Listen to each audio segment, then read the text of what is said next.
Hey everyone. Welcome back for the third part of The Emperor. As always, huge thanks to all of my Patreons. Making these videos would be impossible without you guys' support, especially with all the restrictions YouTube places on my type of content. As always, the full story is already out over there for you guys along with about 30 other different stories you can enjoy. Also, feel free to send me any messages over there if you have any questions or even if you just want to chat. Link to all of that will be in the description. Anyways, everyone, enjoy the video. Chapter 8, The Emperor, and Konoha. The Hidden Leaf. How many years has it been since he last stepped into the village? Naruto felt neither excitement nor the longing to be finally home. This village had been nothing but a curse to his very existence. There had been days he had been walking around, feeling as if he had been carrying its full weight on his shoulders. A treacherous and miserable life that he had been forced to live. But he had endured. He had accepted the hatred that these people pushed towards him. He had carried it without falling down. The hatred. The loathing. The contempt. But Naruto had never hated himself, he loved his life. He was a miserable person who has chosen to shoulder the hatred and contempt rather than to try to live happily. That was his decision and he was content with it. Naruto was truly glad that the Tsunade told him about his mother, the Uzumaki clan. He couldn't even think of how his life would have turned out if the old man hadn't informed him of the truth when he did. Hiruzen hadn't told him about the Kyuubi, he had found out about it. He hadn't been hurt. He hadn't felt betrayed by the Tsunade Hokage. Naruto had laughed hard the day he had found it because, finally, everything had made sense. It had made sense why they hated him. But it hadn't made his life any better. He knew the Tsunade had passed a law forbidding people from mentioning the Kyuubi, but it didn't change anything. Naruto shook his head and took a deep breath, he frowned inwardly. The air around the village was still the same, contaminated. Naruto, Jiraiya called with patience. The blonde was walking a bit slowly. Come on, I've got things to do. Naruto glanced over at the perverted Sannin for a moment before shaking his head. No doubt you are thinking about going on a peeping road show, he said calmly. Would you like for me to accompany you? Jiraiya halted and turned to face Naruto with wide eyes, he seemed excited. Really? You'd come with? I could do the watching while you write what I tell you to write, he said. He could focus his attention on his eyes so that he doesn't end up missing anything. Of course not, Naruto said blankly. I'm not a perverted old geezer who likes peeping on young girls. I swear one day you are going to get your balls crushed and that foot between your pants cut off. Jiraiya immediately put his hands between his thighs as if to protect himself from an oncoming attacking. Don't say things like that, he said with a wince at the thought of being crushed. Naruto shrugged. I'll say whatever I want. He then smiled. I think it would be amusing if that happened. I think I wouldn't be against the idea of exposing you and then holding you down just so it can happen. Jiraiya glared at Naruto. What a cold-hearted student has earned for himself. He did shudder at the thought of Naruto going through that statement, it made him afraid. He could see the blonde doing something like that. Of course, he didn't for a moment think of quitting. If he got caught, he would beg and make promises he couldn't keep. If you do that, I stop being your sensei. I'll disown you. Naruto said with indifference. You have already served your purpose. Perhaps I should even stop calling your sensei now since you won't be training me. Naruto looked to think about it for a moment. You can be so cold sometimes, Naruto, Jiraiya said with a hurt look on his face. After a moment, he spoke again when Naruto didn't respond. I expect you to be lively to ease Haim's worries. Don't worry, I will put my face between her bust just to show her how much you have corrupted me, Naruto said with a smile. Tsunade's reaction would be amusing but perhaps more so would be Jiraiya's. Naruto was certain the Toad Sage would be turning around to glare at him for doing something he couldn't get to do. No doubt he has had so many miserable days just thinking about the god Im's large chest. Instead of turning to pummel him, she was likely to turn towards Jiraiya and hit him hard to turning him into a shameless pervert. On second thoughts, I'm not going to see her with you. Naruto just laughed seeing the fear in Jiraiya's eyes. Oh sensei, you truly have been exposed to too much of her beatings. Worry not, if you give me your spot, I will behave. His spot? The window? Never. You are not sitting on my place. Whoever arrives first claims it, Naruto said with wide smile. Harem no jutsu. In a puff of smoke, a couple of young beautiful ladies appeared before the Sannin with innocent looks. Seeing Jiraiya turning on a perverted look at the almost naked girls, Naruto didn't even laugh, he just shook his head and then disappeared, leaving Jiraiya alone to nurse his nosebleed. Hokage's office. Tsunade didn't hold herself from rushing over to Naruto when he stepped into the office with a small smile on his lips. Finally, he had returned. She was happy to see him alive, so well and so happy. She was happy that he had grown and that he was back in her presence and she could see him. 3 long years and she didn't see this person, but now she was finally able to see him. When she was the last time her heart felt so warm at just seeing someone she loved so alive and well? Naruto, the god I'm Hokage, whispered as she pulled the blonde over to a tight hug. She smiled warmly as she embraced him, her strength gaining by the second. And then, Naruto disappeared in a puff of smoke. Tsunade blinked. The happiness she had been filled with disappeared in a second when she realized that she had been hugging a clone of the blonde. She was now furious. How could he do that to her? She twirled around and saw him sitting by the window, a wide smile on his lips. He was waving his right hand slowly. Out of frustration and perhaps a bit of too much happiness, Tsunade grabbed a chair and flung it towards the blonde. Naruto ducked under to avoid getting hit by the chair. He watched it pass just above him and through the window for a second before sitting up. His smile didn't leave him. It is pleasant you are still energetic, Buchan. Then again, it would have been unpleasant if you lost your strength with age. Tsunade glared at the blonde. Do you want to send you to the hospital? Naruto held up both his hands in the air and got up from the window. He walked over to the god I'm Hokage and stopped just inches away from her. A charming smile slipped through his lips. Princess Tsunade, he said in a slow tone. I'm truly happy to see you again. It has been quite some time, after all. He then leaned closer. Please let me express myself. He kissed the Hokage on the right cheek before quickly moving away to avoid being hit. Jiraiya whistled as he appeared in the office. Tsunade didn't hear it, she just stared at the retreated blonde with unblinking eyes. What the hell just happened? Naruto of the old wouldn't have done something like that. He had manners, yes, but he didn't treat her like a woman. It was always the old hag. Tsunade shook her head and walked over to chair without saying another word. You came here a little quickly, sensei, Naruto said to the Toad Sage. I'm not as simple as you think. The Sannin said with a shake of his head. Naruto smiled. Oh really? I don't like the way you are smiling now, Naruto, Jiraiya said with a nervous look on his face. I was simply going to suggest that I perform that jutsu, but this time, a bit X-rated to see if you really won't get a nosebleed, Naruto said with his smile.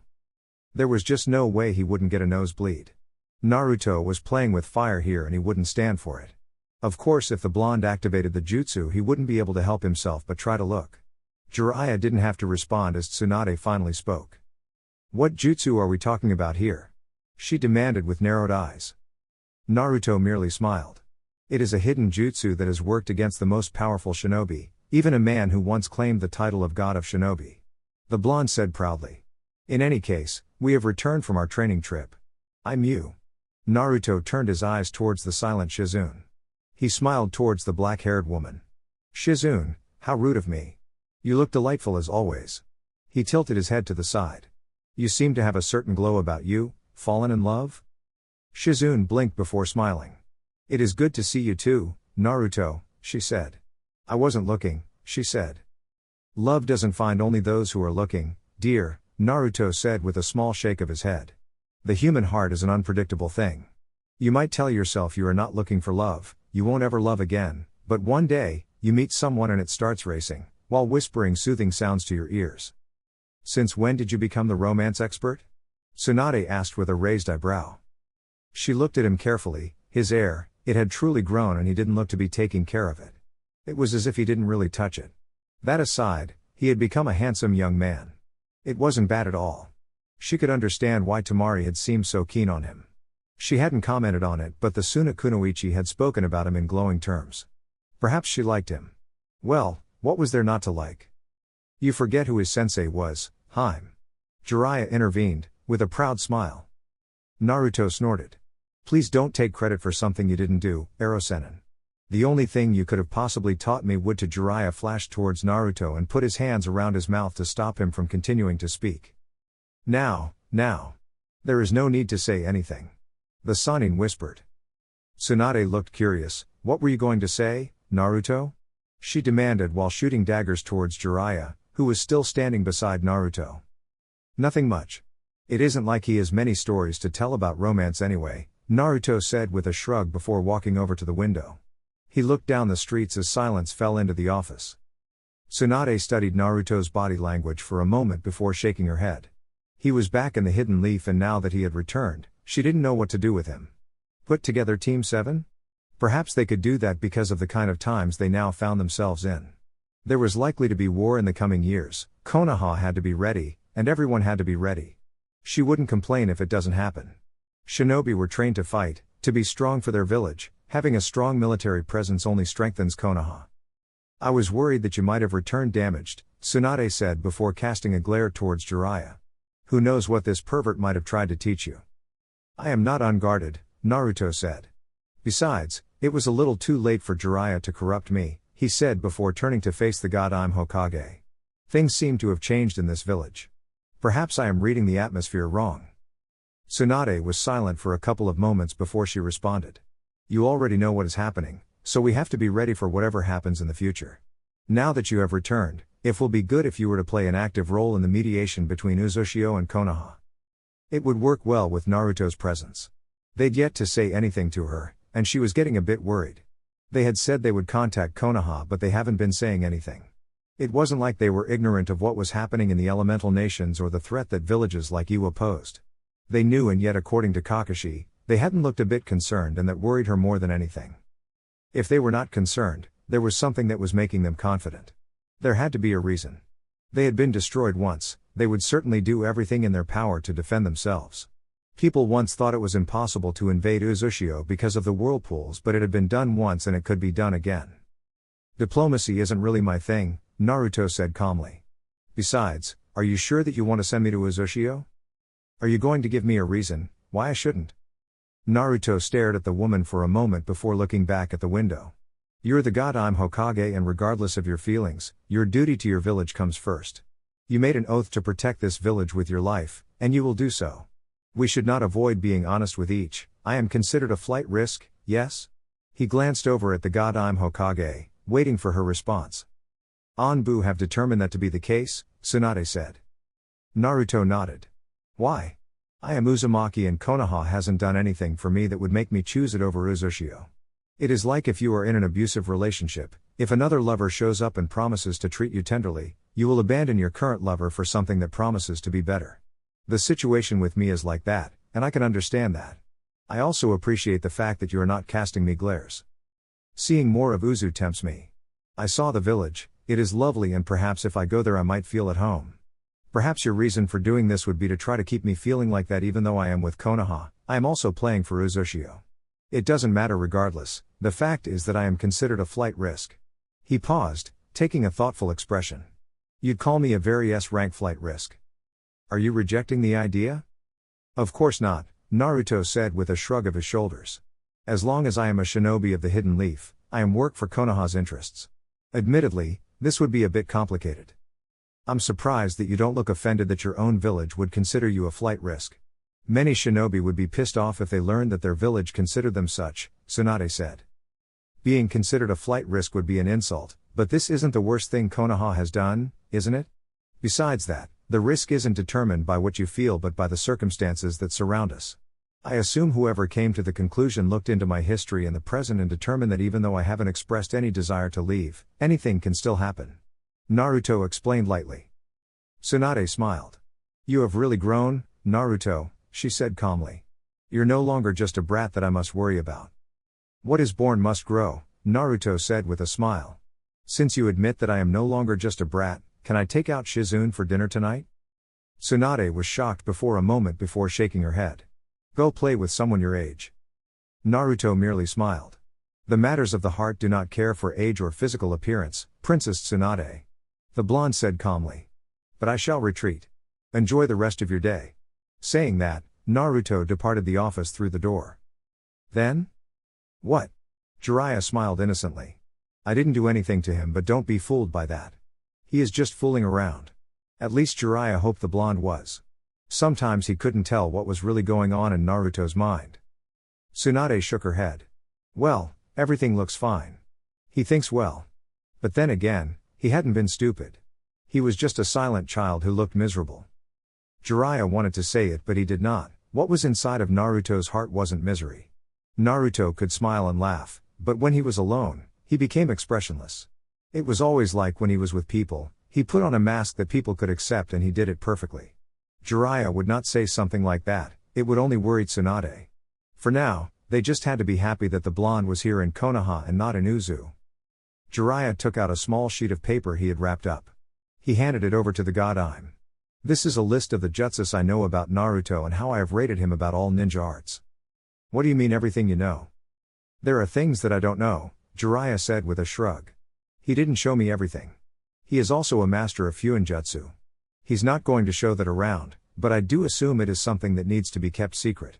You don't want people afraid that he might release the Kyuubi since he knows Fuinjutsu. Tsunade smiled bitterly. He'll be releasing it now? Will they be accepting that he isn't the Kyuubi but just its host? She asked calmly. That is a little too late, don't you think? Jiraiya frowned upon hearing those words. He didn't expect Tsunade to come up with something like that. He shook his head. I didn't mean the villagers, he said. I but guess they too would be wary. We just have to keep it to ourselves. We believe nothing bad will happen but others might not. With Naruto. Naruto stared at the faces of the past Kages, an interesting monument. All Kages had been powerful but Naruto couldn't decide who had been the strongest between the Shodai Hokage and the Sandaime. The Sandaime had been bestowed with the title of God of Shinobi while the first wasn't. Even if Konoha itself was weak, with the Sandaime still in his prime, no one would dare anything. It was no wonder the old man was respected. There were not much stories about Hashirama, but only that he was a beast. When it came to skills though, and just pure genius, it was perhaps safe to say Hiruzen stood out. But of all the Kages to have ever led this village, his father, the Yondaime Hokage, was celebrated as the village's greatest hero. The Kyuubi would have certainly turned this village into a memory if not for the efforts of the Yondaime. No, Naruto shook his head.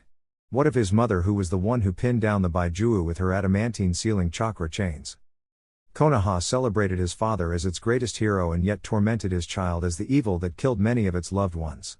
There had days they had seen his miserable look, the days they saw him walking down the streets, shoulders down, looking defeated, but they never saw a child who had no parents, a child who longed to be loved. They saw a nine-tailed Baijuo that killed their loved ones.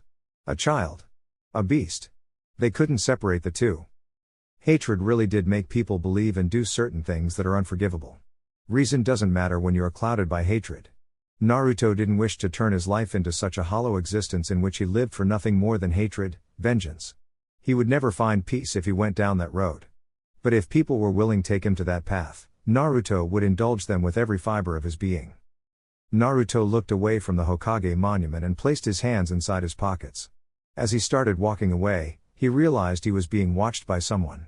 He sighed, he just got back to this goddamned village and he was already being watched. The Sandaime wouldn't have allowed for something like this to happen. He walked towards his old stomping ground, the training ground he had shared with Team 7. He stood still in the clearing, eyes looking up into the heavens. Please come out. While I have the patience to stand here like this all day, I have other things to do. So I can't entertain you for longer periods. Naruto's eyes glanced towards his left side, a huge beast was rushing towards him. He sighed tiredly, he had no problems fighting someone, but he really didn't like doing boring battles against weak people. Perhaps this was because he spent much of his time fighting someone like Jiraiya. The Sannin wasn't like a Jonin, he was above that. He held out his left hand and channeled his wind sword. When the beast jumped towards him, Naruto swung his hand in a downward slash. The beast was sliced in half, and it burst into black ink. Naruto raised an eyebrow seeing this. It was something he hadn't seen before, a rare ability. Sai flashed on Naruto's right hand, flashing a kunai towards the blonde's shoulder in an upward slash. Naruto jumped back slightly to avoid the slash. He twirled around to face the pale black-haired teenager.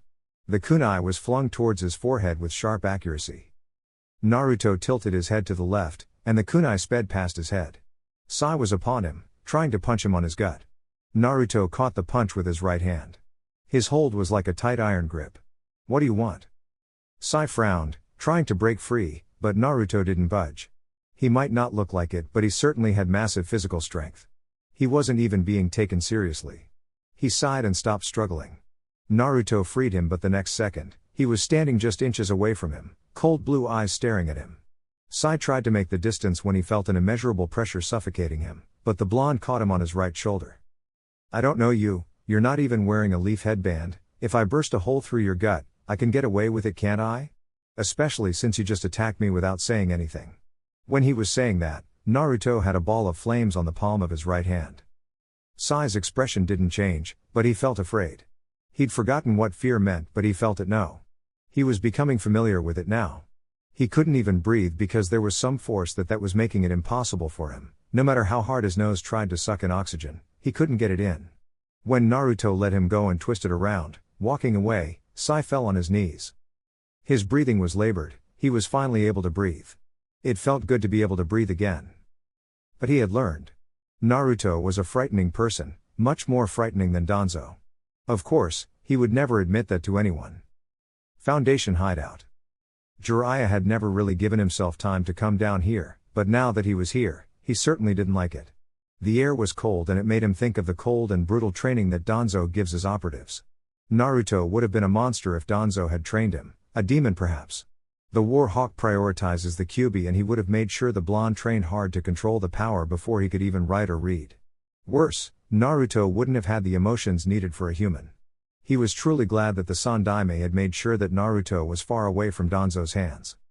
He didn't mind that he was surrounded by a couple of Ni agents. They didn't frighten him. Not to sound arrogant, but these shinobi in here were just too young to threaten him. Of course, if they wanted a fight, Jiraiya would ensure that they received a fight. He was nevertheless not here for a fight. He was here to speak to Danzo about what he had learned in Amagakure. Jiraiya hadn't told Tsunade about it, but he was going to have a word about it with the War Hawk.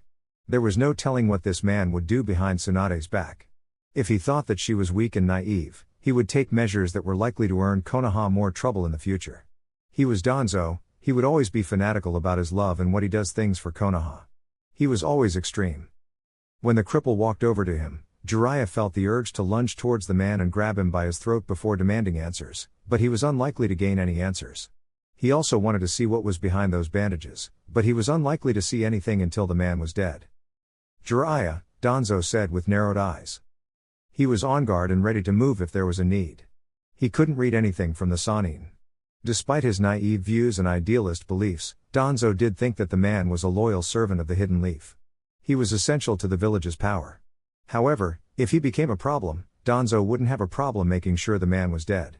There were many tools and if Jiraiya disappeared, it would be easy to get his hands on the Kyuubi. Danzo, Jiraiya said in a stern tone. What was your relationship with Hanzo of Amagakure? Danzo's eyes sharpened. There was something that the man knew, which was why he was asking the question. He would not fall for it. Shouldn't you be talking about Naruto and the Uzumaki? It would also make sense for you to even stay in the village to train more shinobi in preparation for war. That is something we should be talking about, Jiraiya. Who said there is going to be war? It is a possibility but not a sure thing, Jiraiya said. Even if there was war, his network was fundamental. He couldn't stay in the village for far too long. He wasn't even thinking about taking any student at this time. Whether you might want to believe it or not, there is going to be war. Though I was surprised that Tsunade recognized it and stepped away from Hiruzen's naive methods, there is still much that is lacking. Perhaps that was true, but Jiraiya couldn't talk with Danzo regarding the matter. The War Hawk would be willing to sow the seeds himself for war to make sure it happens, thinking that they would greatly profit off it and improve Konoha's standing. Either way, you are not the Hokage and we will not let you do as you please, Danzo. I am here to let you know that, Jiraiya said, leaking a bit of his killing intent. I have never been afraid of doing what needs to be done to protect Konoha. If it means killing everyone in here and you, I will do it. For certain, Jiraiya would do it. He might be naive and holding the teachings of the Sandaime Hokage, but he was able to work, to do what needed to be done. I see. Danzo only said. Tell me about Ame and Hanzo. Danzo was silent for a moment before responding. Hanzo and I had a working relationship. I cannot divulge the details, but we stopped receiving communication from him during the time there was a civil war. I assume he is dead. It has been years anyway.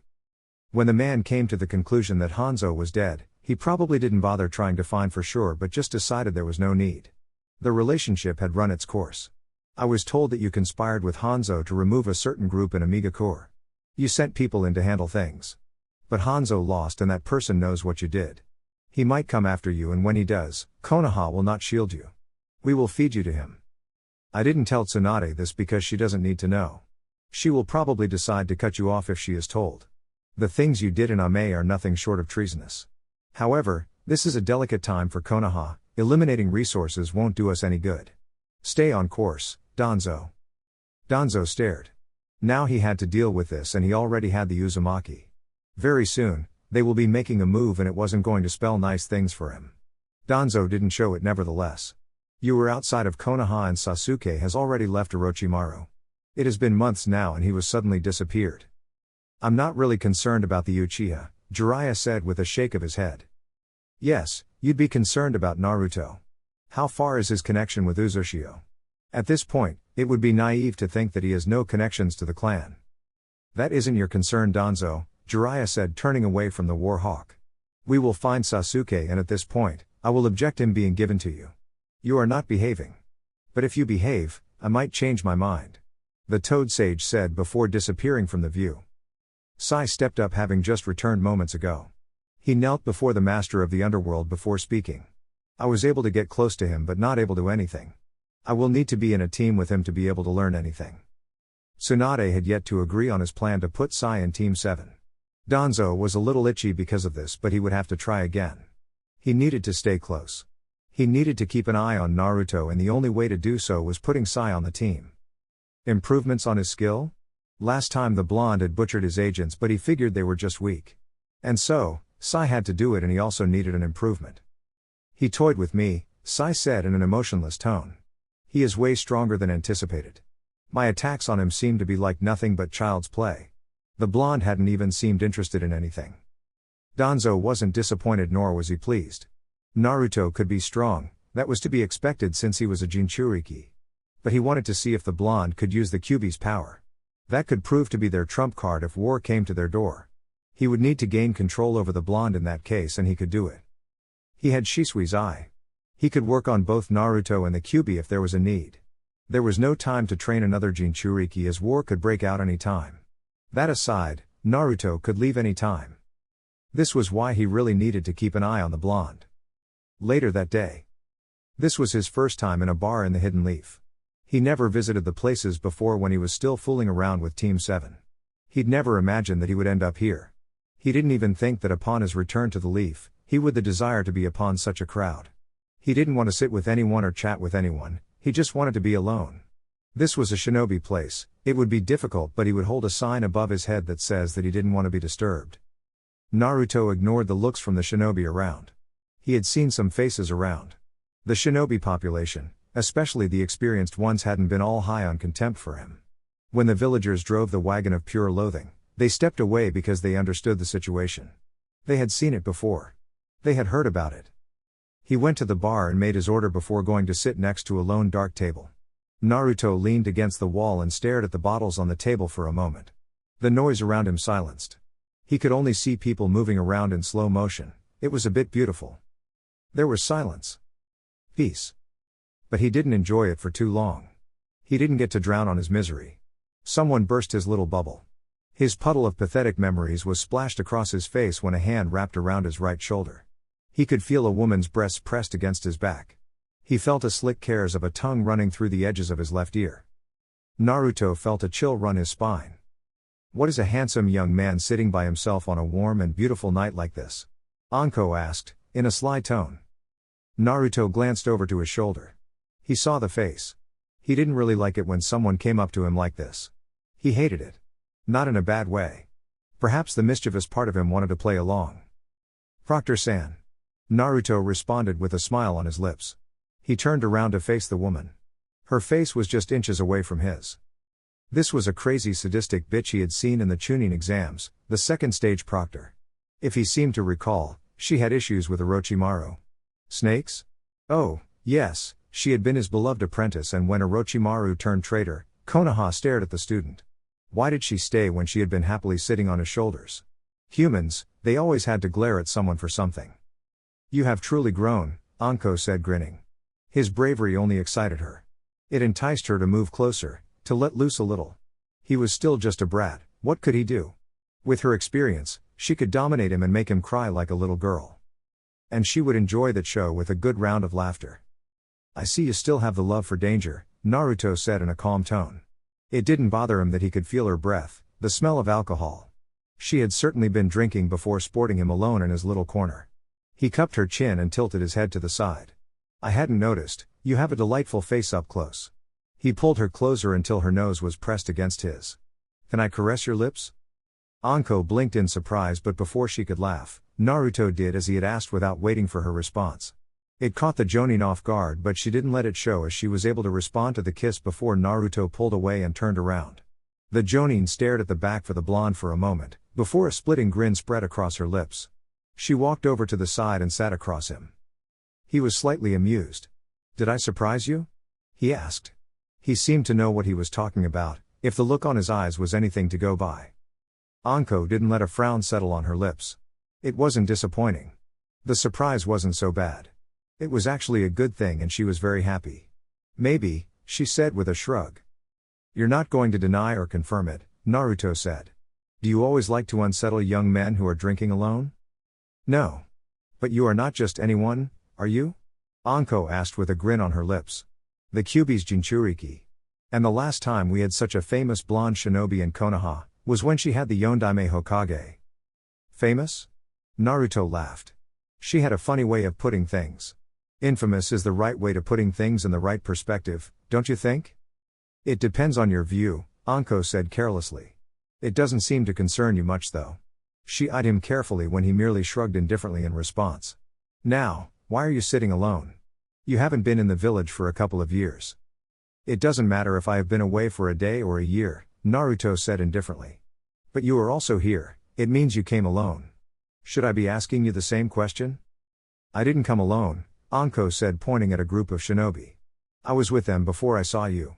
You looked really comfortable. Learning new things from Jiraiya-sama? Naruto smiled. I'm certain if I had learned anything from him I would be dropping under the table to check which color you are wearing, he said. Who said I am even wearing anything under my skirt? Anko asked with a grin on her lips. You can check for yourself if you don't believe my words. Naruto had to pause and stare at the audacity of this woman. She would say something like that to him. She knew one would be interested in taking a peek. Jiraiya would certainly relish in sitting with a woman like this. Naruto was starting to see that she was certainly above his pay grade. If I go down, my hand will have to reach. Sometimes I don't believe what my eyes show me. So I confirm with a sense of touch. Anko laughed. Perverted brat, she said. Want to confirm? She asked slyly. Naruto thought about it for a moment before shaking his head. The night is still young for such festivities. I'm afraid if my hand goes there, I will end up taking you to my den. What would be the problem? We could have the whole night. Naruto smiled. Oh, she was good at this game.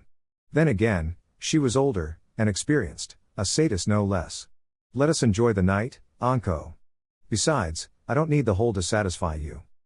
Anko stared at him for a long minute before bursting out in laughter. Why do I get the sense that though this is a play, there is some truth in your words? Before Naruto could respond, he glanced over at his left, seeing a certain silver-haired jonin walking towards him along with Asuma. Ah, he was certainly not going to get his quietness. But he should have known. This was Konoha. Well, at least none of his former classmates in the academy frequented this place. They were probably at home or dinning somewhere while eating meat. Naruto faced Anko once more, before smiling. Because that is the truth. You want to test it? He said in a serious tone. Someone seems to be having fun, Kakashi said, pulling a chair along with Asuma. He sat down and faced Anko with an eye smile. I see Naruto is telling you sweet things. Well, he knows how to behave, unlike you, Anko said with a stare. You are stiff and no fun. The only thing that gives you a reaction is that little orange book of yours, she said with distaste, not at the book but over the fact that the man would ignore a live woman in favor for giggling while reading his book. Now, Anko. There is no need to be hostile while we just sat down. Kakashi chided. Naruto faced Kakashi. I'd always assumed that you were a closet pervert, Kakashi. You probably wouldn't fall for some lewd talk because you are chained in your closet or just have excellent control of yourself, he said. Closet? Anko asked with a surprise. He reads his book in public. Naruto shrugged indifferently. It's not exactly porn, he said before turning to face the bearded Sarutobi sitting on his right. Asuma. He greeted with a small smile. Naruto. Asuma returned the smile. I haven't been seeing much of you over the past years. I have to say, I never imagined that you'd turn out to be this person. This person? Naruto asked. You mean sitting here with a sadist while exchanging pleasantries? Well, not exactly pleasantries. It was a lot less like soft foreplay, don't you think? He glanced at Anko, who laughed before responding. Yeah, she said. I have to say, it does show that you learned under Jiraiya-sama, she said. Well, you pick up certain things when you spend time under someone, Naruto said calmly. What are you doing here, Kakashi? You never seemed like a person who went out with other jonins for drinks. You'd always seemed like a recluse to me. Another miserable person. There was no doubt that Kakashi was a lonesome person who was held up by his dark past. He didn't let it show to his students, but anyone who checked would know that the man was filled with nothing but regrets. Perhaps this was why the man even felt he needed to solely focus on Sasuke during the Chunin exams. He was surrounded by miserable people, wasn't he? Jiraiya was miserable, Tsunade was held up in her past that she couldn't love anyone now. And he had his problems. But that was alive. His life, and he accepted it as it was. Maybe it would change in the near future, maybe it would not. He was ready for anything. Kakashi, I smiled. That is harsh, Naruto. Well, he's not exactly off the mark, Anko said, to which Asuma nodded. The Jonin shrugged his shoulders carelessly. Naruto smiled. It was something he did in such situations. Maybe he learned it from this man, maybe it just came naturally when you didn't want to talk about things and didn't want to sound too concerned. What are you even doing here? Your friends don't visit this place. Naruto shrugged before turning towards Anko. What, I thought I would get lucky today. Anko laughed while Asuma looked surprised by that response. Yeah, right, the snake mistress said with sarcasm. You were sitting all alone looking miserable before I decided to rescue things before you drank yourself to sleep and wake up in dark alley somewhere without any clothes. Naruto merely smiled. This could be my play, Anko-chan, he said in a slow tone. I sit alone, drinking because some predator will come after me, thinking I am just another miserable brat they can conquer for the night. But not really knowing, they are the prey. I think we shouldn't allow you to come here alone, Anko said with a stare. You sound dangerous. Naruto just laughed. The one who is dangerous is you, Anko, he said. Asuma quickly tried to steer the conversation away from the current subject. So, Naruto, how was the training trip? Training under Jiraiya-sama, you must have learned many things. The following day. Ramen, his beloved daily meal. How many times had he thought of the noodles sliding down his throat, the aroma smell filling his nostrils. The joy his tongue felt when it tasted the delicious meal. The purring sound his stomach made when the noodles settled down in its chambers. This food was his holy cup. He had missed it. Not just for how good it was, for also its sentimental value. Sitting here was more than just eating good food, it was sitting in a place that accepted him, a place that welcomed him when everyone in the village shunned him. He had been told, even if he was broke, he could eat for free. These people would let him eat for free, he never had to eat for free because the Sandaime Hokage made sure he always had something. Many shops didn't even want the demon's money. Even some greedy bastards would wash it down the drain simply because it was his money, rotten pieces of craps. But he had endured the emotional abuse. He did not break. He didn't let them win. They certainly did make him miserable, but at the end of the journey, he would ask.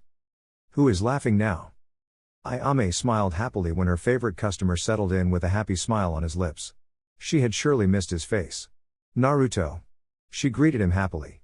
It is so good to see you again, she said. She wanted to rush over the counter and hug, but she held herself. Likewise, Ayame, Naruto said with a smile. He closed his eyes and breathed in the smell of ramen. God, I miss this smell. I'm going to eat until I can't take it anymore today. Ayame laughed. As much as I love you eating our ramen, we can't have that. We don't want anything happening to you for overeating. You know, even if you eat too much of healthy foods, you can get sick. There must always be a balance. I know, but you just can't help it with Ikaraku ramen. The blonde said. I'll be watching you, Ayame said. The usual? She asked. Naruto nodded. Please bring 3 for now, I will get 3 more after I'm done with the first load. I freed up my stomach yesterday. And he had been drinking. Ah, what a pain this was to his body, but for filling up on ramen, it was worth it. 2 at a time, Ayame said before walking away from him. Naruto just shook his head and waited for what seemed to be an eternity. He didn't even notice when someone walked into the stand and sat down just away from him. When Ayame finally brought his bowls, Naruto clapped his hands, said his thanks before inhaling the steam. He started to dig in. Ayame watched him for a moment before speaking. You have grown big. You've turned out to be a handsome young man, she said with a smile. She then frowned, looking at his wild long hair. You never did cut your hair when you were younger. Naruto shrugged. I like it this way, he said. Besides, I had a dream once and I was told that if I don't cut my hair, I will become the most powerful person who will rewrite the history of the elemental nations. Dream my foot, Ayame said with a snort. Tell that to someone who believes it. But even if you did have the dream, does it mean you don't have to look after it? You're ruining your look like that. Naruto looked up and stared for a moment. I thought I looked better this way, he said. Ayame just shook her head and walked away. Training Ground 7.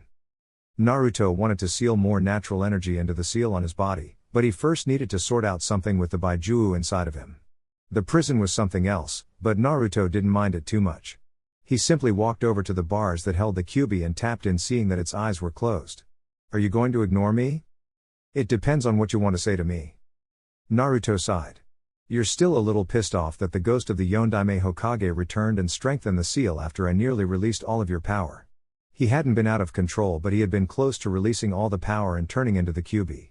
It had been on purpose because he wanted to see how much of the Kyuubi's power he could release without the ki. He wanted to see if he forcefully drew the chakra, would it break? But the ghost of the Yondaime had appeared and strengthened the seal.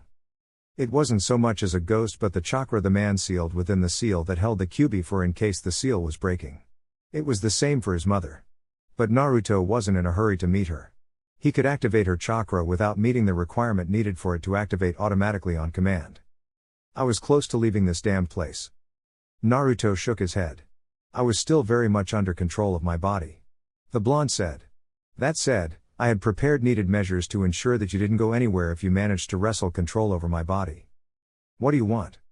I wonder, why are you desperate to be free from me? Why does my death make you afraid? Naruto waited for a moment, but the Kyuubi didn't say anything. Minato separated your yin and yang chakra. He sealed half of your chakra within him and the other in him. But when he died, your other half wasn't released. He used the dead demon consuming seal, but that doesn't make a difference in the sense that using that seal only gives direction to where his soul goes. Minato used that seal to separate your chakra, not to seal you. The seal that sealed you in me is the same that sealed you in him.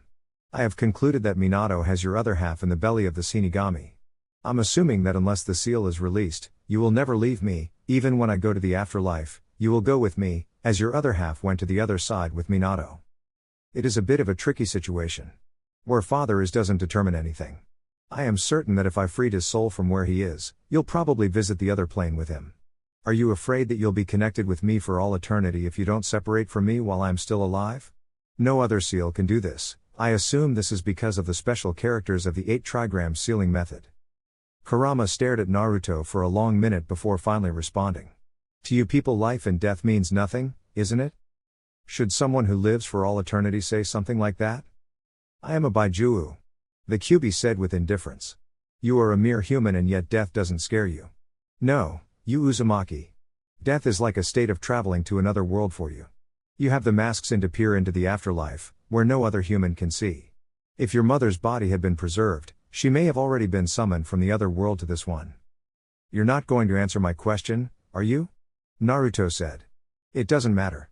When I die, I don't want you to follow me. However, whether you are free or sealed into another Jinchuriki really depends on your attitude. We will talk about this some other time. It appears that I have a guest. Sakura was nervous walking towards Naruto. She hasn't spoken to him in 3 long years. He was a kid last time, but now he looked like a man. His hair was longer, face manlier. He had the eyes of an experienced shinobi. Then again, Naruto's eyes had at times looked like that of an adult. Perhaps the difference was that now he had the body to back it up. Although nervous, Sakura managed a small smile when she stopped next to him. Hey, she said awkwardly. Naruto smiled, amused by her awkwardness. Have I become that much of a handsome person that even you, who only has eyes for Sasuke, feel nervous when standing before me, Sakura?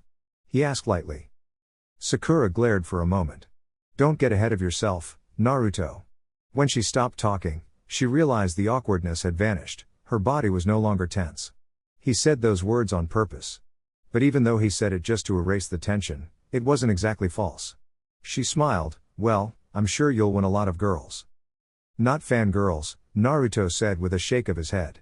I saw you around, I don't want to live with that. Sakura didn't glare at Naruto. She had the decency to look embarrassed at her past behavior. She hadn't exactly been a kunoichi back then, had she? She was just a naive girl who was playing shinobi. That was the past. I am different now. I would assume so, Naruto said. She had been training under Tsunade even before he left for his training trip, so it was to be expected that she changes. There was silence as Sakura gathered her thoughts. It is good to see you again, Naruto, she said. You didn't respond to my message. She managed to say. Ah, the apology. Naruto didn't have anything against people who were earnest in their apologies. Life was a fickle thing that could end at any time. No human was perfect, no human could do everything right. Sometimes people do things on purpose simply because they could. Such people needed to be crushed for their foolishness. They were stupid and blind. But still refused to see the light. Perhaps it was the same for Konoha's people. What did it gain him by holding a grudge against one foolish girl? Nothing. Unless he was a sadist who would enjoy seeing her suffer while trying to earn his forgiveness, then Naruto would go on that path. But he didn't enjoy such things. Besides, the girl hadn't been so bad. Compared to what he was given by many people, she was nothing. Perhaps irrelevant. He hadn't minded much of what she said. He could see her shouting, but he could not recall what she was saying. I wanted to look into your eyes before I say anything, Naruto said, holding out his right hand. Apology accepted, Sakura. But I do hope you have grown from that girl. Sakura stared at his hand before taking it. Of course, I have grown. You are not the only one who has seen changes, you know. I have also become strong. I really don't want to test that out, Naruto said, looking at the punch she had created with her fist. Tsunade taught you everything she knows, it seems. Sakura nodded. I had to learn. I realized I wasn't much of a kunoichi when we were still a team. I wasn't much of a help when we came across different situations. But now when Sasuke comes back and Team 7 forms again, things will be different. Really? How naive was she? Did she really think that things would turn back to the way they were? Did she really think that they would all laugh and eat together as they did before Sasuke decided to turn against them? Ridiculous. Nothing was ever going to be the same. Naruto didn't even have the desire to be in Team 7 again. He would not join. That aside, he wasn't going to be here for far too long. He had many things to do with his life. Preparations though. Preparations were needed. Later that day. Friends? Perhaps this group could be put in that category, but they were not that close. Not too close to be called best friends. In your life, you had people you hanged out with, people you knew. But they were not necessarily close friends who could enter his den and share a meal with him. The Sandaime Hokage had been perhaps his best friend. There were a lot of things the old man did not say, even though he did tell him many things. For the third, it was just so that he could live without pressure. If things had been good, Hiruzen would have probably not told him anything. A possibility. It was cruel but not the reality. And Naruto was glad it was only just a possibility. He was sitting in a restaurant, the people he attended class with in the academy were around him. Not this only, but those who managed to become shinobi after graduating from their exams. He had gone to enter the Chunin exams with this group.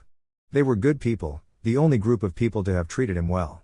Ignorant of the reality, yes, but many people still hated him even though they didn't know anything. Naruto didn't have alcohol before him. He usually drank when he was in a bar. Besides, this was a group of people who had finally gathered together after some years. Sakura would not say everyone because Sasuke wasn't present, but most people would agree that the Uchiha had never been part of the group. Of course, she would never openly admit that. Why does it look like I am the only one who is still a Genin around here? Naruto asked, looking around the group. It doesn't look that way, you are the only one who is still a Genin, Kuji said while stuffing down food his throat. How he could find time to speak and eat at the same time was beyond comprehension. Naruto turned towards Ino. Ridiculous, he said, pointing at the Yamanaka blonde. Ino glared at him. What is that supposed to mean, Naruto? She demanded. No offense, but it is just ridiculous. Even you of all people is ranked higher than me. What kind of a world are we living in? He asked, looking around the group. I am offended, Ino exclaimed. I will admit that I wasn't any better when you were still around, but I have changed. I am no longer the same girl I was back then. If forehead could change, then so could I. You are offending me too, Ino, Sakura said, glaring at her childhood friend. If you still want to see who is better between you and me, we can still go to a training ground and I will take on. When Ino didn't say anything, it was apparent who was stronger between the two. Then again, Ino's style of fighting wasn't suitable for brawling. There was a bit of delicacy about it. Perhaps if it was someone like Kuji, then one could understand. It still doesn't make sense. I say rankings are pointless from now on. Kiba snorted. Says the Jinan, he said. Admittedly, it felt like a win for Kiba knowing that he was a Chunin and Naruto was just a Jinan. It didn't matter who was stronger, the fact was he was of higher rank, and if there was a mission, seniority was given to him who was of higher rank, not the Jinan. He had lost to Naruto in the Chunin exams, perhaps a bit pathetically, but this was his victory and he wasn't going to allow anyone to blemish it. Shikamaru sighed. He was certain that Naruto really didn't care about this. Probably just brought the subject to be in control of what they talked about. This made his head ache just thinking about it. The blonde had always been a step above everyone. It was troublesome, hence Shikamaru stayed away. But he knew. He had heard the talk since he usually visited the Hokage's office. Naruto was probably stronger all of them. But he wasn't going to say that, was he? So, Naruto, I heard you fought Sasuke-kun, is it true? Did he beat you again? Ino asked a bit excitedly. Sasuke who? Naruto asked with a smile. Ino glared at him, but his smile only widened a bit. I don't remember. You'll have to jog up my memory a bit. If you help me, maybe I will remember. Ino folded her hands across her sizable burst. It was a chest that made Sakura envious. She had grown other parts, but that side just would not, frustrating reality. What? When someone drinks a too much, screws loosen a bit in the head and they talk freely. Order some sake, we drink a bit, even you have to drink, then we'll see what drops out of my mouth. Maybe I will even mumble a few naughty things I did when I was training. You know, Jiraiya is a known perverted, wouldn't you want to hear some of the embarrassing things I caught him doing? The following day, Forest of Death. Naruto stood up from the ground, Sage Mode activated. The weight of the chakra caused the ground below him to shatter. The chakra was visible around his body. It was colorless, but clearly visible even to the naked eyes. He didn't do anything but deactivated the mode and sat down. A minute later, Neji appeared from the forest. Why are you watching me, Neji? Naruto asked in calm tone. Hinata didn't send you, did she? It was already a problem that she had to watch me because of her damn curiosity, but I don't need your eyes watching me. It wasn't my intention, but when I saw you sitting here alone, I grew curious, Neji said. Maybe his body language didn't show it, but he had been unnerved by what the Byakugan saw when Naruto stood up. The blonde was drawing chakra from nature, but that wasn't what had shocked him. He had been shocked by just how much chakra the blonde was able to draw out. Even when he was younger, Naruto already had more chakra than a Jonin. Kakashi has admitted that Naruto had more chakra than him. And yet, the blonde was still able to draw this much chakra. This had to be wrong, right? It had to be against the laws of everything for someone to possess as much chakra as the blonde has. When you no longer need the Byakugan to see someone's chakra, then something was very wrong. Neji had seen many shinobi, but he had never seen anyone who had so much chakra that it distorts that atmosphere around him. It was just ridiculous and he couldn't put a measure to it. But he knew, there was no one who came close to Naruto when it came to chakra, and we still didn't include the power of the Kyuubi. Naruto shook his head. What brought you here? Tsunade-sama sent me to you, Neji said. I'm not going to comment on the seals that I saw. They were just markings around Naruto's entire body. It was strange, not like anything he had seen before.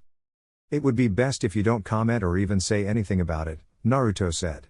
But it isn't the first time you see, isn't it? Neji shook his head.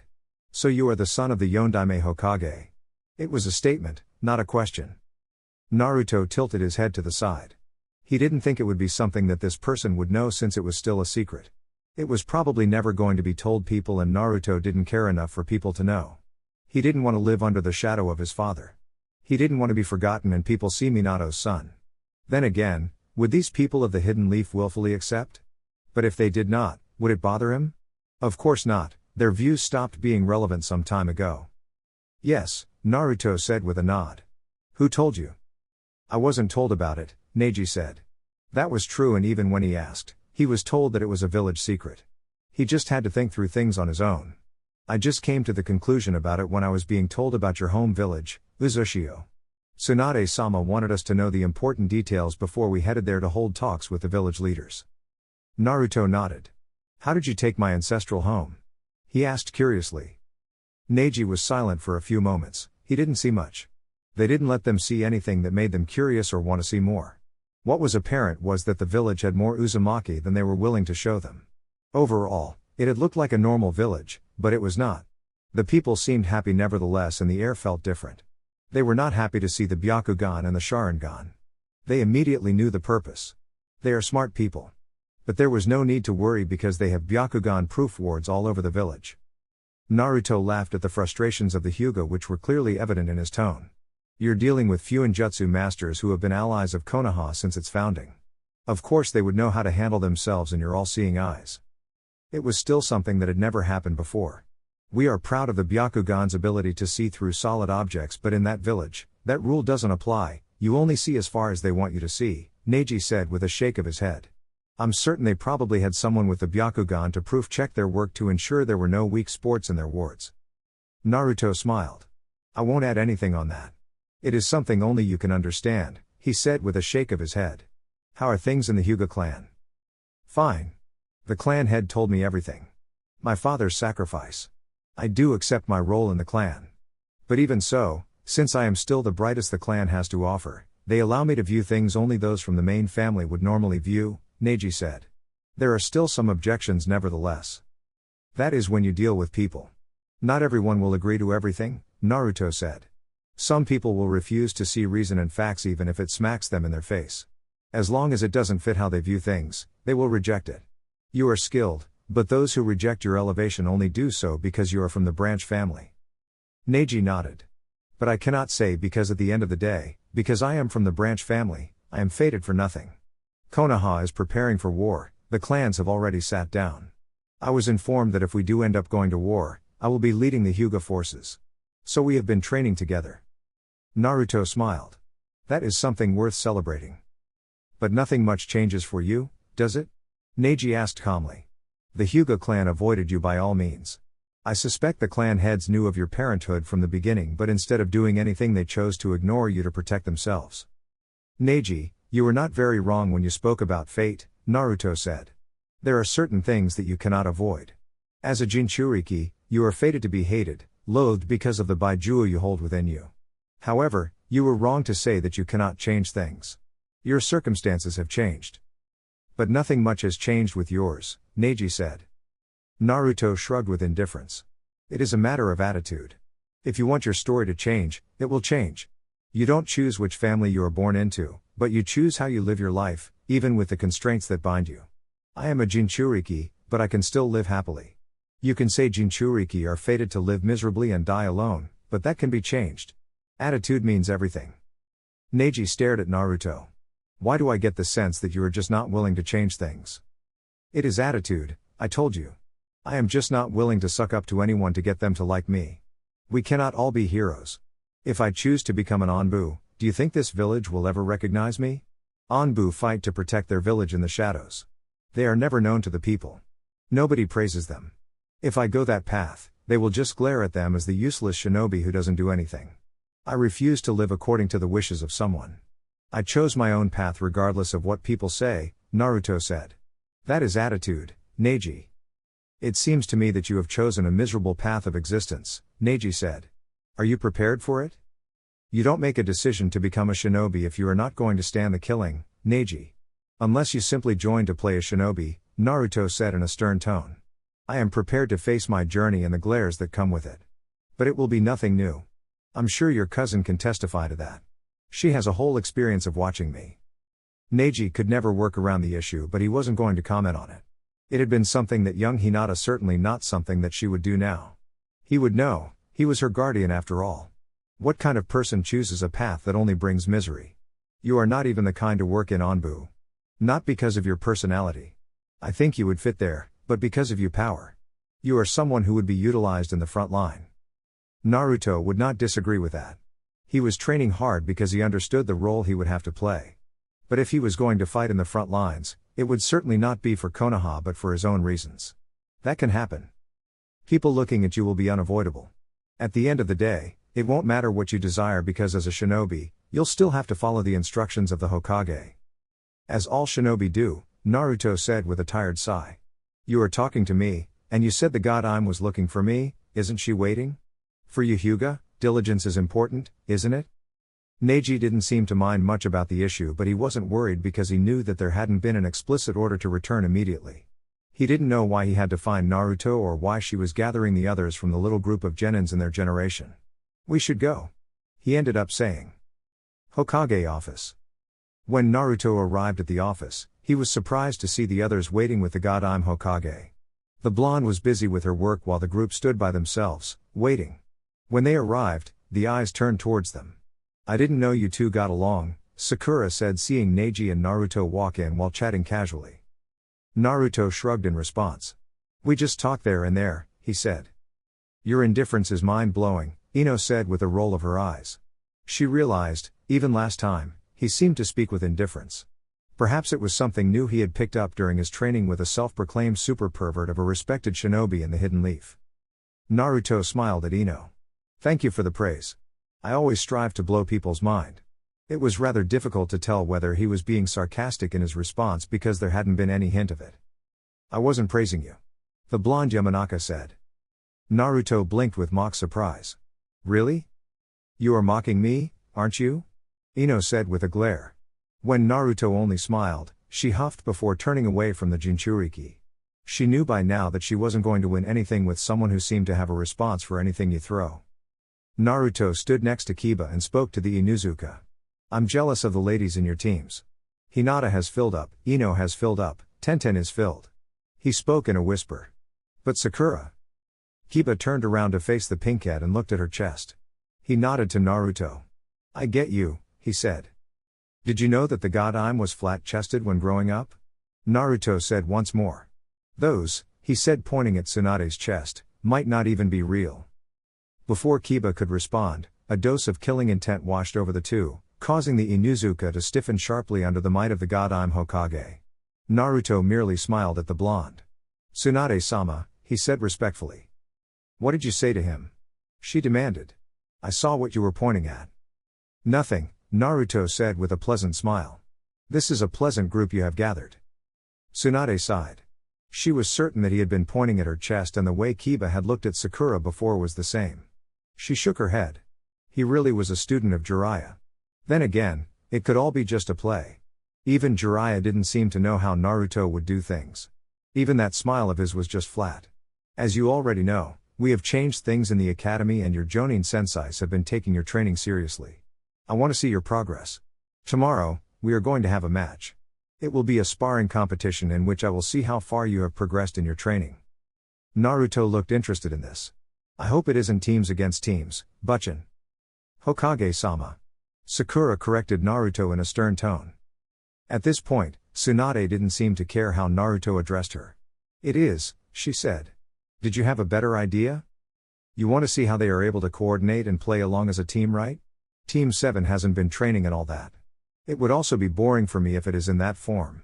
It would be best if you make it all the teams against me," Naruto said with a smile.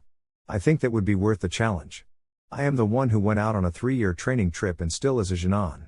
I'm sure these guys don't want to be bested by a mere Genin." "You're overly overconfident," Kiba said with a grin. "But I don't hate it at this time," he said. "Team 8 will take you on at any time." Tsunade stared at Naruto for a moment before smirking. "Jiraiya praises your skills. His skills are cage level and he says at full power, you are better than him. As a Sannin, going against a team of Chunins is unfair. Even Kakashi, if he is fighting seriously, would still win. Prepare yourselves tomorrow. Training ground 8, 10 a.m. sharp. Don't be late." She gave her order. "The rest of you can leave. Naruto, stay behind." "What about me, Tsunade-sama?" "You will be acting as backup in all matches. You will be offering your medical expertise." "Medical?" Shikamaru asked. "Why does it sound like it is going to be too much of a work?" "Of course there will be work," Tsunade said in a stern tone. "A war could break out any time, you must be ready.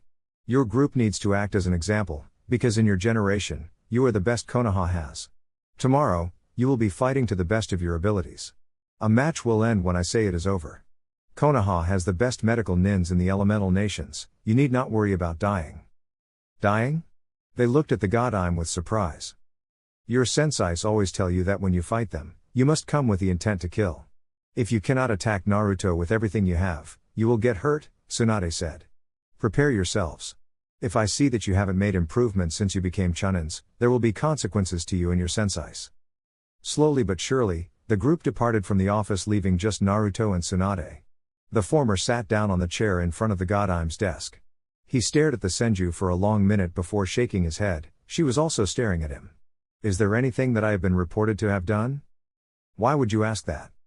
You won't know what Jiraiya framed me for doing, Naruto said with a shrug of his shoulders. I want to talk to you about Tamari, Tsunade said in a measured tone. She studied Naruto, trying to see if she could get any reaction from him, but she didn't get anything. He just looked back at her without even twitching. The delightful Subaku, he hadn't seen her since that day he left her in the river country. Perhaps a bit unkind of him, but he would always have the memories. The days in Amagakure had been truly pleasant because of her presence, because she had been there and indulged him. When she came here, you asked her about me, he said. What did she ask you? Nothing. She was curious, but she didn't ask much. I also know there are things she didn't tell me when I asked her about what you did in Sunna. The Godime said in a firm tone. I just want to know, what do you think about her? I could understand with Jiraiya, but I don't really think you want to get that deeper with my personal life. Naruto responded calmly. Why are you asking? Are you not going to answer my question? I will have to see her again to actually know. But admittedly, my time with her had been delightful. I don't hate her. He really didn't want to use the word, like in this situation, because he could sense that there was something in the making. He didn't want to get involved in it. Not when he was just being pushed by someone. Tsunade smiled. I'm glad, she said. Did you think that you could not hate someone when you were younger? I didn't see anything because I wasn't around, but I do get the picture of how things must have been. I can't claim to really understand it, but I can see it must have been miserable. It really was miserable, Naruto said with a small nod of his head. But what do you live for if you cannot hope? I did hope for a better tomorrow. I did hope for many things, because when things are not going well in your life, all you can do is hope, Tsunade-sama. Hope is what drives you, it gives you the confidence to push forward. For a couple of moments, there was silence. I want you to know that I really do care for you, Naruto. I want you to be happy with your life and the decisions you make. You were robbed of the childhood you could have had because you became a Jinchuriki. I want to give you an option to choose how you live to make yourself happy. If you want to go back to Team 7 again, I will make it happen. If you don't want it and want to operate separately, I can still make it happen. The Godime spoke in a warm tone, full of emotion. But it was only as long as he was living in Konaha, serving Konaha. Well, a cage was supposed to think like that. And I really appreciate that, Naruto said with a smile. Well, if nothing goes wrong, we should be able to live happily. He paused for a moment before asking. Are you content with your life? Tsunade stared, trying to understand what Naruto was asking. When she got it, she responded in a quiet tone. I don't want anything more now. Protecting this village is what I can live for. I have experienced many things in the past. I won't die with any regrets. Perhaps sometime in the future, we shall sit together and share a bottle of sake while talking about those experiences, Naruto said. I'm not drinking with you. Naruto just laughed before standing up. There shouldn't be anything wrong with that. I am growing and I am sure I will reach a point where you will feel comfortable to say anything to me. He grinned. You know, like how lonely the bed can be at night. The Godime threw something towards the blonde, but he dodged it. I shouldn't have sent you with Jiraiya, Tsunade said with a stare. Konoha, Training Ground 8. Kurenai looked around the training ground. The senseis had already gathered as well as their students. They were not supposed to give them instruction, but they had to fight for themselves without their guidance. Kurenai didn't doubt her team, but she questioned the intelligence of allowing just one person to fight all the other teams. Even though he wouldn't be fighting them all at once, this was simply saying that he was stronger than all of them by a big distance. Naruto had grown, but just how strong could he have become? She hadn't seen anything outstanding during the Chunin exams. He was training under a Sannin, but so has Sakura. But the Godime Hokage seemed to have confidence in his abilities. Kurenai would not question the Hokage. She was just going to watch, but she doubted things would be anything surprising. Then again, he was a Jinchuriki, he could use the Kyuubi's power. Was it safe using it in such conditions though? Kakashi, your student is truly displaying the confidence of youthfulness, Guy said in a proud tone as he stared at Naruto. To have the confidence to take on a 3-man squad, it was outstanding. It was the kind of test that one could set for himself to test his limits. He hasn't been my student in 3 years, Kakashi said with a shrug. He is Jiraiya-sama's student. The Jonin said. Where is the man himself? Probably left village already, Kakashi said. It is a shame that he isn't here to see Naruto express himself, Guy said with a small nod. Do you think he will do it? Kurenai asked with caution. The others have also grown as well. And they have been training hard over the past months to prepare for future battles. Kakashi stared at Naruto for a moment. He had fought the blonde, and so he would know. He knew that none of the teams could match up to Naruto. He had certainly been training hard with Jiraiya and not fooling around. His progress was nothing short of miraculous. Only Naruto could grow in such a pace because of chakra levels. He is also not constrained to a certain style of fighting unlike the others. You'll see, Kakashi said. I am interested in how your students have grown though. Tsunade clapped her hands to get everyone's attention when she arrived in the training ground with Shizune. She smiled seeing that everyone was present. She was truly interested in seeing what Naruto could do. Jiraiya praised him and Kakashi had nothing but praise as well. But the times coming ahead would require for him to fight not just for Konoha but for the Uzumaki as well. Maybe some people would disagree with her but she didn't care. She was the Godime Hokage and she alone decided what to do with her shinobi. If she was sending them to war, no one had the authority to say no. I hope you all came prepared because I don't want to see anyone taking things easy. We don't know what will happen in the future, but you must be prepared for anything. It isn't just you who have to be prepared but everyone has to be prepared, from Jonin to Jinan. This is a friendly match, but you are fighting with the intention to kill. I also want to see if your formation's at work. Over the next weeks, we will prepare training specifically designed for each time. Kurenai's team is useful for tracking. We will design a training program that will test your tracking abilities. But for today, I just want to see your abilities. If you are fighting in the front lines, how well do you fight? If you disappoint me, I will strip you of your rankings and put you a level below. You will have to enter another exam to regain the rank you lost. This isn't just reserved to just you, there will be many who will face this fate. I have given an instruction for all shinobi to train. If you don't have an improvement, we will deal with you. Even jonins who have slacked off in their training can be demoted to just chunins. Konoha has always produced the best shinobi because our jonins are strong. A chunin from the hidden leaf was usually able to fight some jonins from other hidden villages. But over the years, we have slacked off, but no more. Naruto was amused by all that talk. Many shinobi were chunins but had poor attitudes and not just strong enough. They were going to have to return their chunin vests, a pitiful experience that was going to be. But no one could blame anyone. It was apparent that with how things are, people like Sakura and Ino would have never become Jinan if they didn't improve their levels. So there was no more playing shinobi. Everyone had to be serious. The future was certainly going to be difficult. I expect all of you to move in if something fatal is going to happen, Tsunade said addressing the Jonin senseis. The Jonin saluted. Tsunade turned to Naruto. I hope you are ready and will not disappoint me and Jiraiya, she said with a stare. This is under your terms, and you know you have a role to play in the future. If you are not strong enough, you will die. You won't be able to protect anything. Simply having the desire to do something isn't enough, you need to have the prowess and will to do it. Naruto nodded. He understood that perfectly. Let us start with Team Guy. I think they will set the stage, he said with a wide smile. Tsunade was certain that Guy's team was stronger than the other teams. Neji and Lee were exceptional shinobi. Lee might not be able to use ninjutsu, but he could not be underestimated. Guy could easily be their trump card if he was willing to pay the price for using the power he could wield. Are you sure? If I lose, I can always be mocked by the others for thinking that I had the strength to take them on. It will also be a challenge for me. Circumstances are always not going to be favorable. Besides, you can always heal me, Naruto said with a shrug. Tsunade nodded. No using that power. She warned. But we will have to go through that to prepare our shinobi in case they ever have to face a Jinchuriki in battle. Normal shinobi? What could they do in battle? Fighting a Baijuu was simply a way to die for people who didn't have the might to battle against the power of a Baijuu. Naruto wasn't going to voice his thoughts, he simply nodded. Team Guy. Tsunade called out. Anything goes. I won't repeat myself. Although Lee was jumping up and down about the prospect of facing someone who was prepared to fight all of them, Neji wasn't so confident. Kenten, Neji called his teammate. Keep your distance, Lee and I will get close. When you see an opportunity, use it. I will keep watch with my Byakugan.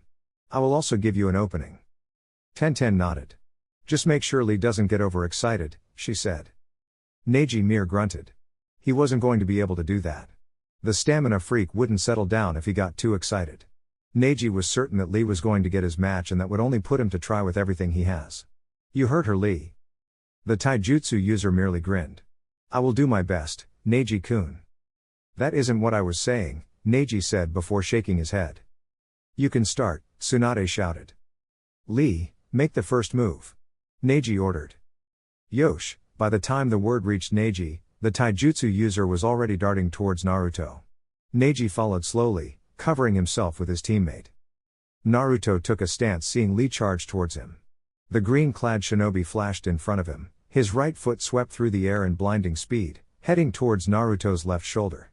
Naruto raised his left hand trying to put up a defense. The moment Lee's foot collided with his hand, Naruto regretted it. There was much more strength than anticipated and he was pushed towards his left, slightly. Lee lifted his left foot.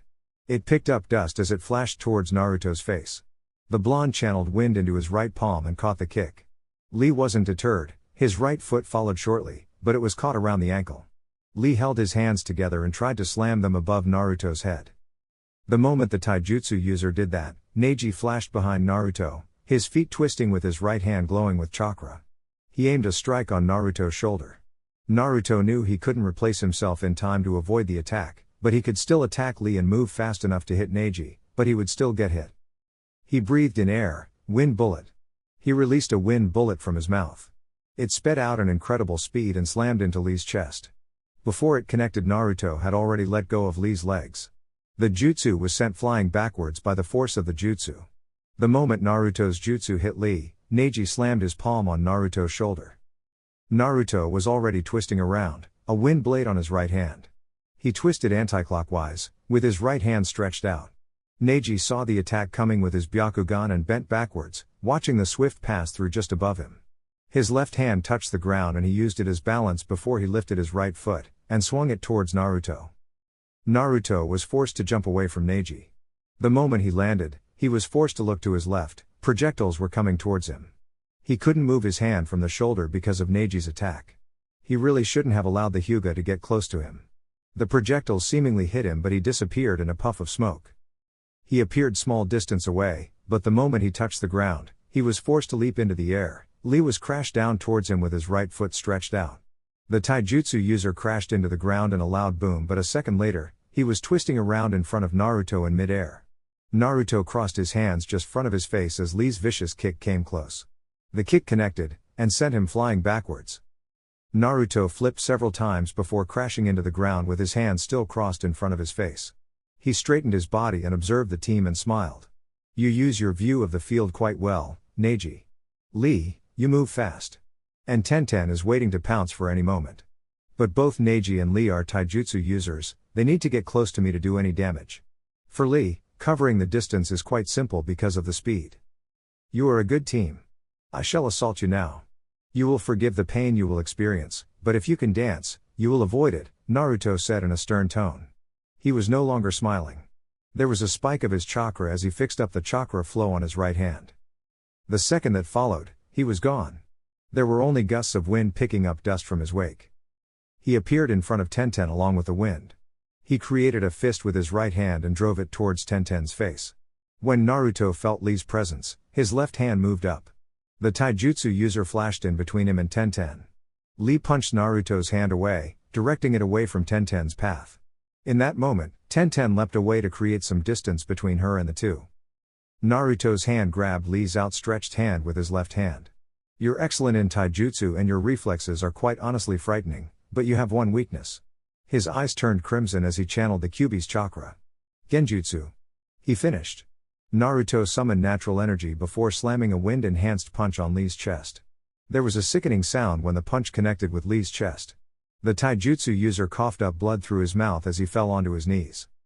Sensing the incoming Neji, Naruto used his hold on Lee to twist him around and then hurl him towards the Hyuga.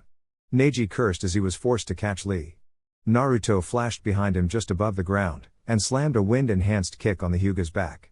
Neji yelped as pain shot through his body before being sent flying away along with Lee. The moment Naruto touched Neji, he was forced to look up as he sensed something. He frowned when he saw a huge wave of water falling down on him. The water slammed on his body, sending him crashing to the ground. Tenten summoned the lightning jutsu she had stored in her scroll and directed it towards the water. While covered by the water, the lightning flashed through the water, and shocked Naruto.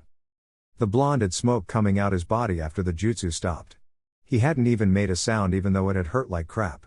I see, so you can store ninjutsu in those scrolls. I thought you could only summon weapons, Naruto stated calmly.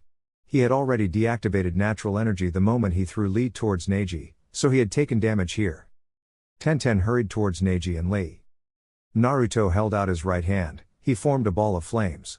He jumped into the air before kicking it towards the three, but it blasted above them. They did feel the heat nevertheless. Naruto snapped his fingers. Flame explosion. The flames exploded, just after missing the three. It created a large cloud of crimson flames that produced increased levels of heat in the training ground. Sakura jumped into the scene and knelt down before Lee. She frowned when she tried to heal him. There was massive damage on his chest. No opponent will allow you to heal an enemy he has just defeated. Sakura froze, hearing Naruto's menacing voice from behind her. There was considerable amount of heat in the atmosphere. She glanced towards the blonde from behind. On the palm of his right hand, there was a small ball of red flames. And I won't be nice enough to let you heal him. Aren't you taking this a bit seriously? Sakura asked with sweat on her forehead. If we end up in war, will you be asking that question? Naruto asked before he took a step forward. Tenten threw a bomb towards him. Naruto wasn't able to dodge the paper bomb when it hit him on his chest before exploding. The explosion also set off the jutsu on his palm, causing him to be surrounded by a column of flames. The flames didn't burn for a second as they suddenly vanished. After the smoke screen disappeared, he turned towards Tsunade. This isn't exciting. Can they all just come at me all at once? Maybe I will be forced to fight, he said in a bored tone. Sakura will be healing the others and perhaps Lee will use those nasty gates of life. It will be problematic, but at this stage, I'm not being challenged. Perhaps it was her anger incited by Naruto's bored tone, but Tsunade ordered the others join in. Sakura, you are not to heal him. And unless Naruto is unable to move, there will be no end to this. Naruto frowned. You really want to see me in the hospital, don't you?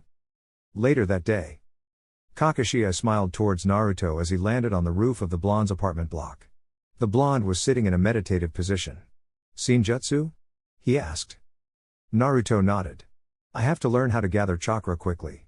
It really is proving to be a challenge, he said with a sigh. Came to see if I am nursing some wounds? Kakashi shook his head. I just wanted to talk to you. We haven't talked since you returned to the village. We didn't even talk much that day I came to visit you. He felt awkward saying those words. Perhaps it was the circumstances that surrounded them. He had seen Naruto's progress as a shinobi and he was a little bitter over his failure in being a teacher to Naruto. He wanted to talk about it and perhaps about Minato. Naruto closed his eyes for a moment and then breathed out to break his concentration. What do you want to ask? Do you hate me? Naruto looked at the Jonin curiously. Why such a question, Kakashi? No longer sensei. Then again, it was what he deserved. Even if Sakura still called him sensei, it was certainly just out of formalities than being a real sensei to her. Tsunade and Shizune taught the girl everything. He couldn't do anything for her. You know already that I was your father's student. You must have assumed that I know some of his techniques like his signature move. Naruto stared at the Jonin for a long minute. The man felt off talking about this subject. Seeing him fighting earlier on during the day, Kakashi must have been reminded of his dear sensei. From what Tsunade sent him that other day, Kakashi had been really close to the Yondaime Hokage. The man had demons on his closet and his father had been truly there for him. Well, you were his star student, and since Jiraiya knows it as well, I did assume you know it. But I wasn't sure since you never used it. Kakashi held out his right hand. A small Rasengan formed on the palm of his hand. He then cancelled it before speaking. He taught it to me. The Jonin paused for a moment. He settled down before speaking to me. I didn't teach you anything even though I was your sensei. Even during the Chunin exams, I only found a Chunin, who is only a Chunin in name. I focused my attention on Sasuke because I somehow felt that he needed it more than you did. I thought if I focused on training him, maybe he wouldn't feel inferior to you and decide to leave the village. But that didn't help, Naruto said with a flat tone. Yeah, Kakashi said before falling silent. Your father was a sensei to me. He taught me even his prize jutsu, but I couldn't teach you anything. Even at a moment when I should have really taught you something, I showed favoritism, and chose Sasuke. Maybe it was because the Sandaime ordered me, but I still wouldn't have taught you anything. Naruto looked up into the sky for a long minute. It was getting dark. There was a comfortable air that was going to wash over the village very soon, and he would enjoy it while at the top of the Hokage monument. Perhaps he could find time to get his mind working on seals. Perhaps he could do something for Lee to help him cover his tracks when it came to genjutsu. In cases he ever found himself separated from his teammates, he would be in trouble. But then again, the likelihood that he would find a shinobi who was going to use illusions wasn't much. Genjutsu was difficult to use. The most powerful shinobi haven't been good with the art. The Sandaime had you trained Sasuke, Naruto said in a quiet tone. He then shrugged indifferently. The words you taught me will never leave me, sensei. Personally, you have taught words that I think are fundamental and should be taught in the academy. Your words are what build friendships, a sense of true duty. You know, there is a difference between trying to save someone because you were ordered to do it and doing it because you love them. I think for shinobi that should be a fundamental rule. I came to this conclusion because of how you care for your colleagues. Do you think that is enough? Who can tell? But what do you think is important, sensei? Naruto didn't wait for Kakashi to respond before speaking again.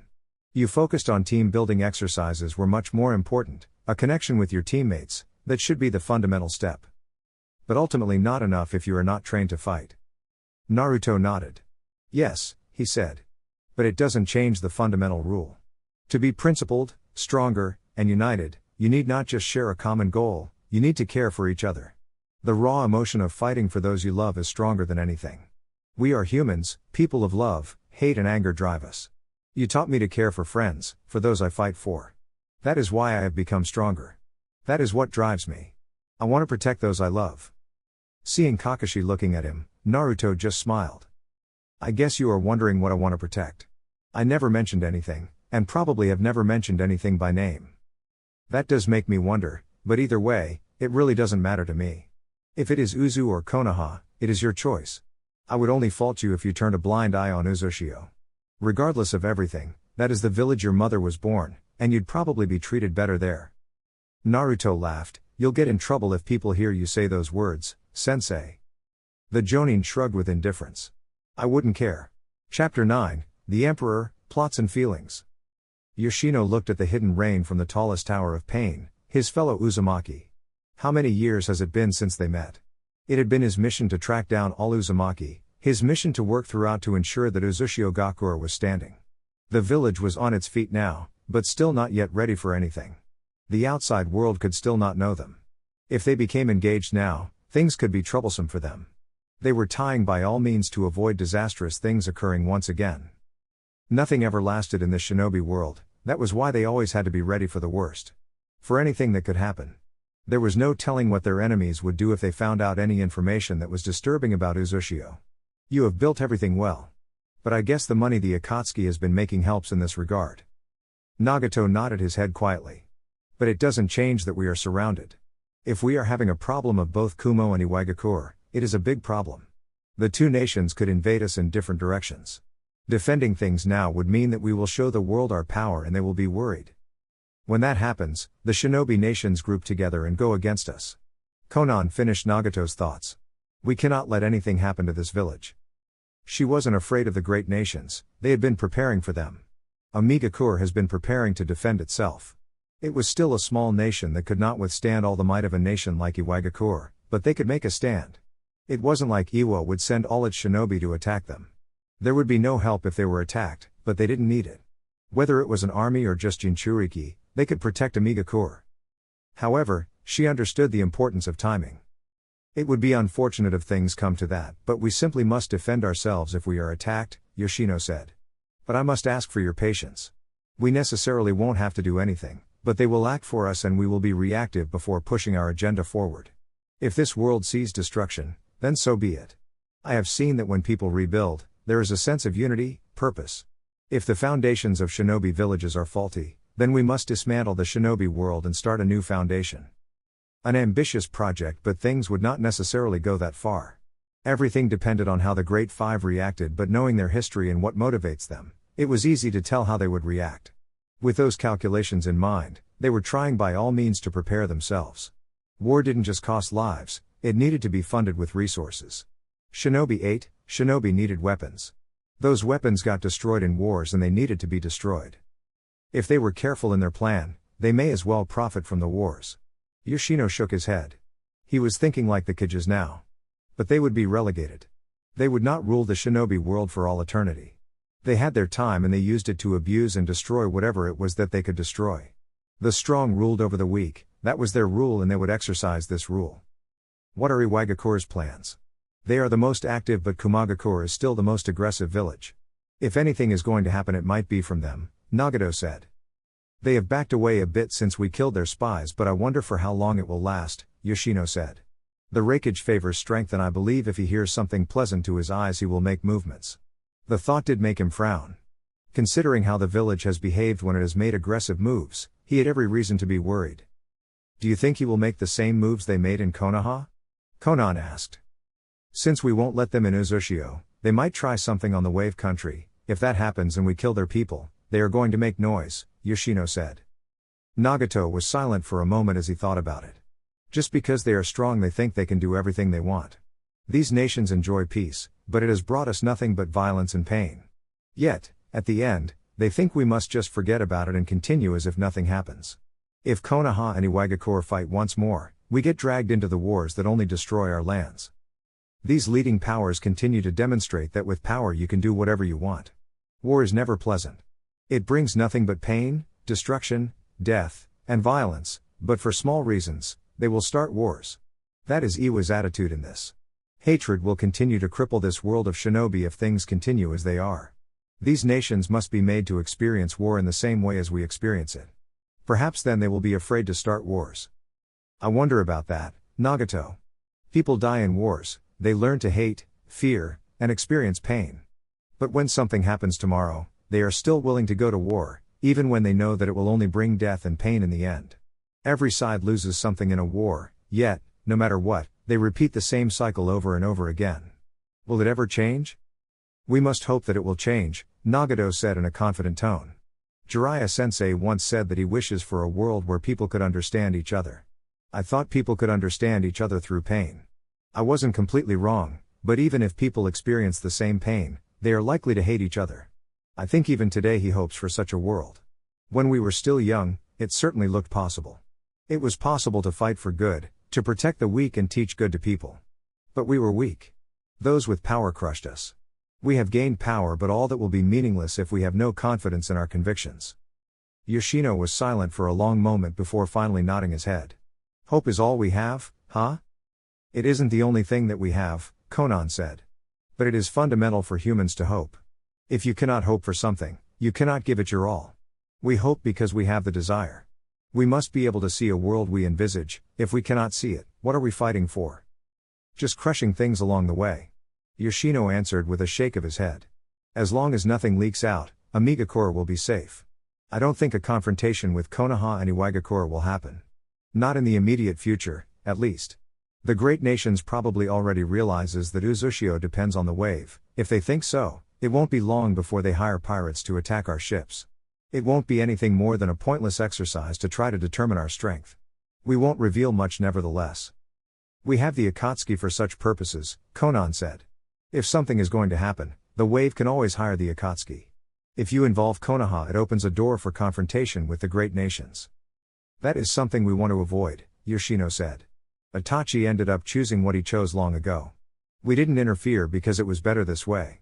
He would have been a problem if he had stayed alive. You continued to use him because you knew he was going to die? Naturally, Yoshino said. But we still managed to keep him restrained. However, he did make contact with His Majesty. The only thing he gained was a way to fast-track his death. Since we were watching him, we made it our mission to take his body and keep it. He could be useful in the near future. And so we have stored his body away. Sasuke would likely go blind because he wouldn't get his brother's eyes to unlock the eternal Mangekyo Sharingan, but Yoshino wasn't concerned with that. The Uchiha was by far the least in his concerns. If Sasuke went blind, maybe he would celebrate. It all depended on what the Uchiha was planning to do afterwards. So, is it still going to be silence for the next 2 years at least? Yoshino nodded. Yes. We have already acquired the technology we require from the Land of Springs. The next phase is building and His Majesty will be overseeing it all. I'm sure you'll also have your hands full. During this time, there likely won't be any communication, and unless the unexpected happens which will require a military force, we will not require the use of the Akatsuki. But after then, the Uzumaki will make a return. A couple of days later. It felt rather nostalgic being back in this village. Perhaps it had more to do with Itachi's feelings towards Konoha than his. Sasuke stared at the very gates that he had left when he departed the leaf to gain power from Orochimaru. What a waste of time that had been. The Sannin hadn't given him much. He had done most things by himself anyway. Perhaps leaving shouldn't have been an option for him, but then again, if he hadn't felt the village, Itachi wouldn't have bothered inviting him to their battle. Maybe Naruto had more to do with his brother's actions than him leaving. Either way, he was back in the Hidden Leaf. He wondered though, after everything, would they just willingly allow him to walk through their streets? Sasuke snorted at the thought. He didn't need their approval. If they didn't want him, he could leave any time he chose. With the power that Itachi allowed him to gain, there was nothing that could stop him. Not even Naruto could be in his way now. He was still going to get revenge nevertheless. Itachi might not have wanted it, but it didn't matter. It wasn't about what his brother desired. It was about what he wanted. Reviving his clan and revenge had always been his core dream. Not much has changed aside from a few side jobs he now needed to do. When Sasuke stopped by the gates, a squad of Anbu surrounded him. Uchiha Sasuke, the leader of the Anbu, said a monotone voice. "You will need to come with us. I already came here without you. I can make my way towards my destination without you." Sasuke responded in a dangerous tone. Just because he was here didn't mean that he was going to allow them to boss him around, never. He had never permitted such anyway. "And where is your destination?" They were on guard, ready to act in case the Uchiha made any wrong movement. "Hokage Tower, I need to speak to the god I'm Hokage about my return. You abandoned the village, put the lives of several clan heirs in danger after choosing to join the forces of a known traitor of the Hidden Leaf, a person who invaded this village. Do you think you can just walk in here and speak to the Hokage?" They were directing their killing intent towards him. Sasuke didn't find it amusing. The last time he had been afraid of a killing intent was when Orochimaru stared at him during the Chunin exams. He had been stupid though. He had been impressed by the Sannin's strength, but he should have seen something glaring right at him. Orochimaru had run off from the village with his tail between his legs after his failure of an invasion. "If I didn't think so, I wouldn't have decided to walk through the gates," Sasuke said with a small shrug of his shoulders. "If you are going to lead me, you can lead me towards the Hokage Tower." They stared at him and considered him for a moment before one of them asked. "If you came here to kill the god I'm Hokage?" Sasuke stared at these people with contempt. "If you are not going to lead me, I know the way around. I'm only asking you to lead me because I don't want to cause unnecessary problems," he said. "We will take the rooftops, we don't want your appearance causing a scene." Uzushio Gakure. Guren couldn't keep the frown off her lips as she walked through the streets, heading towards the leader's tower. She was just returning from the wave after having received intelligence of Amagakure's intentions to move against the wave's leader. A disturbing sound that had her running through the streets and heading straight into a boat to stop the attempted attack. She knew that people have already tried asking questions to those close to the man regarding Uzushio, but they were not getting anything. Kumo, being the aggressive bully it was, had attempted to kidnap the leader of the country to try to take him back to their village where they would try everything to get him to cough out secrets of Uzushio. Damn brutes. They were never going to leave them alone. Guren knew this when she signed into this job, but there was no breathing room. The damn scums were persistent and it was starting to frustrate her. At least Iwagakure had stopped, but that they couldn't do what they did to Iwa's people to Kumo. There would be one hell of a scream coming from the lightning. No doubt the man would threaten to descend to the ground himself to take revenge over the loss of his shinobi. They were a small nation, and so the bigger boys thought they could bully them. Ridiculous. But Guren was starting to see things clearly.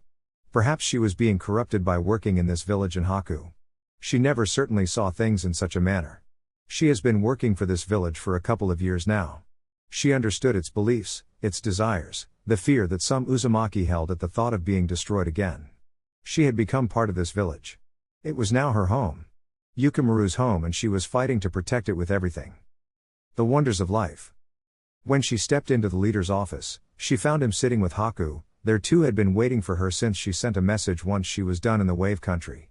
"I guess I'm not the only one who is concerned that Kumo has decided that we are a cause for concern," Guren said, seeing the stern looks on the males' faces. She settled down with a tired sigh. "It is a matter of concern," Yoshino said with a small frown on his lips. "I was hoping that they would treat us as nothing that could threaten them," Haku said. He understood that the Raikage listened to power, and so if they thought they were weak, they wouldn't do anything against them. He had been breathing happily under this assumption. If things were going to break out soon, there would be fighting and death. It wasn't something that he really wanted to do, but he would be forced to do it if these people end up attacking them. It wasn't like a mission of his where killing wasn't a necessity, but in war, you had to kill. Sparing the life of an enemy was nothing more than a wish for being stabbed in the back. They still likely don't see us as much of a threat, Guren said. They didn't send anyone powerful to do anything, she said. And we still maintain all of the wave's military power within this island, training them. As it stands, the wave doesn't have the military resource to defend itself, but it is fine this way. The elemental nations can think this way, but wave shinobi won't be wave shinobi but rather Uzushio shinobi, Yoshino said with a pause. But it doesn't change that Kumo has moved. Do you think they moved because the other nations are moving as well? Haku asked. They held communications with the Leaf, and their alliance with Kiri was possibly known. Then again, it wasn't something they could keep hidden with how the Mist wanted to do business with them. Possibly, Yoshino said with a small nod. What did you do to them? Nothing, Guren said with a shake of her head. I figured it would be risky to kill them all. So, I just captured them, but I avoided using my abilities. We don't want Kumo seeing the bloodlines or else they will go berserk. Yoshino laughed at Guren's words. Berserk? It was perhaps an exaggeration but quite fitting. You did well. We'll just send them back to Kumo peacefully, but we won't say anything to them. If they try something like that again, we do the same process over and over again until they grow frustrated. But hopefully, if we don't kill them, the Raikage will think of us as naive and stop with his barbaric actions. If they grow frustrated and send an army? Haku asked. I have spoken to Nagato about this, Yoshino said. The wave will hire the Akatsuki if it happens like this. Amagakure will probably think we don't have the strength to protect the country ourselves and maybe stop being aggressive in order to play the wait-and-see game. It is something that Iwa is currently playing now since Konoha sent its people. Hopefully, everything works out and we don't get dragged into battles before we finish building, Haku said calmly. It is a little quiet in here. It is a pity that it will get dangerous. It is unlikely that the hidden villages will try something against us just like that, Yoshino said. You of all people should know that when someone attacks us in here, we have the advantage of sinking their ships before they reach us. It is the same with the wave country. The only way through is by the Great Naruto Bridge. We can always send you out to freeze the surface and His Majesty to destroy the ships. In terms of attacks coming through the sea, they were covered. Uzu was certainly covered. But it would be a problem if they send hundreds of ships. They wouldn't have the manpower to defend against those attacks. Yoshino would not say this to Guren and Haku, but it was a possibility he shared with the Emperor, but they would have to devise a way to deal with it. What is Kiri's position in all these? Doesn't want to get involved, Haku said. Well, the village is still trying to rebuild and it doesn't have to worry about a war happening inland because they are far away from it. It still has a large naval military, so no village would try attacking it in its territory. They do use the mist to their advantage, Yoshino said in thought. We might also have to learn a thing or two about them in cases we ever need such a tactic. But for now, Guren, you can send those people back to Kumo. We don't say anything, and we pretend that nothing ever happened. If you like, you can even offer words of apologies to the Raikage. I'm sure he'd read it with a snort. Yoshino smiled when he finished speaking. An apology for what? Guren demanded with a stare.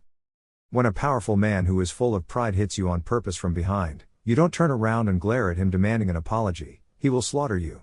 What you do is you turn around and humble yourself before the mighty man and even apologize for being in his way.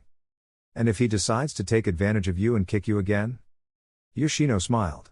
The first attack will be cautious, but when you roll over and show him your back, he loses the sense of caution and attacks recklessly. Guren stared at the man for a moment before shaking her head. She then smiled. Tell me, does the Emperor also think like this?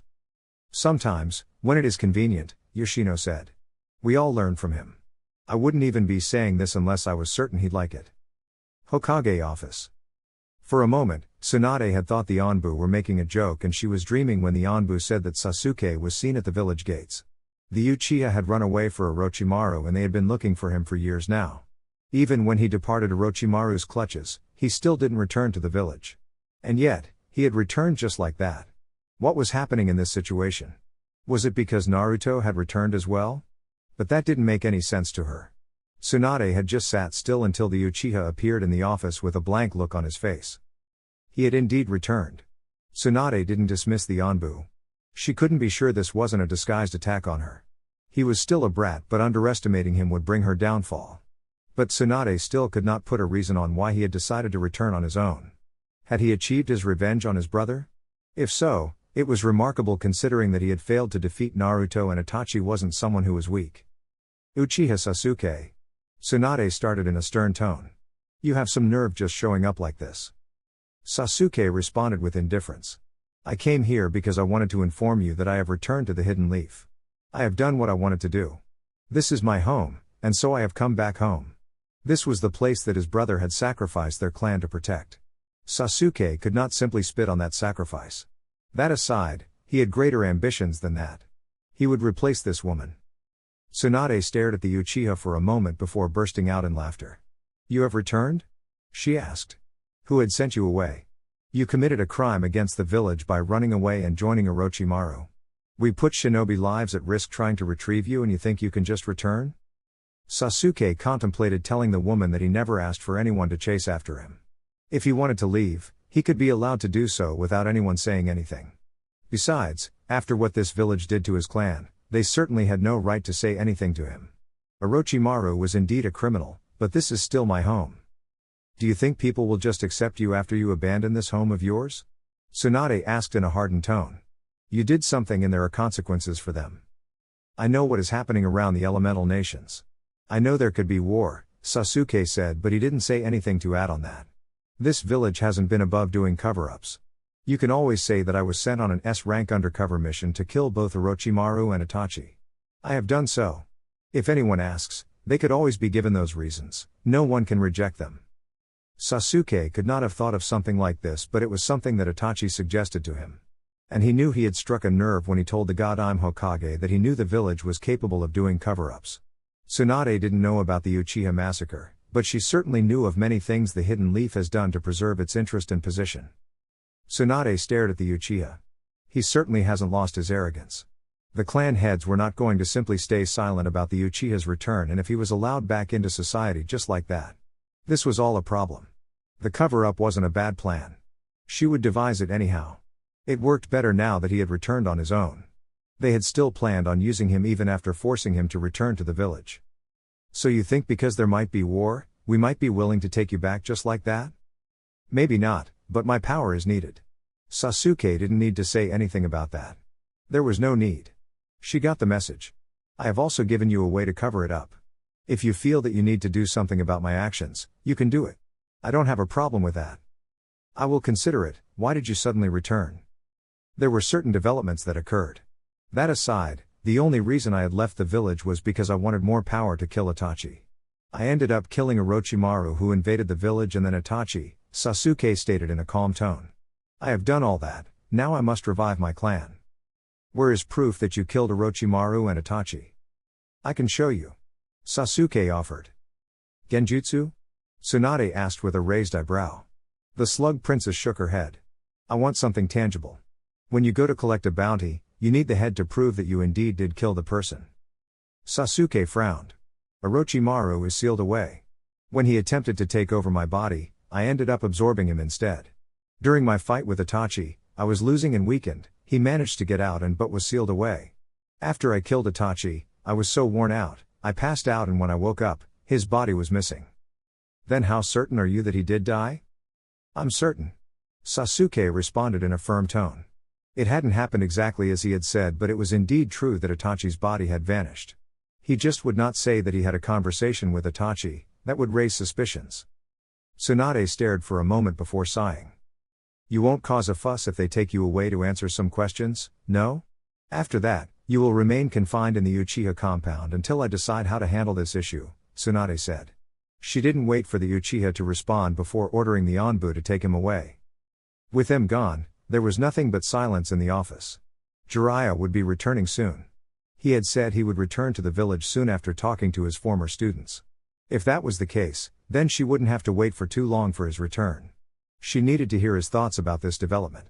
Even though she had a problem with his attitude, Tsunade could not deny the benefit of having him in her ranks.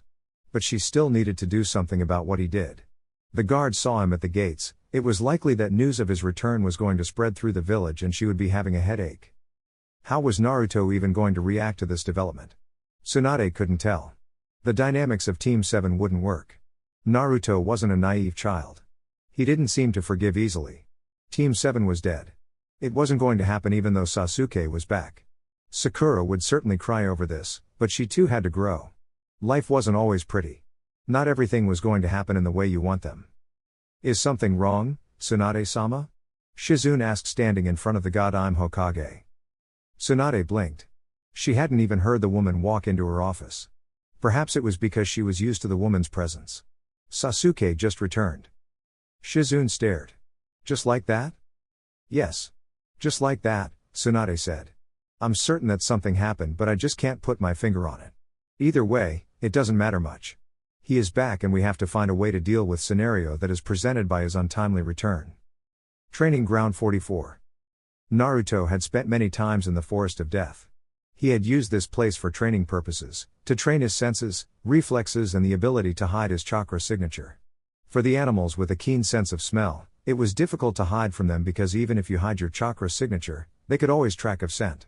There were shinobi who were also very good at this.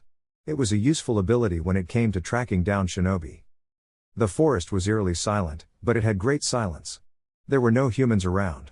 There was peace, the danger of nature, the life of nature. Everything that nature had to offer was here, life and death. Preys and predators dominated this land and trees seemed to thrive within the soil that gave them life. He was standing still, left hand holding a single hand seal with his eyes closed. The wind around him was twisting in a small tornado. It was a gentle twist that didn't cause any harm. He was trying to create a defensive jutsu that could help him defend against attacks he would not otherwise be able to dodge. There were those jutsus that were too fast. But you needed to be able to summon an attack in the blink of an eye to defend yourself. Could he, though, cause the wind around him to twist in the blink of an eye? It hadn't proved possible, but he was thinking of just twisting around to give the wind a push. The wind around Naruto dispersed as he sensed a presence within the trees. "Naoki," he said without looking at the redhead sitting on a tree branch. "Have you brought what I requested?" "Hi," the redhead said before throwing a scroll towards Naruto. The blonde caught it with his right hand. "When can we expect to mourn your death?" "Soon," Naruto said. "I will contact you with instructions. I have already tested the seals on my body, so we shouldn't fear anything going wrong. It is unlikely since I have studied their skills and realized that no one can be able to do anything. However, in case a miracle happens, you must be ready to do what needs to be done." "We will be ready," Naoki said. "Should I keep with observations or go back?" "Do as you like. But when I summon you, you cannot fail to appear before me." "As you wish," Naoki said. "One more thing, organize for some enemy shinobi to attack me. It should be a good cover-up." "It will be done," Naoki said before disappearing. Naruto sat down and opened the scroll he had been given. The following day. Seeing Sasuke at his place, Danzo couldn't help but frown deeply.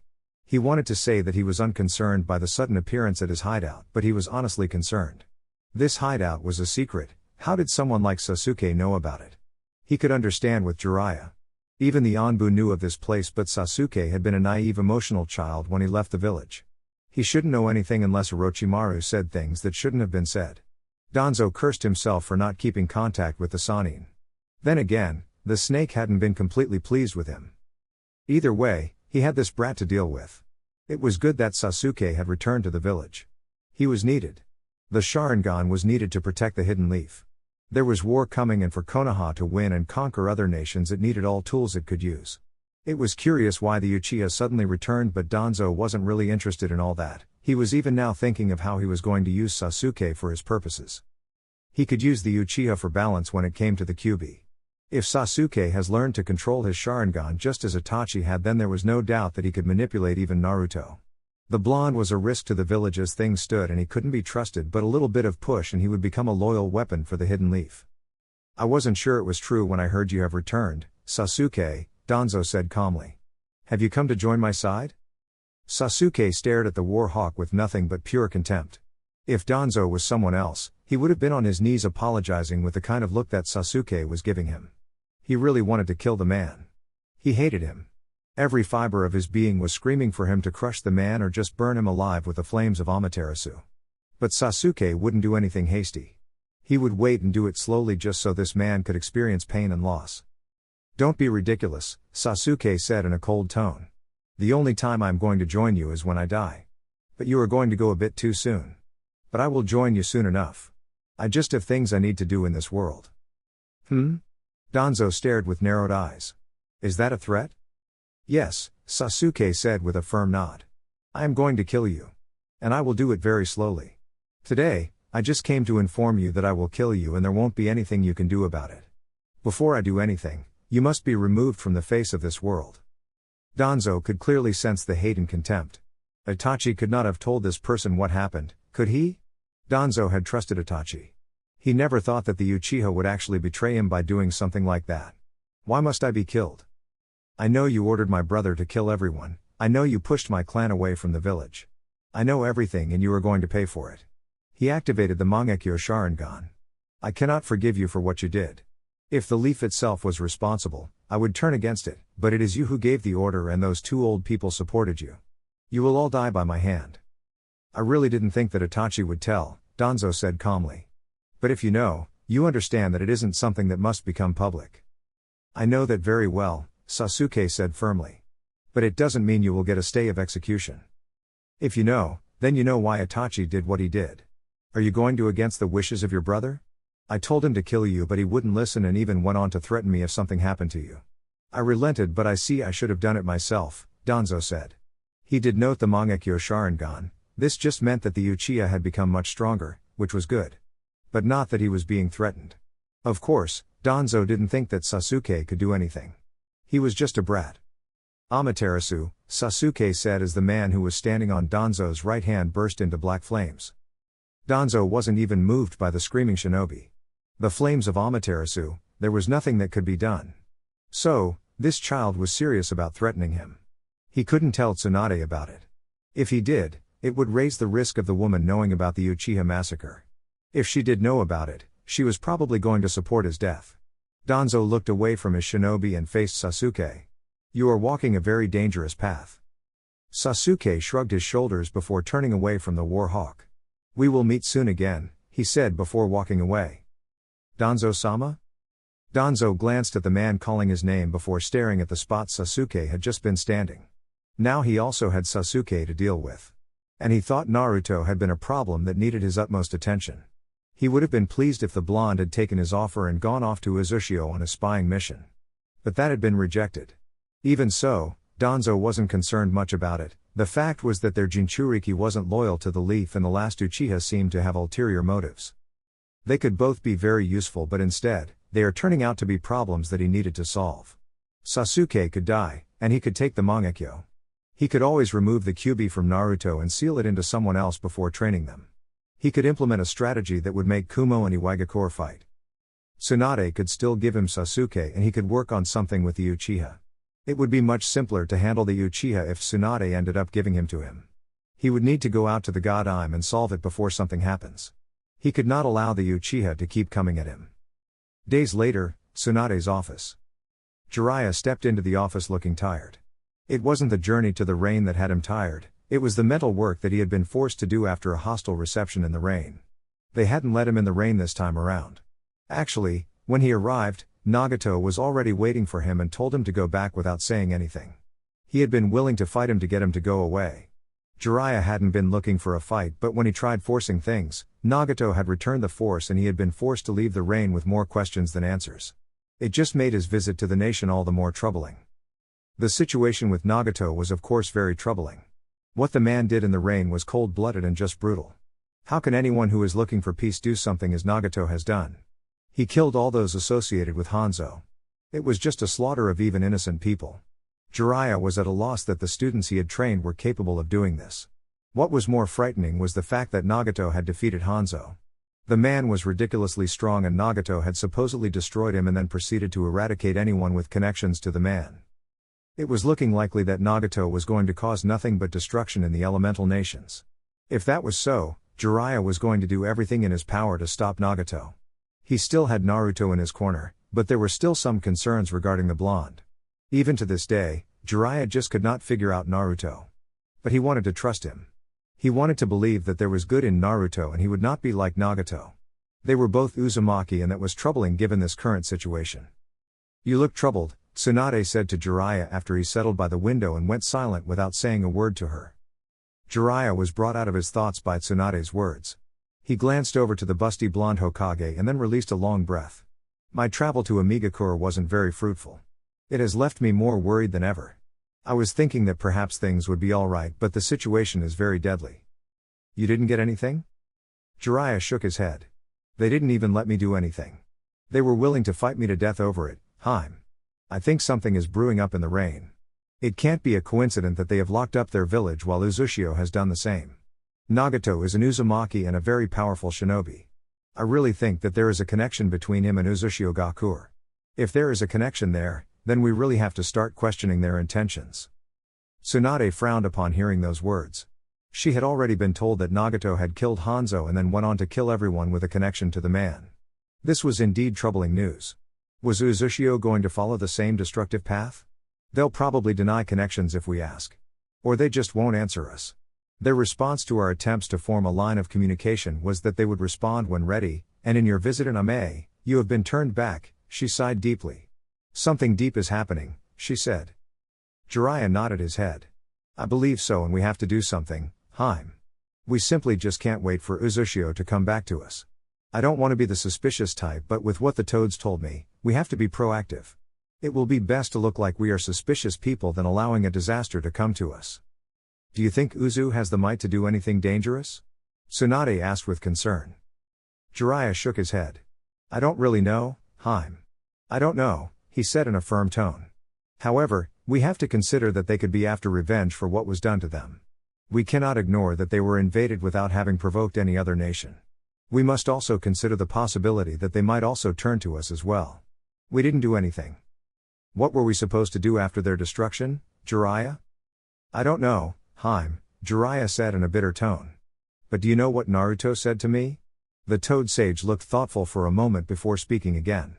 Why is it that even when Uzushio and Konaha were allies that none of the Uzumaki came here to seek refuge after their destruction? Tsunade frowned. This puzzles me. Konoha's shinobi were Uzushio's symbol, Kushina was brought into this village just to be a Jinchuriki of the Kyuubi. The relationship between Konoha and Uzushio was a deep one that was made with strong bonds. And yet when their village was destroyed, none of them came here. Konoha did nothing, but if they had come here, they would have been accepted, and at that time, there was no village that would have dared try to invade us, Jiraiya said in a very serious tone. It is alarming and we really cannot ignore this. What must we do then, Jiraiya? What are we going to do about this? It does look like things are not going to settle any time soon, Tsunade said in an equally serious tone. At this point, she was truly glad that she had managed to get her shinobi to up their training in case something happens. Something looked like it was going to happen very soon. We need answers, Jiraiya said firmly. We need to get them from Uzushio. I will be willing to force my way into the village to get answers. Now thinking about this, we shouldn't have been naive. Just think of the way the village dealt with Iwagakure's spies.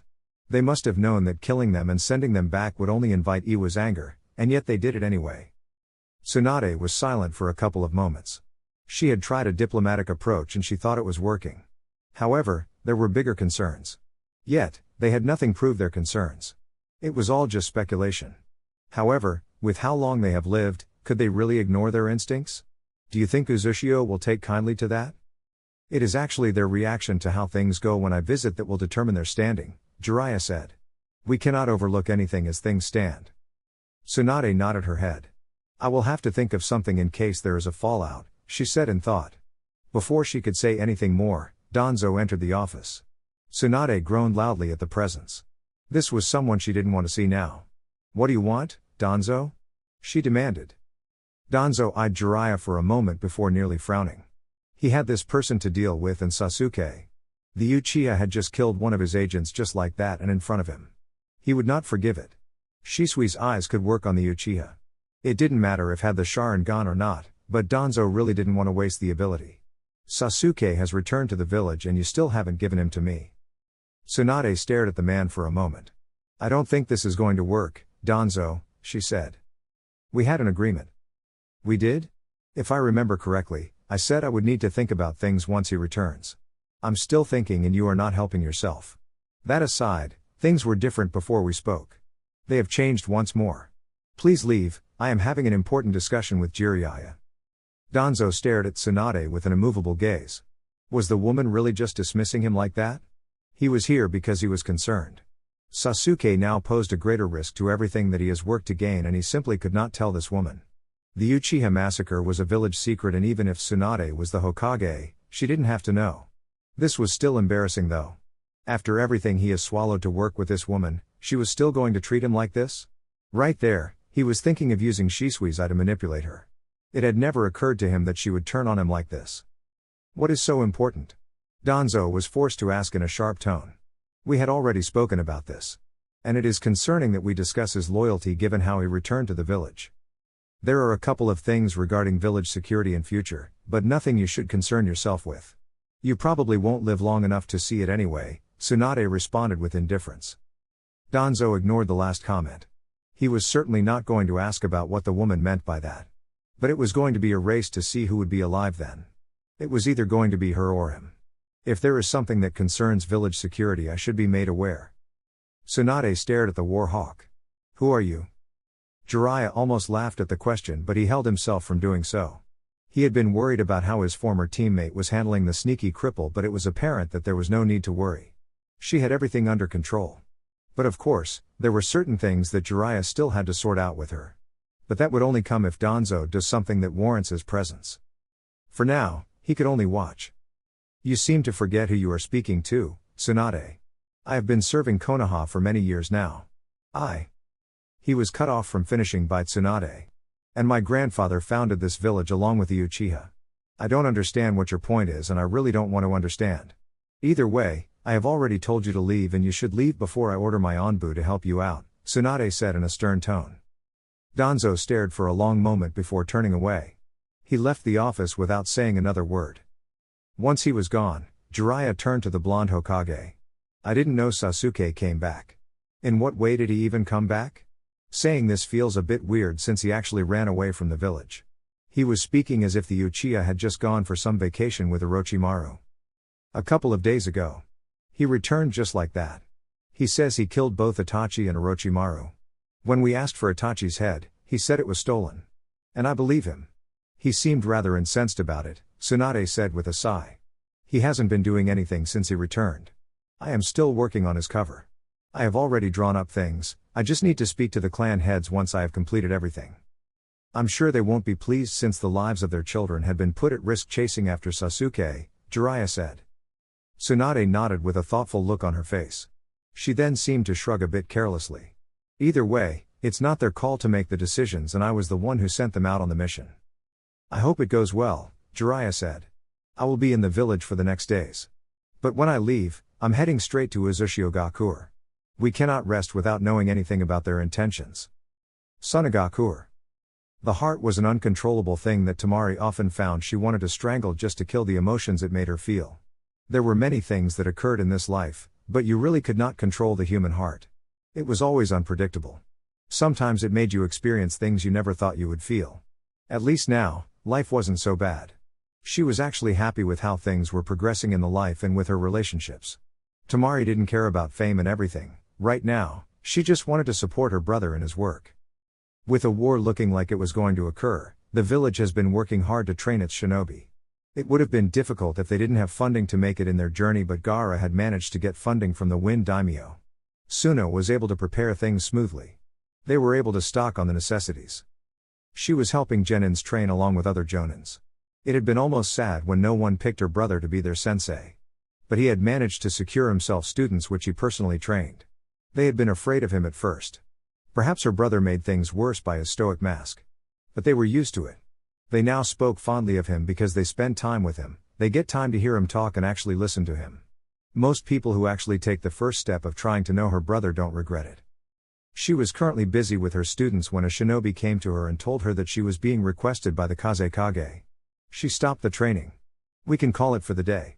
Tomorrow, same time, she said to her students. We will stay around here for a little while longer. Tamari didn't say anything to reject the idea. They always did that every now and then. She didn't always have time to give them her full attention, but whenever she could, she would always see them. The blonde left her students after telling them not to take it too rough. She slowly walked towards the Kazekage tower. It was busy with people coming in and out, up and down, shinobi coming in for their mission request. It hadn't always been like this, but with time, things do change. Gaara was the Kazekage, and although some still didn't accept it, they had wrapped their hands around the idea that he was the cage and would not be going anywhere. When she arrived in the office, he was just dismissing someone. She settled down calmly and watched for a moment. Is there something wrong? Gaara looked at his sister for a moment before looking at the letter he had received from Tsunade. Naruto had returned to the leaf. He had always known that the blonde was returning, but she had sent a message to confirm that he had indeed returned. Tamari didn't know about it. But he had observed that she had grown quite close to him during his time in this village. She even spoke of him very fondly. He didn't know much about the matters of the heart, but Gaara wasn't against his sister growing closer to Naruto. If there was going to be a relationship, he would approve of it. Then again, he had to find someone to marry his sister before the vultures and the wind capital make their move. Either way, he would not be pushing his sister to marry someone she didn't want to marry. Tsunade seemed to think that if the two were given a chance, something could happen since they have already connected. He knew his sister had spent time with that person. He didn't complain. She came back happy every day after spending time with him. Gaara shook his head, clearing his thoughts. Nothing is wrong, he said. But I need to send you to Konoha. You can leave tomorrow morning, he said. What is it? There is a scroll that must be delivered to the hidden leaf. The god Hokage will also give you something before you return, Gaara said calmly. He praised himself for playing this well. He hadn't thought he would, but he was doing it. Is it about the war that might not happen? Tamari asked. She wasn't pleased at the idea of a war, but if it happened, they would have to fight. Not only because they would have to offer support to the hidden leaf but for their own protection as well. There was no way that those villages would leave them alone if Konoha was plundered. Gaara nodded, but it was a lie. The scroll was empty, but he knew Tamari would never open it. We are trading intelligence. Our village is small and unlike the others, but we are still a great nation. If there is going to be war, we will have to play our part. Kiri doesn't look like it is going to take part in anything anyway. But at least both Iwagakure and Kumo are not doing anything as things stand. If they don't do anything, we can breathe, Tamari said. Hopefully nothing happens. But when dealing with power-hungry people, you can never be too sure about anything. Yes, and we still don't know much about Uzumaki, Gaara said with a shake of his head. Come back tomorrow morning for the scroll. I'm sure you need to make preparations on this side since you have a team to handle. Tamari was immediately on her feet. If I hurry up now, I will probably find them, she said that and walked away. Once she was out of the office, Gaara let out a long breath. He played that well. Now he would just have to wait and see what happens in the hidden leaf. Tsunade had already said Naruto would not be going anywhere, so there was no way she was going to miss him. Konaha. The hidden leaf once more. Tamari was finding the journey to be a bit constant these days. She was the one her village sent over here when there was something that needed to be discussed. Her usual partner in crime wasn't there to greet her today, and so she had entered the village alone and went straight to the Hokage tower. Once there, she found the blonde Hokage with her assistant. The woman smiled happily seeing her. You arrived sooner than expected, Tsunade said to Tamari. I was a bit faster getting here. I want to get back home as soon as possible, Tamari responded as she handed the scroll Gaara had given her to the god Hokage. She didn't sit down but remained standing, waiting to hear what the woman had to say. Gaara didn't tell her anything, Tsunade realized. He hadn't told her that Naruto was back in the village and that she was simply being sent to see him to see if something would click as it did before. She smiled. Perhaps it was better that way. I won't keep you for long. You can leave any time you want, but there is someone who I think you'd want to see before leaving. Tamari was curious. Who? Naruto. Tamari stared at the god Hokage for a long moment. Naruto was back in the village? Tamari was surprised. She wasn't expecting this to happen. She certainly thought he had yet to return. Gaara hadn't said anything, but surely he knew that Naruto had returned and certainly kept it from her. Was this some ploy to get her to meet the blonde? It was something else though. She could question, but she was a little excited that Naruto was back. She would nevertheless demand answers from Gaara when she goes back. When did he return? About 2 weeks ago, Tsunade said. He is currently at his apartment. I can get someone to show you. Tamari smiled. That is fine, she said. There was a sign of danger, a demon inside. It was a horrible. Tamari felt sick seeing the sign. Someone had obviously put it there. These people had no shame, didn't they? She felt like ripping it off in anger, but she did not. It was a huge struggle, but she managed to rein on her emotions. Sickened and mad as she was, she managed to calm her feelings. It was still a cruel joke though. How do you put something like this on someone's door? Did Naruto see this thing every day when he opens and closes the door? What was he feeling? What did he think about this? Tamari couldn't put herself in his shoes. She could not.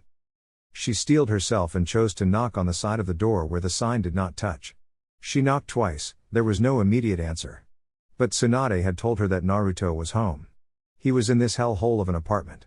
How do you even put the son of the man who you hail as your greatest Hokage in a place like this? Tamari shook her head.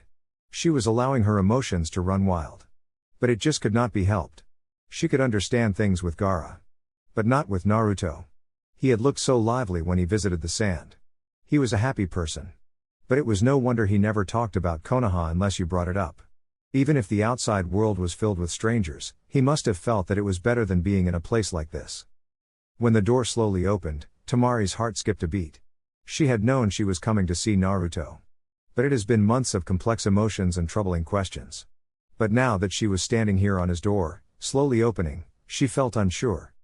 When the door fully opened, he was standing there with a blank look on his face.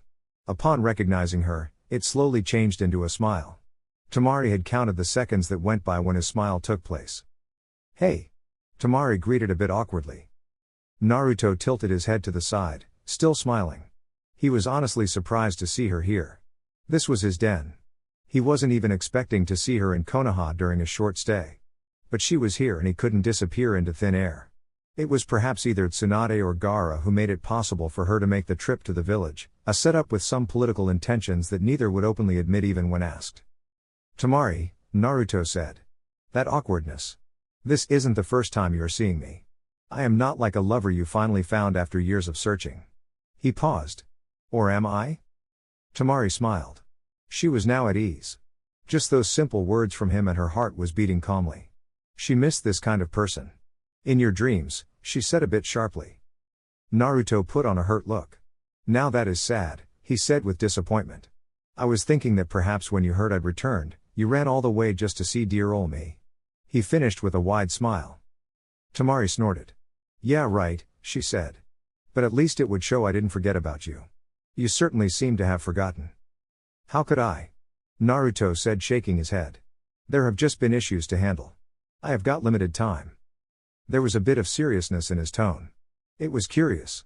It made Tamari pause just to study his expression. But she got nothing and so she brushed her thoughts to the side. "Are you going to let me in?" she asked. Naruto blinked. "I forgot. I don't get visitors," he said, stepping out of the way for Tamari to enter. "You must close your eyes, it is rather messy inside." "I doubt that," Tamari said. She didn't move deeper as she waited to hear the sound of the door closing. Naruto walked up to her and led her to the neat sitting room. She looked around. He said it was messy, but it was not. The place was well kept. It was small, but still nice. The door to the bedroom was slightly open, her eyes narrowed as she tried to peek inside.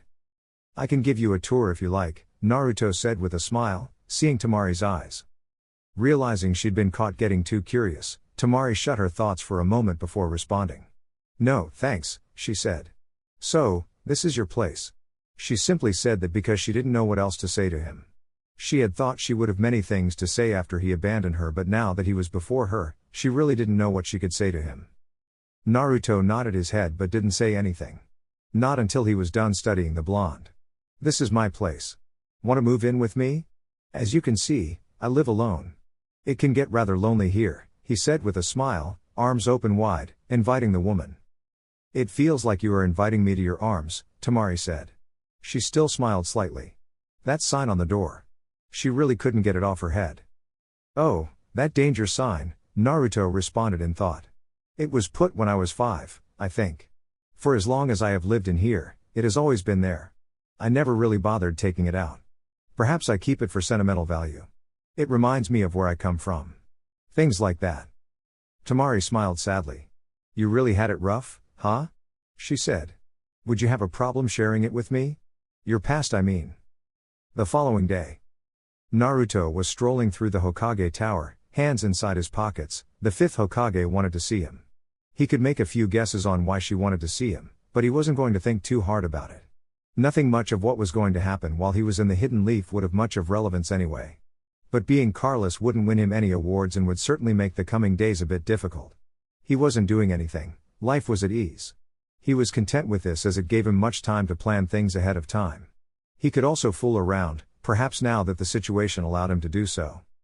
Nevertheless, nothing stupid had to be done. He didn't want to risk things. Sasuke's return in the village was unexpected, but it really didn't change anything. But he was a bit concerned by what Danzo would be doing. He had to keep an eye on things before the man does troubling things. Naruto certainly didn't want a situation where he had to fight the War Hawk.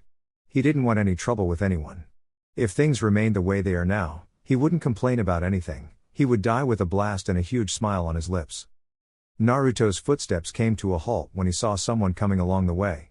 He smiled at the woman, Konoha's genjutsu master, Kurenai Yuhi, a rather delightful woman with mesmerizing eyes. Maybe Jiraiya was right when he said that he liked older women. Either way, what was beautiful could not be ignored.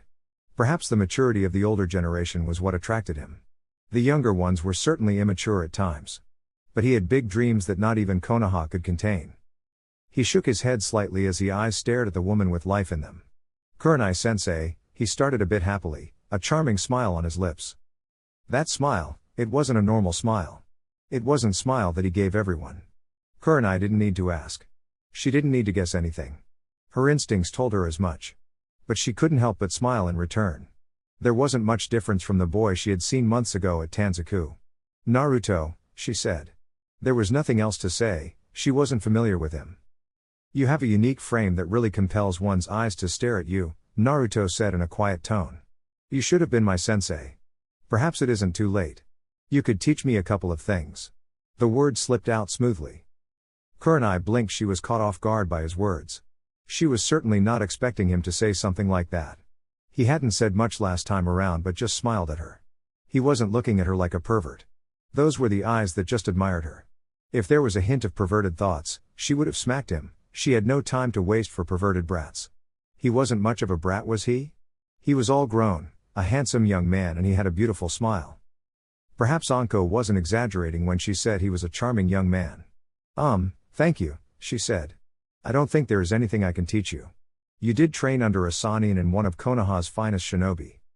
Naruto tilted his head to the side and raised his index finger before wagging it slowly in front of his face. There are some things that not even Jiraiya can teach. Only you can do it better, he said. What? Kurenai's response came a bit quickly than she would have liked. Naruto just smiled. Genjutsu, he said. I hear you used to rival even a famed genjutsu user such as Itachi. No one matches your skills in genjutsu in this village, no? I have traveled to many lands, been to almost all of the great nations, and I haven't come across anyone who is said to be a better genjutsu user than you. So, yes, in that department, you are better than Jiraiya and you can teach me. Kurenai looked thoughtful for a moment. None of her students really knew her skills to be able to use them. She hadn't been thinking of training anyone in genjutsu. Genjutsu is really difficult and only those with high levels of concentration and perfect chakra. The finger that had been moving in front of Naruto's face was on her lips. Kurenai took a step back. Naruto looked amused for a moment but held up both his hands. If I make time, you can tell me all that in a training ground, Kurenai-sensei, he said before walking past the genjutsu mistress. Kurenai twirled around to stare at the blonde with a blank expression on her face. What had just happened, she wondered. Naruto shook his head after walking past the genjutsu mistress. He wasn't going to actually go to her to train. Perhaps if he had time in the village, then he would learn from her just to get closer to her. He really shouldn't be doing this when Tamari was in the village though. She was going to smack her fan on his forehead if she found out he behaved in the same way he did when he was with other people. Well, it was no matter. Tsunade wasn't alone in the office, she had the delightful Shizune with her. Naruto smiled towards the woman before turning to the god. I'm Hokage. You wish to see me, Butchin, he said before making himself comfortable on the chair in front of the god Im's desk. Tsunade stared for a moment before shaking her head. She wanted to be mad at him calling her an old hag, but there were more important matters to deal with than that. Jiraiya wouldn't be leaving soon, so they had things to discuss before he even leaves the village. Naruto would have to take a role as another Uzumaki who was very much in the picture. We have to discuss important things. I understand you didn't want to do anything with regards to Uzushio, but we don't have that luxury anymore. Naruto raised an eyebrow. There was definitely something that happened. Last time the Uzushio issue had been resolved. Perhaps not forming any ideas when he came here had been a good idea. This way, he was expecting anything and he didn't show his surprise. If she was saying that he no longer had the luxury to decide against stepping into the fray, it just meant that she was going to force him to do things he didn't want to do. Jiraiya must have returned with a worrying message from Amagakure. He knew the perverted Sannin had returned to the village but hadn't bothered trying to seek him out. If something had indeed happened in Amagakure that has made these people worried, it would naturally complicate things. But it was best since he was on the side. He could do damage control. He was very much curious about what had brought this change though. He wanted to know what Jiraiya came back from Ayame with. Sasuke had nothing to do with this. Yes, the Uchiha was irrelevant in the picture. What is that supposed to mean? Naruto asked carefully. He managed to sound a little indifferent as he spoke. I was certain that we had already resolved this issue, he said. Tsunade nodded her head. We had, but Jiraiya came back with troubling information. We can no longer ignore whatever it is that your clan is planning to do. We have to know. If there is trouble brewing, we have to be ready for it. If they want to start another war, we will have to try to talk them out of it. But it doesn't appear that they will listen to us. You are one of them, you should be able to get through to them. What makes you think that my words would have much power to do anything? Tsunade shrugged a bit carelessly. Like I said, you are one of them. This is another approach that we are trying. We don't want to forceful about things, but we want to know everything. Jiraiya thinks that Ayame and Uzushio are connected, and he is concerned about Nagato's actions as well as the former village's intentions, which have remained curious even now. If they refuse to even tell you anything, Jiraiya can use any means. Naruto was silent, thinking. So things have come to this. Well, it was to be expected of Jiraiya to have thought this much.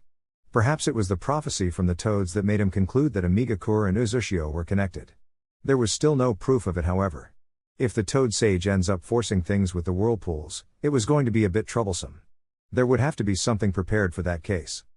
So you are concerned about Uzushio's intentions, Naruto said calmly. Well, that is to be expected. He finished in thought. Tsunade stared at Naruto with a hardened gaze. She studied his body language and expression to see if she could get something. There was nothing. She couldn't even guess what was on his mind. She couldn't tell if he was wearing a mask or not.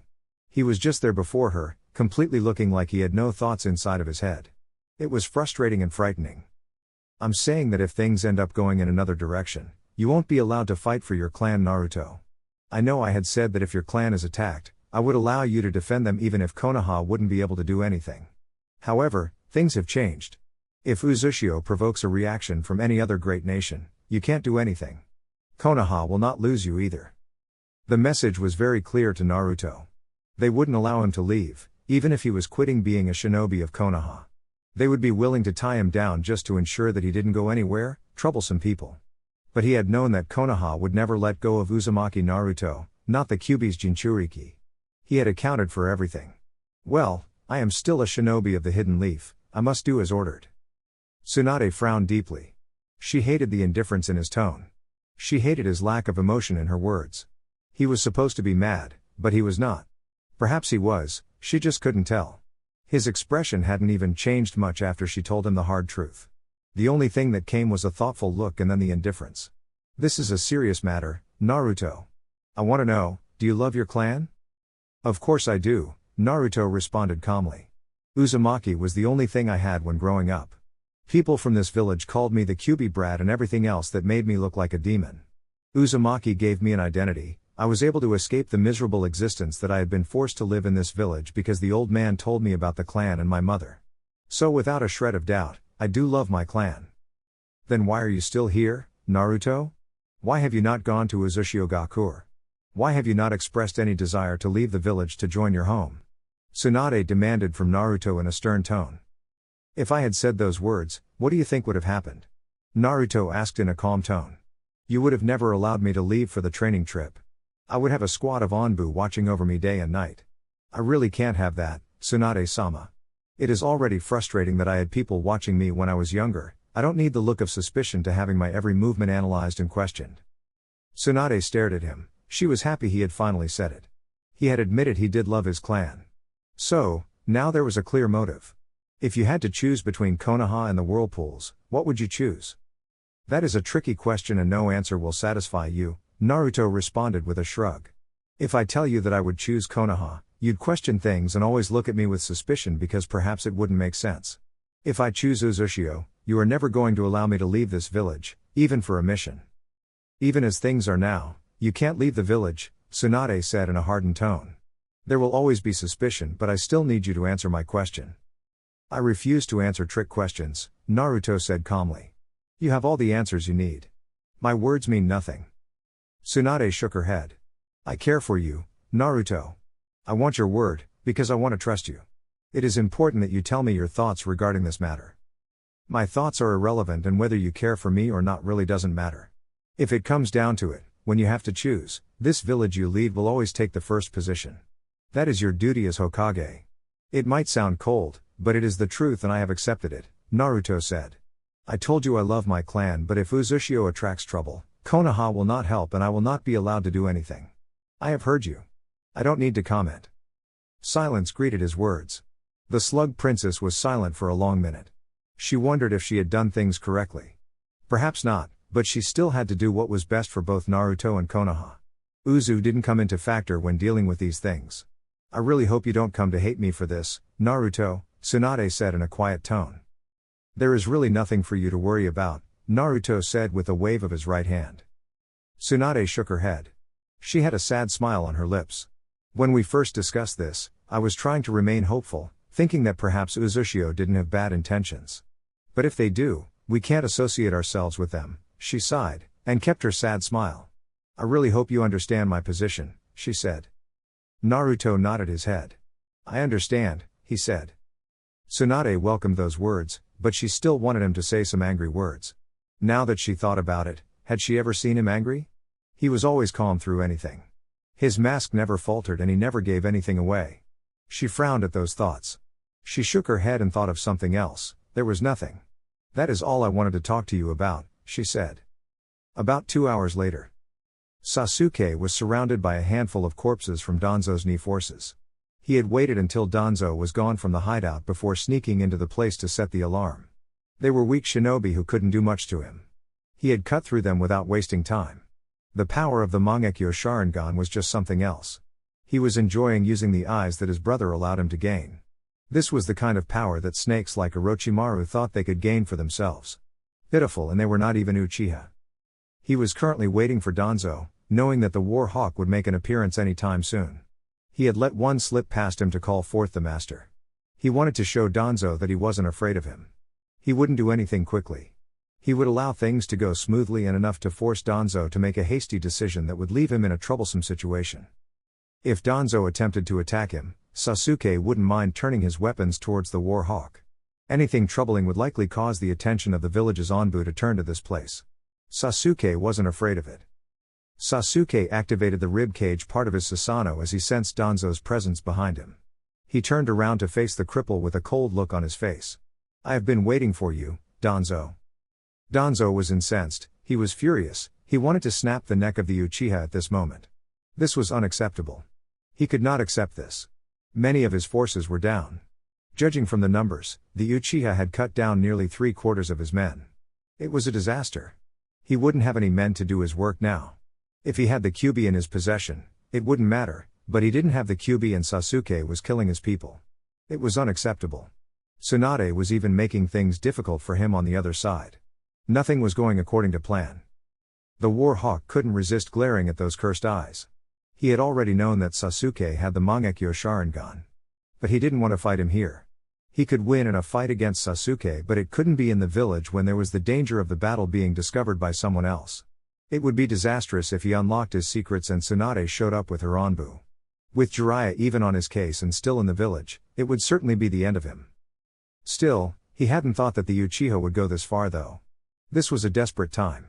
He had to get the Uchiha out of the village and into a corner so that he can do the dirty work himself. If he was successful, he would end up gaining control of the Uchiha using Shisui's eye. You have gone too far, Sasuke, Danzo stated in a cold tone. I dismissed your intentions and didn't think you'd do this, but it is apparent that I was wrong. If you have a problem, you are free to attack me, Danzo. Sasuke responded with his hands held out wide. For a good reason. He was almost certain that the man would not be too keen to fight him, and not because he was thinking that he couldn't defeat him, but because there were other ways he thought he could handle the situation. Danzo frowned. I don't want to end up killing such a valuable asset for Konoha when there is a war that is coming. You could prove to be a decisive matter in the coming battles, Danzo said calmly. Certainly, even if Kumo and Iwagakure attacked Konoha, he would have the Uchiha manipulate all their Jinchuriki with his Sharingan. In return, he would be in possession of 4 Jinchurikis, the Kyuubi excluded. Konoha would destroy both Kumo and Iwa and he would take their Baijuis and seal them into his own people he could trust. He certainly couldn't keep the Jinchurikis who were under the control of someone else, even if he was in control of that person. But those plans were being threatened. If he had to choose between himself and Sasuke, the Uchiha would have to die. It was very simple.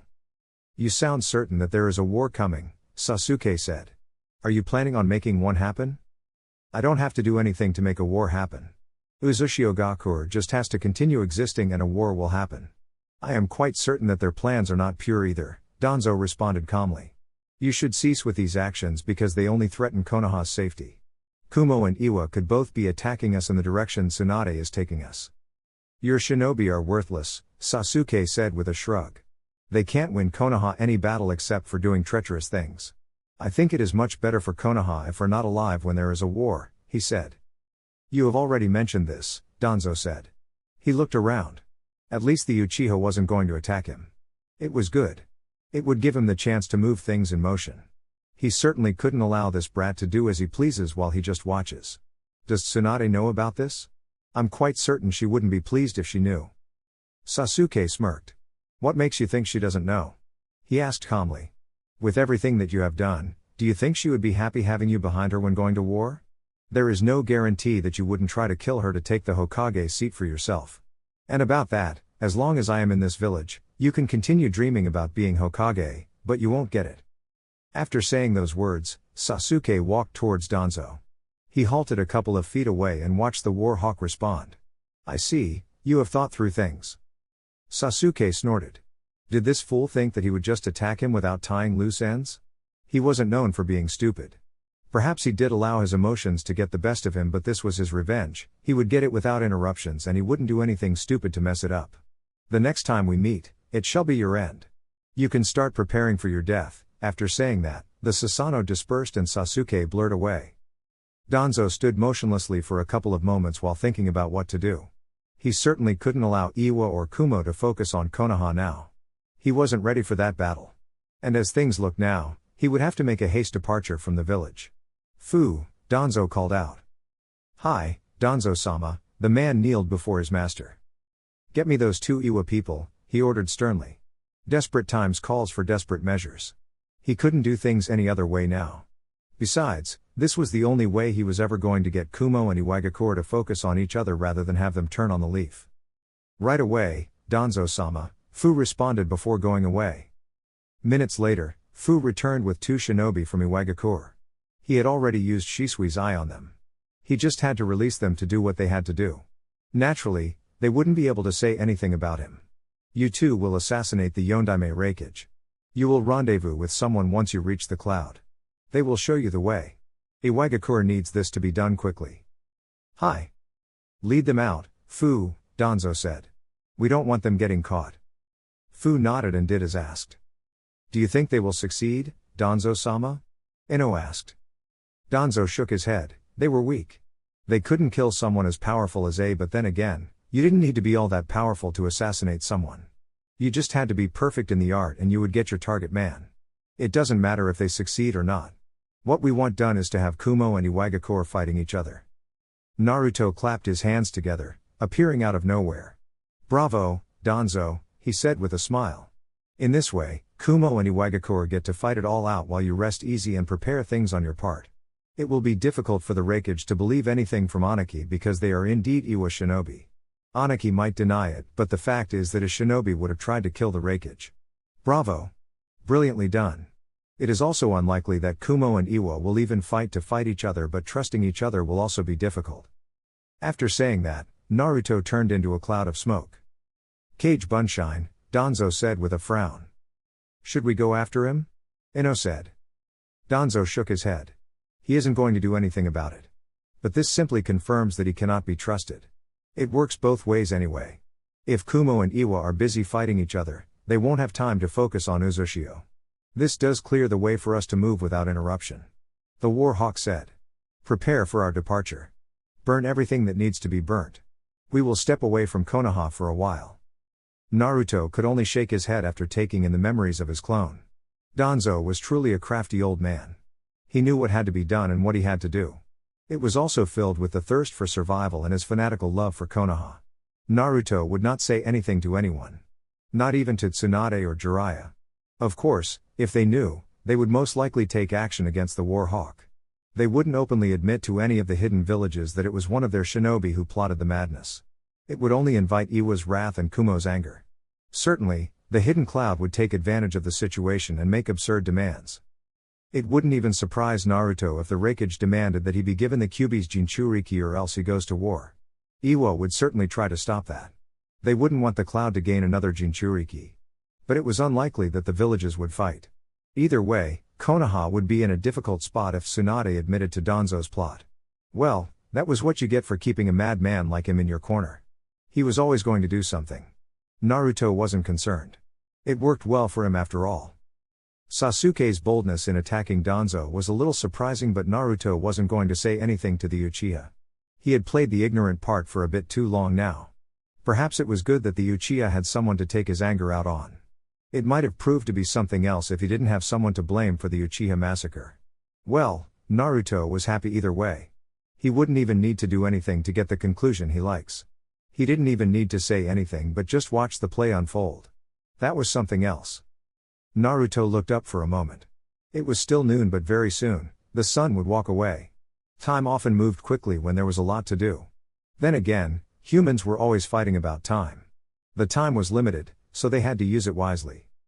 He stood up from the Hokage monument and then jumped down, watching the faces of the past Kages and the present one, all 5 of them. No thought went through his mind until he landed on the ground gracefully and then began to dive into the streets of the Hidden Leaf. The air was still contaminated with the hatred and contempt. Perhaps it was just his mind that was playing tricks on him.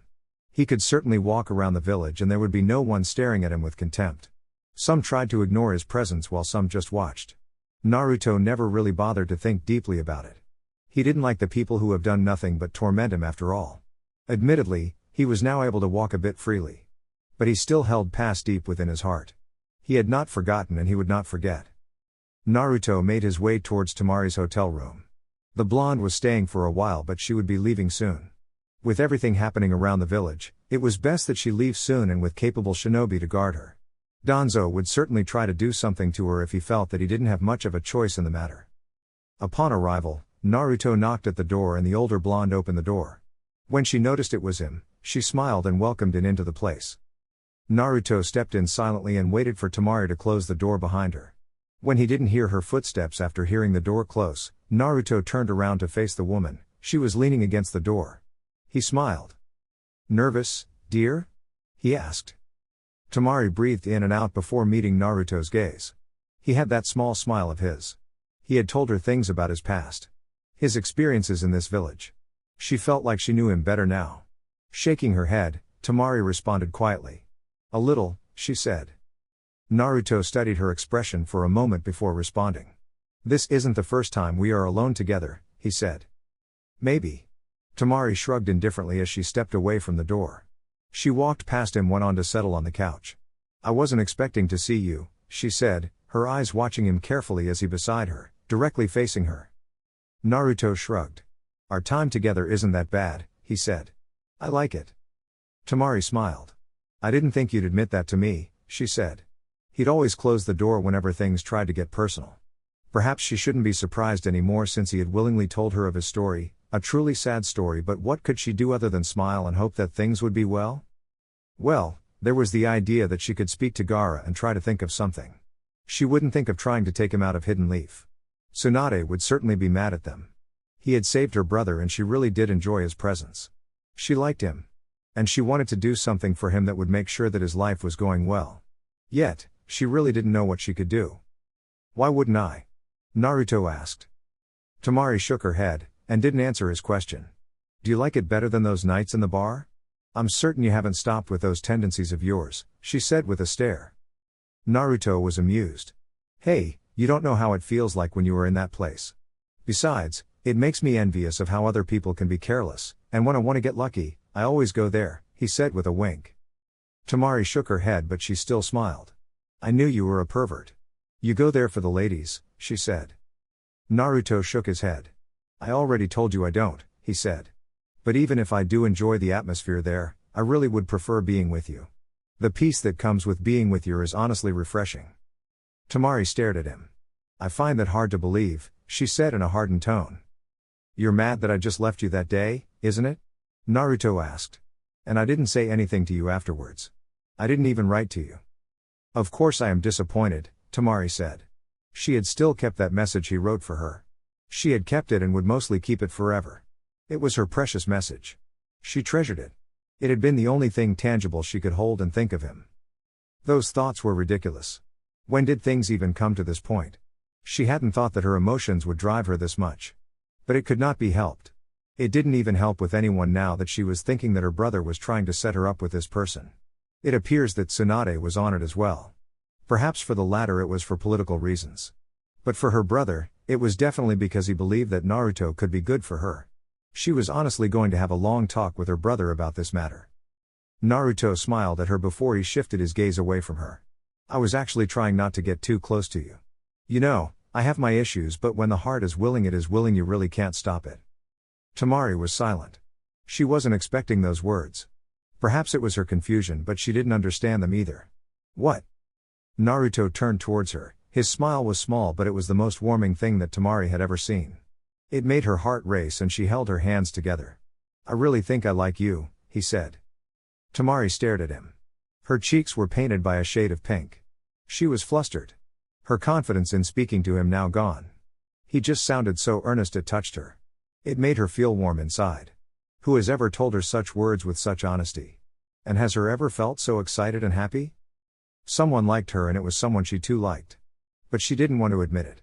She couldn't. She didn't have confidence.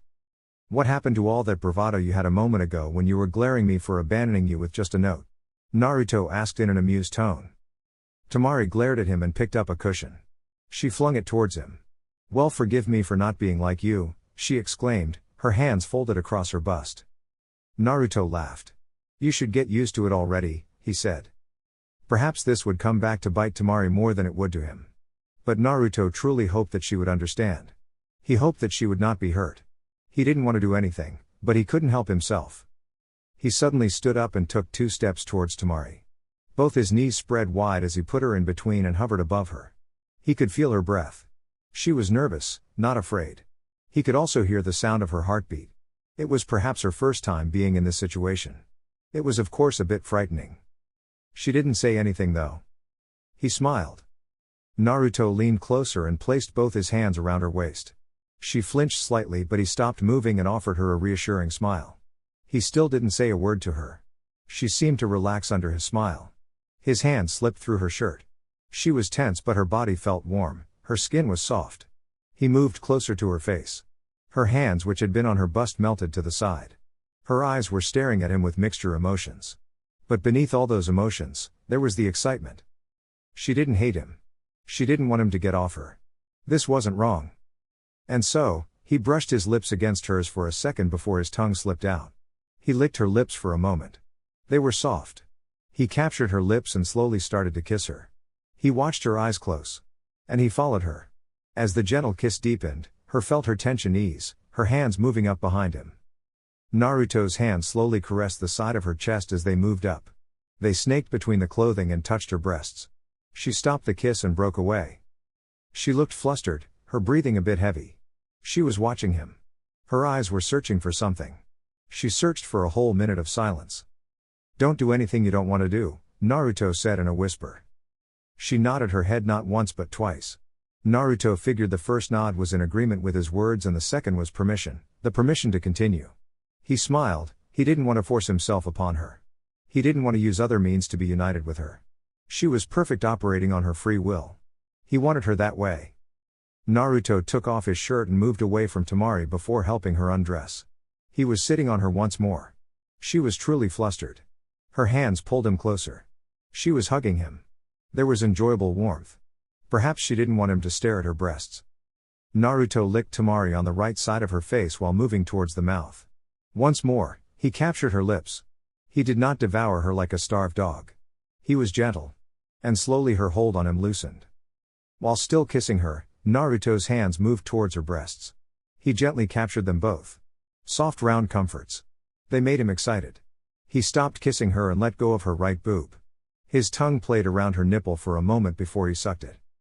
Tamari let loose of a low moan. Naruto's right hand moved towards the space between Tamari's thighs. When his fingers reached at the entrance, she tensed slightly. He whispered something for her to relax and she did. And Naruto dies of happiness and the story ends. Chapter 10, The Emperor, Revenge and Death. Tamari stopped by the large village gates. She already had her fan strapped behind her. The lonesome journey towards the sand loomed large. She had accomplished her mission of coming here, and perhaps gained more than what she had expected. She certainly hadn't thought she would end up seeing Naruto and let alone end up getting closer to him as she did. It was amazing just what a couple of days could achieve when you open yourself to someone. Perhaps it was a rare thing for Naruto to do, but Tamari had enjoyed him. She had enjoyed his comfort, every part of him. The thought made her blush. "You're not thinking something naughty, are you?" Naruto asked with a wide smile on his lips. Tamari shook her head. She wasn't denying what Naruto had said but trying to clear her thoughts. "You're not getting into my head," she said a bit quickly. "I wasn't trying to," Naruto said. "Just curious seeing you blush suddenly when absorbed in your thoughts." Tamari didn't indulge Naruto by responding to him. He was teasing her again, trying to make her feel flustered. She wasn't going to fall for it. She still needed to get used to this. The situation was still a bit confusing. She didn't know what she was going to call him. She didn't know if she was in a relationship with him. She couldn't tell and she didn't know how she could even bring up the subject with Naruto. "You can't really leave with me?" Tamari asked with emotion. "You don't have to reach Sunna, you know." She offered him a smile. She really did want to spend some more time with him. "I can't," Naruto said with a shake of his head. "I'm not allowed to leave this village. I'm currently a flight risk, you see. Even now, I have got Anbu watching me," he said. Tamari frowned. He hadn't said anything about this before. She hadn't even realized it. It had to do with the situation in Uzoshio. She really wished they had come to talk about it, but there was not enough time. She had to go home. "Doesn't that make you angry?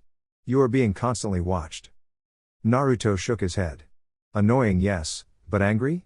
No." Naruto responded in a calm tone. "It is a bit true that I am a flight risk, but that isn't the most important thing. I really wish I could travel with you, but I'm tied to this village." Tamari nodded and went silent. She looked down for a moment before looking back at Naruto, cheeks with a shade of pink. When will I be able to see you again?" she said a bit too quickly. Naruto was amused by the way she spoke. It annoyed Tamari. She quickly got over her embarrassment and glared at him with a threatening look. Naruto laughed while holding up both his hands. "I don't know, Tamari. But I will surely miss you. When I can, I will come to you if you can't come to me. We will talk then." "I hope it isn't after many months like last time," Tamari said. Naruto smiled, but didn't offer a response. He pulled her into a hug and whispered into her ear. "Have a safe journey, Tamari. Don't worry about anything along the way, although I won't be with you, someone will protect you along the way." Tamari stared at him curiously before asking. "Was someone also watching me last time?" Naruto just smiled and twirled the blonde around before pushing her away. "I will be thinking about you when I visit the bar tonight," he said with a laugh. When Tamari twisted around with a glare, he smiled. "Just messing with you." She stared at him for a moment but really didn't seem to believe him even though she nodded. She turned away and waved her hand before walking away from the village gates. Naruto watched her leave before he turned away, hands inside his pockets. He hoped that Danzo didn't try anything. Perhaps he would be too preoccupied with his efforts to escape from the village to do anything. Then again, Sasuke had done a great number on his forces, so he was unlikely to do anything dangerous at this point. "Looks like you're doing well," Jiraiya said as he appeared beside Naruto, his eyes facing the direction Tamari had disappeared off to. "We need to talk," he said in a hardened tone. "It sounds serious," Naruto responded in a calm tone, feeling the seriousness coming from the Sannin. The man almost never used such a tone when talking to him. He could use it but it was never really directed towards him. This was perhaps going to be troublesome. But Naruto didn't need to prepare for anything. He was always ready for anything. Besides, after that conversation with Tsunade, he was expecting things to get heated up. "It is," Jiraiya said with a nod of his head. He placed his hand on Naruto's shoulder and they disappeared in a swirl of leaves. They appeared atop of the wall that surrounded the village. The Sannin sat down while casting a narrowed glance towards the silent Naruto, who was staring down at the village with a look of indifference. What is this about? Did you ever go to Uzumaki with the Sandaime? Jiraiya asked, in the same tone he had been using when he started. His eyes were narrowed, never leaving Naruto. The blonde turned to face the Sannin with nothing but a raised eyebrow. That was about the only reaction he could give the Sannin. He had gone to Uzumaki with the Sandaime Hokage, but he wasn't going to tell that to Jiraiya. It was nevertheless something that this person wasn't supposed to know. Then again, if he was asking, he didn't know anything but merely working on suspicions. I cannot answer that. Can't or won't? Doesn't matter either way, Naruto said with a shrug. There are a couple of things that I did with the old man and he told me never to tell anyone. Whatever you say or have in mind, I'm not going to answer that question if it's something that I told the old man that I would not tell anyone. The old man didn't tell his secrets, and he was going to do the same. It was only fair and perhaps it was now convenient. Jiraiya narrowed his eyes dangerously. I'll assume that you went to Uzumaki, but what did you see in the village? Was it revived when you went there? He demanded answers from Naruto. I care for you, Naruto, and I don't want to suspect you of anything, but if you refuse to answer questions, this village will have no choice but to use force to get you to answer the questions. It is no longer just about you, but the very security of this village is under threat. And that is where we draw the line, huh? Naruto said silently. Regardless of what you think or believe, I cannot answer that question, sensei. If you think using force is the only way you can get answers from me, you are free to do so. I won't fight you. I have no desire to do so. However, I still won't willingly give out any information. Jiraiya frowned. Even if that information could help us protect the hidden leaf? Protect it from what? Uzumaki? Naruto was silent for a moment. He suppressed the urge to snort. Uzumaki has no reason to threaten Konoha. Perhaps if you are assuming I am also a threat to Konoha, then I can understand. I do have all the reasons you can have to see the people of this village destroyed and suffering after what they put me through. He shook his head. But there is no such desire in me. I don't really like holding on to hatred. I am already miserable, I'd rather not make things worse. Are you saying that Uzu isn't a threat to Konoha? That isn't my conclusion to make, Naruto said calmly. What did you do when you got to Amagakure, sensei? It appears that the wheels have suddenly come off just after you returned. I am curious. Nothing, but I am worried that Nagato might bring destruction, Jiraiya said in a firm tone. At this stage, I can't tell what you will do and that worries me. He paused. What did you say to him when we went to Amagakure? You had some time with him before I came to the tower with Konan. Naruto adopted a thoughtful look on his face before shrugging carelessly. Just greeted a fellow Uzumaki, but nothing much was said. Perhaps he may have said something about the fact that both of us were trained by you. The blonde said. If you are not going to take me to Anbu chambers to force information out of me, I have a date with Ramen, sensei. If you decide to come for me while there, just wait till I'm done eating. I would rather not have to fight over my spoiled meal. He jumped off the wall, leaving Jiraiya alone after saying those words. Jiraiya sighed. Well, he hadn't expected Naruto to leak anything. Even so, it hadn't gone exactly as he had imagined. Naruto was still impossible to read and his nonchalance about the whole issue made things worse. He was certain now that Naruto had gone to Uzumaki before. And he was perhaps familiar with the village. Even if he wasn't familiar with it, he had some connection with it. At this stage, if Nagato was connected to Uzu, then it was possible that both Nagato and Naruto were familiar with each other and that represented a depressing possibility. What Naruto could do, then Nagato could do. Amagakure. Yugito stepped into the Raikage's office with calmness about her, but she was really nervous about why she was being called today. She was almost certain that it had nothing to do with a mission she recently did. This had to be something serious and it bothered her. It hadn't been one of the messengers who came to her, but one of the Black Corps who came. It was usually something serious and she really hoped she wasn't in any serious trouble. She hadn't done anything wrong, but in the shinobi world, you could never know. You wish to see me, Raikage-sama? Yugito said to A. The Yondaime Raikage was sitting behind his desk with Mabui standing beside him. A nodded his head and looked up to her. Months ago, you had a sparring session with a certain Uzumaki, he said. Yugito nodded her head. She hadn't said anything about it because she hadn't felt it was important. She hadn't even been asked of it. She knew he was Uzumaki and the village seemed to have a problem with the Uzumaki, but Naruto hadn't seemed like a bad person. He was actually a very delightful young man. Yes. Naruto, she said. You remember him well. The Yondaime Raikage noted with a stare. Well, he does leave an impression on you, she said with a slight shrug of her shoulders. Besides, he is another Jinchuriki, so you really can't forget that. He wasn't like a normal shinobi who she could forget after meeting in battle. He had proved to be strong even, so he was someone to remember. I nodded. We have a problem with the Uzumaki clan and very soon, you might have to face him. Tell me about his skills, he said. Yugito nodded her head and did so. I'm going to send shinobi to bring him here, by force if necessary. If something happens, I can always put the blame on Konaha. You will observe from a good distance along with C. It is likely that they will fail. When that happens, come report to me and I will make my demands to Konaha. Regardless of what happens, you are not to interfere, is that understood? Hi, Raikage-sama. Hidden Leaf, Uchiha Compound. Sasuke's eyes flashed coldly when Naruto walked towards him in his little training ground. He hated the fact that the blonde could just walk into his compound just like that. The blonde was standing in front of him, an amused expression on his face. It did nothing but make him scowl and feel the urge to attack him, but he stopped remembering their last battle. Well, he wanted to test things now. He was not the same person as before, yet this was not the time. He was preparing himself to face Danzo. What a nasty look, Naruto stated in a calm tone. Are you still angry that I chopped off your wings when we last met in battle? He asked with his head tilted to the side. Sasuke glared murderously, but Naruto's amusement only seemed to return. He clenched his fists and then responded. What do you want from me, Naruto?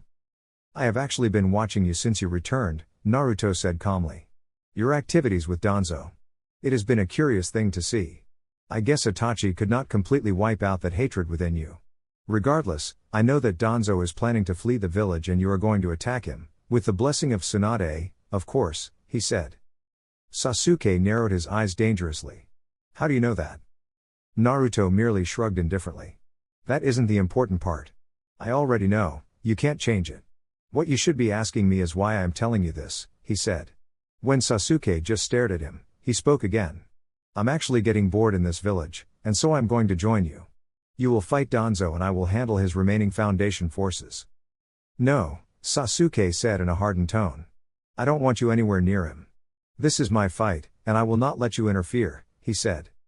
You don't have a choice, Naruto said in a light tone, a complete contrast to Sasuke's. If you don't want me there, you can just disable me. Although, even with the Mangekyo Sharingan, I doubt you can.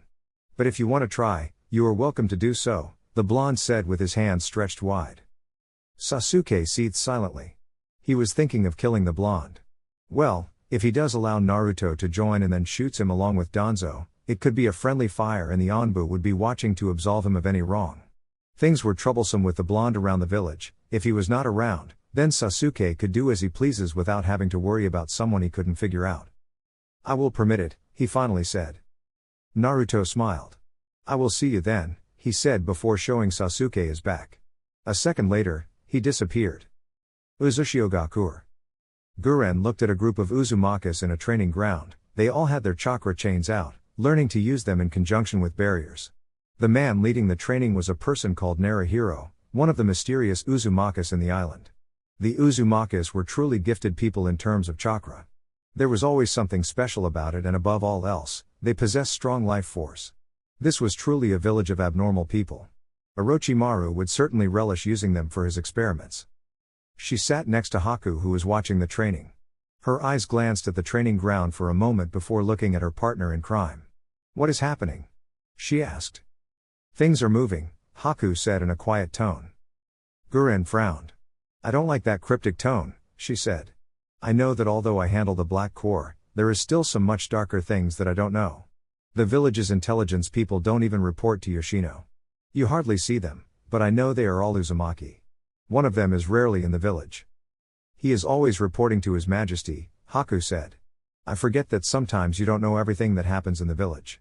Well, then again, your own job is already too much given everything that you have to do.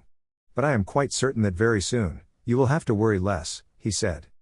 Why is that? Kumo and Iwagakure will probably be fighting each other and that means they won't have time to focus on us. Well, the people here were thinking of making it happen but someone beat them to punch. Either way, it works well for them.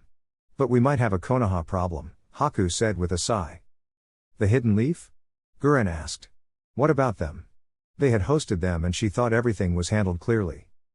His Majesty says that Konoha suspects that Uzushio is allied with Amagakure and that the leader of the latter is probably up to no good. They might be thinking of using force to get the information they need, Haku said. We must expect to see Jiraiya in the village very soon. I will be ready for him. Haku shook his head. Even I know that he isn't someone both of us can handle, Guren-san, the ice user said in a calm tone. We don't want to start trouble with Konoha. But if they do use force, we will have to block him. Do you know how this village managed to stay under the radar for so long? What? The Uzumaki did indeed scatter across the elemental nations, but they never went to Konoha because the leaf couldn't be trusted either. It wasn't just paranoia. There were reasons to believe that the leaf was a possible enemy of the hidden whirlpools, Haku explained lightly. A barrier was erected around the village. It was a special kind of barrier that messed up with all your senses, much like genjutsu.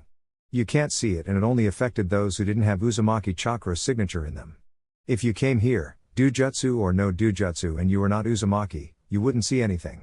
It would just be ruins. Perhaps when Jiraiya comes around, they will use the same barrier. It was deactivated once His Majesty decided to grow the village and allow other people to come into this land. I don't know, but Yoshino says you shouldn't worry about it. He is likely to come through the gates. Guren frowned. I always knew that these people could do some crazy things with seals. She shook her head. I have seals in my body, is there something I don't know? Haku smiled. Don't be too suspicious, Guren-san, he said calmly. The seals you were branded with do exactly what you were told they do.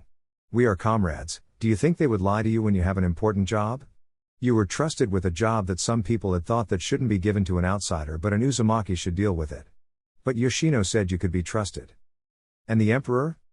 You are here, aren't you? Haku said with a smile. Yoshino might look like he runs everything, and indeed he does run a lot of things, but no one serves Uzushio without His Majesty giving his blessings. You are here because His Majesty decided that you could be trusted, not because they thought you wouldn't misbehave because they could blackmail you. They don't want people who want to work for them because they are forced. You do everything willingly. And that is how you give your best for this village. Guren hadn't actually thought that there was some mistrust. Haku didn't keep things from her, but there were still things that she didn't know about the village. She knew that there was technology that was acquired from the hidden snow, but she didn't know what it was for. Things were even being secretly moved from the snow. What is being built on the east side of the island? Haku smiled. Do you want to see? I wouldn't ask if I wasn't curious, Guren said. Come on, Haku said, standing up. I will show you what is being built and why the village remains closed. Certainly, the elemental nations would try to invade us if they knew what we are building. He paused for a moment. Have you met Karen? Outskirts of Konoha. Danzo cursed when he sensed multiple chakra signatures on his tail. Nothing was ever going to plan. Had Hiruzen been alive, he would have been blaming him for this. But he still should have known that things would get to this point. He should have known that they would not allow him to just pack his things and go. Still, he had moved things secretly. He had thought at least he would have been able to move further away from Konoha without anyone knowing. Danzo stopped walking along with his 2 agents. Tsunade's Anbu were still hidden, but he could sense them from the trees. He looked up from the ground trying to count them, but his eyes snapped towards a tree branch just above him when Sasuke appeared in a flash of lightning. Did you really think that I was going to allow you to leave, Danzo? Sasuke asked, with his Mangekyo Sharingan, glaring down at Danzo with nothing but pure contempt. Yes, this was the man he needed to kill. If Naruto tried to make a move on the Warhawk, Sasuke was going to burn the blonde with the flames of Amaterasu or shoot an arrow through his chest. He wasn't going to allow anyone to stand in the way. You truly are a disappointment to the memory of Itachi, Danzo said in a cold tone, his narrowed eyes staring back at Sasuke. So are you a disappointment to the memory of the Nidaime Hokage, Naruto suddenly said, appearing below the tree Sasuke was standing on. The blonde had his hands folded across his chest. That voice shocked him. Danzo hadn't sensed the blonde. He had just appeared there as if he had no presence about him. It was truly a frightening thought. Such a presence was required for an assassin, the ability to mask your scent, the sound of your heartbeat, your entire existence. I was not expecting your presence, Naruto, he said. I grew bored sitting around, Naruto said with a shrug. The Anbu are also watching to make sure I don't even make an attempt to run away from the village, he said before taking a step forward. Now then, can you stand aside so that I can slaughter all you men? I have been frustrated being chained up like this. Your men will do to release my danger, the blonde said. Slaughter? Sasuke looked surprised hearing those words. The blonde had never looked like he was the bloodthirsty type. Then again, when has the blonde ever displayed an interest in anything? Naruto shrugged. Don't take my words literally. I like to mislead people at times, he admitted casually. That aside, saying it like that is a little imposing than saying I'm going to defeat you all. Danzo had his eyes narrowed. No doubt, Naruto was going to engage his men. With everything, he didn't think that Naruto would actually work with Sasuke. The very idea had been ridiculous. Unimaginable. Yet, it was now apparent that it was going to happen and Sasuke was going to face him. I guess there is no way to avoid this then, the War Hawk said, removing the bandages on his forehead. Naruto tilted his head to the side. Oh, Shisui's eye, he said with a smile. Well, no need to look at it in marvel, let us do this. The moment those words left his lips, a dose of killing intent oozed off him, causing the Ni shinobi to surround Danzo. The War Hawk glanced at Sasuke for a moment before looking at Naruto. He smiled inwardly, having seen the look on Sasuke's face. Naruto was going to go after his agents and the Uchiha would not interfere, even if the Anbu were watching and Naruto was losing. If anything, it was apparent that Sasuke would rather see Naruto dead than alive. He laughed inwardly. What a treacherous world he had created. But did Naruto know about this? Danzo had no illusions, the one with a dangerous mind was Naruto. There were still many things that the blonde held to himself. He won't be coming after me, Danzo said in a calm tone. Sasuke won't be moving in until you have apprehended Naruto. Do this quickly, he ordered while stepping away. Hi, Danzo-sama. The Ni forces saluted their master. Naruto was still the first to make a move. The blonde disappeared along gusts of winds and flashed between the circle the shinobi had formed for Danzo. He was standing there, both hands stretched out, 8 kunais held firmly. As he twisted clockwise, his feet dancing on the ground, the Ni agents also twisted around to face him. The kunais were coated with wind chakra before releasing them. The first kunai sped through the air in blinding speed, heading straight towards the back of the Ni shinobi who had yet to turn around. The kunai pierced through the shinobi's neck, bursting through his throat, leaving a gaping hole that caused blood to gush out. The first one was a test shot. The 7 that came out next were hurled through the air simultaneously. 3 shinobi managed to dodge the fast-coming projectiles while 4 were not so lucky. As they twisted around to face the blonde, they were welcomed by kunais that pierced through their throats. All 4 fell down the ground simultaneously, while Naruto stopped spinning. A Ni kunoichi flashed behind him with a kadachi on her right hand. She swung the blade in a downward slash, trying to cut across his back. Simultaneously, another lunged towards him in the front. He was slightly above the ground, his right foot cutting through the air as it sped towards Naruto's face. Naruto reacted in lightning speed by falling forward, knees bent. He tumbled forward, avoiding the flying kick that blasted past him, and the slash that nearly cut through his back. He was quick to get on his feet twisting around smoothly as he turned around to face those who had attacked him. He didn't get to make any move as another masked man lunged at him from behind. When both his feet touched the ground, his right punch heading towards the back of Naruto's head. The blonde caught the punch with his left hand without even looking back. His grip was firm, enhanced by chakra. He held out his right hand, forming his wind blade. When 3 masked men lunged towards him, all holding swords, Naruto remained motionless for a second before letting go of the man behind him by pushing him back with force to force him off balance. Naruto bent his knees when all 4 were in range, and then his upper body while facing the ground. Flashing wind sword. The sword extended, invisible to the naked eye. Naruto then did an anti-clockwise twist that occurred in the blink of an eye. A second later, all 4 dropped to the ground, cut in half and dying. When Naruto straightened up, a brutal kick slammed into his face, causing him to slide backwards for a couple of feet. When he stopped, the blonde watched the woman who had kicked him darting towards him with a long sword held with her hand. When she got near him, she flipped it to her right and swung it horizontally from her right hand, aiming at just below Naruto's shoulder. The blonde reacted by taking a single step forward while holding out his left hand.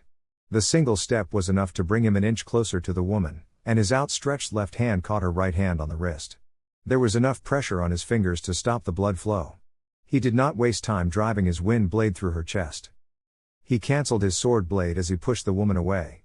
That's 9 down, 11 more to go, he said to himself. Come now, we don't want to keep your master waiting. And so, Naruto cut them all. It hadn't been difficult. Then again, he hadn't expected much from Danzo's people. They were still just normal shinobi. There was nothing special about them except for their loyalty to Danzo and lack of emotion. Once done with them, Naruto flashed behind Danzo. "That didn't do it," he said to the War Hawk. "I am tempted to lunge at you," he said calmly, yet a small smile played on his lips. Danzo narrowed his eyes behind him but was forced to look directly in front of him when he sensed a spike of chakra. Sasuke was standing directly in front of Danzo, and within the line of Naruto.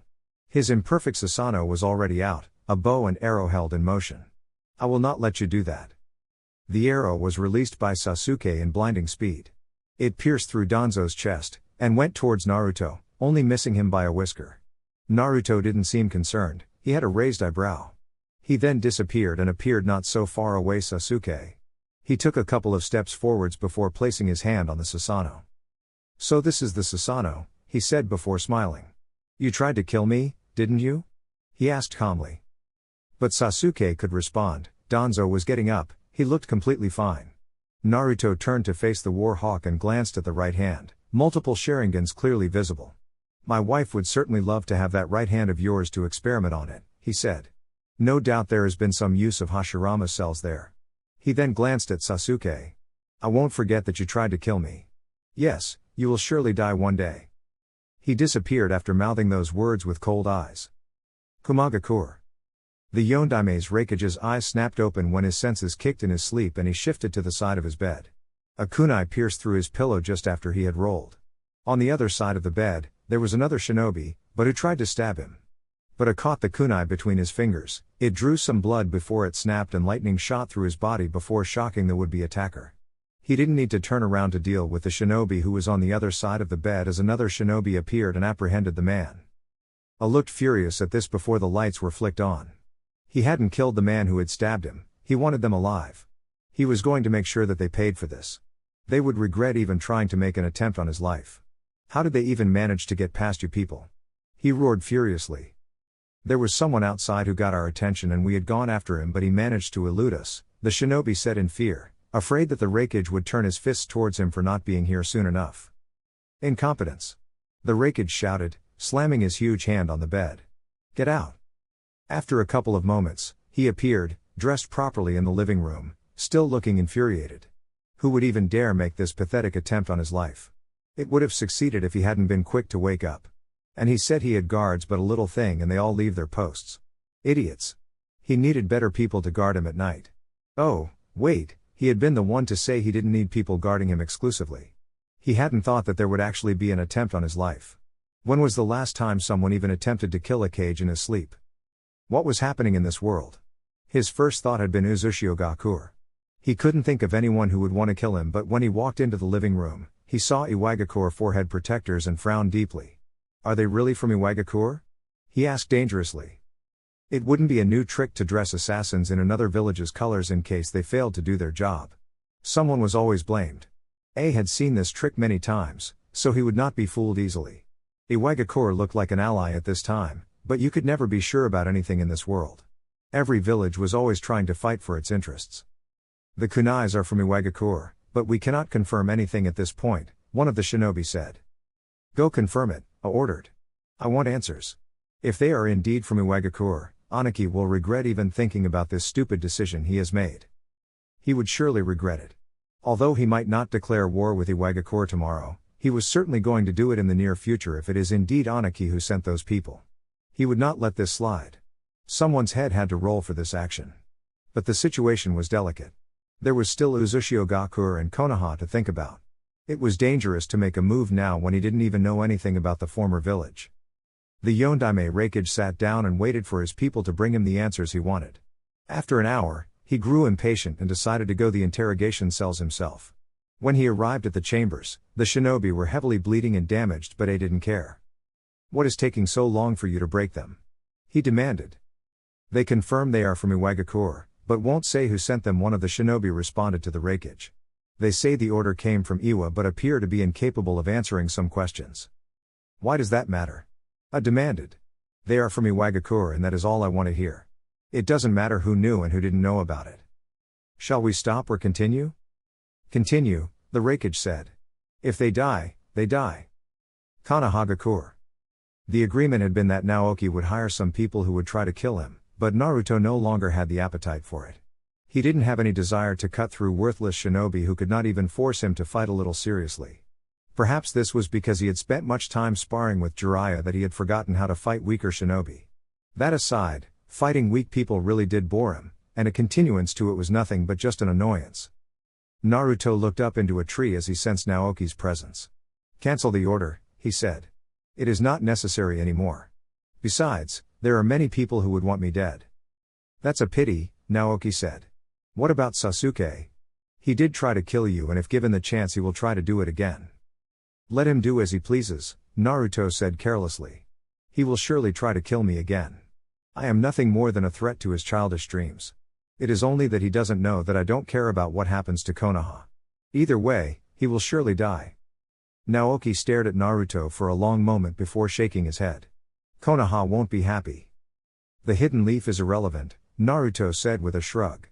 "Besides, if he tries to kill me again, I have more reasons to step on his throat and end the Uchiha," he said. "The Uchiha isn't a big picture. What is happening with the search for Kabuto?" "Still no luck," Naoki said with a shake of his head.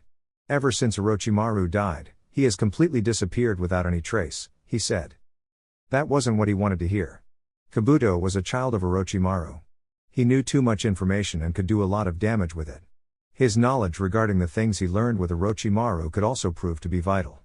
Guren had some information but not sensitive information that Orochimaru and Kabuto worked with secretly. He needed Kabuto to be either dead or working for him. "If you can't find him, then stop the search," Naruto stated. "It is just going to be a waste of time and effort. Eventually, when he wants to be seen, he will make an appearance." "You are planning on using him," Naoki said. "Wouldn't that be dangerous? Someone like him cannot be trusted." "Your opinion was not requested, Naoki," Naruto said sternly. "When I want it, I will ask of it."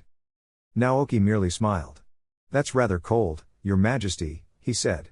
"There is still nothing regarding Zetsu. But we have Madara's hideout watched for any sign of movements.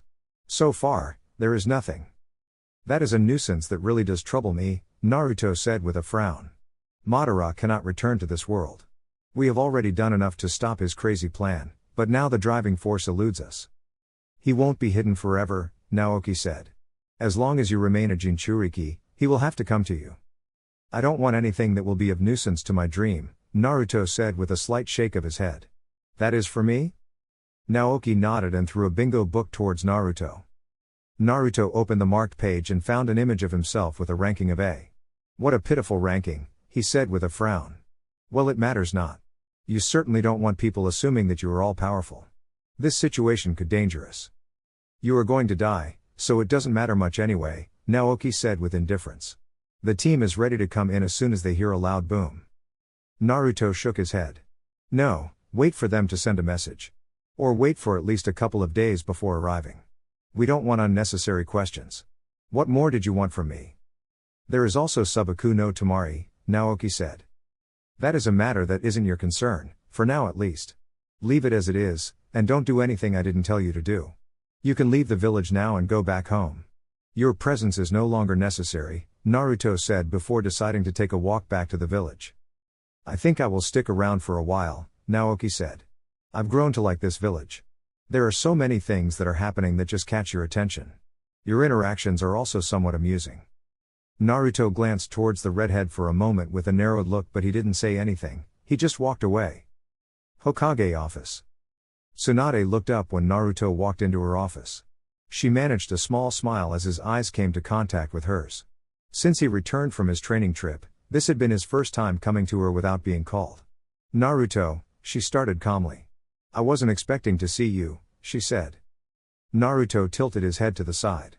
"You mean just after our last conversation," he said. Tsunade frowned. "Yes," she admitted. "What can I do for you? Are you looking for a mission to keep you from getting bored? I think I can find something that will be suitable for you." The god Aim said a bit too happily. Naruto didn't remind the woman that she had barred him from leaving the village. She was probably just too eager to do something for him that it didn't register that he couldn't take any mission that would have him leave the village. Missions within would likely be chores, and that was for Genins to do, not him. He'd probably refuse to do them if he was being assigned them. "I didn't come here for a mission," he said. Tsunade blinked. "What is it?" I'm just coming from the forest of death where I was doing some meditation. I was then attacked by some unknown shinobi. I think I left a corpse buried in the ground somewhere there, he said in indifference. I don't know where they are from because they didn't have anything on them to identify them, he said. You were attacked and you are that indifferent? Naruto shrugged. It was nothing serious, he said. Besides, situations like this help train your senses. You need to be active at all times. I think some of them escaped. I didn't bother chasing after them because they were probably not going to give anything. Where did this happen? Just behind the place we had the preliminary round of the Chunin exams, Naruto said. Well, I guess that is that, he said calmly. Wait, Tsunade stopped him from leaving. How did things go with Tamari? She asked carefully, not to sound excited about the idea. She was hoping that things had gone well. The blonde hadn't said anything about it before leaving, and since she had some interest in this, she was naturally curious about how well it might have gone. How did things go? Naruto asked. What things? Tsunade frowned. She wasn't dealing with an idiot who failed to read between the lines. She was even surprised that he didn't even twitch when she asked the question. No wonder Jiraiya said that he couldn't read anything from the blonde. The fifth Hokage could only answer the question. I thought you were getting along with her, she said. Naruto shrugged. He said with indifference. She is a good friend, he added. Is there something I should know? Tsunade shook her head. Not now, at least. Naruto smiled towards the god Ayame. I see, he said. Why are you smiling? Well, you are a Sannin all right, he said. Forgive me for saying this, but you do know how to lie without leaving anything for someone to read. To answer your question, things were smooth. I'm not sure where they stand, but they were certainly interesting. I think I might give her a call in the near future. Why not soon? Tsunade asked, while ignoring the fact that he had nearly fooled her into thinking that there was nothing. There is much to do in the immediate future, Naruto said with a small frown. I'm still a flight risk in this village and the situation with Uzumaki hasn't been solved. It does weigh down on my mind. Until it is solved, I have the burden on my shoulders. I'm sorry to put you through this, Naruto, Tsunade said apologetically. I hope that we are able to solve this situation very soon. It will be better for everyone involved. But it all depends on Uzumaki. We don't force them to do anything. I don't want to suspect you of anything, but just be patient for a little while and all the cloud will be lifted off you. Naruto nodded and turned towards the door. Before he could open it, it opened as Shizune walked into the office. Naruto smiled towards the black-haired woman. Shizune, he greeted with a charming smile. You really must let me take you out sometimes, he said. Go play with someone your age, Naruto, Tsunade exclaimed. Naruto shook his head. A pity, he said before walking past Shizune, but not before flashing her one last smile. She returned the smile before closing the door. She turned her attention towards Tsunade. Why did you do that? This is the second time you did that. Tsunade stared for a moment. Don't tell me you were actually interested in going out with him, she said. Shizune shrugged. It wouldn't have been bad. I hear he is a charming young man who knows what he is doing. At least that is what Jiraiya-sama says. And you just took the word of a pervert? Once more, Shizune shrugged. I get lonely at times, she said. Later that day, Naruto was sitting alone in his dark little corner with a couple of bottles before him. This was going to be his last night living in this world. Death. It was something that everyone feared. Even murderers didn't want to deny. Everyone wanted to live. But the Baijuu inside of him would probably say that human life was just fragile and that for the Uzumaki, death was nothing. Well, they got to live far longer lives than other humans. They could outlive anyone in this world and they didn't have to experiment on their bodies to get this done. The red hair was a symbol of their life and once it was drained, it changed its color to signify that death was closer. He smiled when Anko walked towards his table with Kurenai, Asuma, and Kakashi, along with another woman. I figured you'd need some company, the snake mistress said to Naruto with a wide grin. Naruto smiled. You figured right, he said sitting up slightly. I was honestly starting to wonder who would keep me entertained tonight.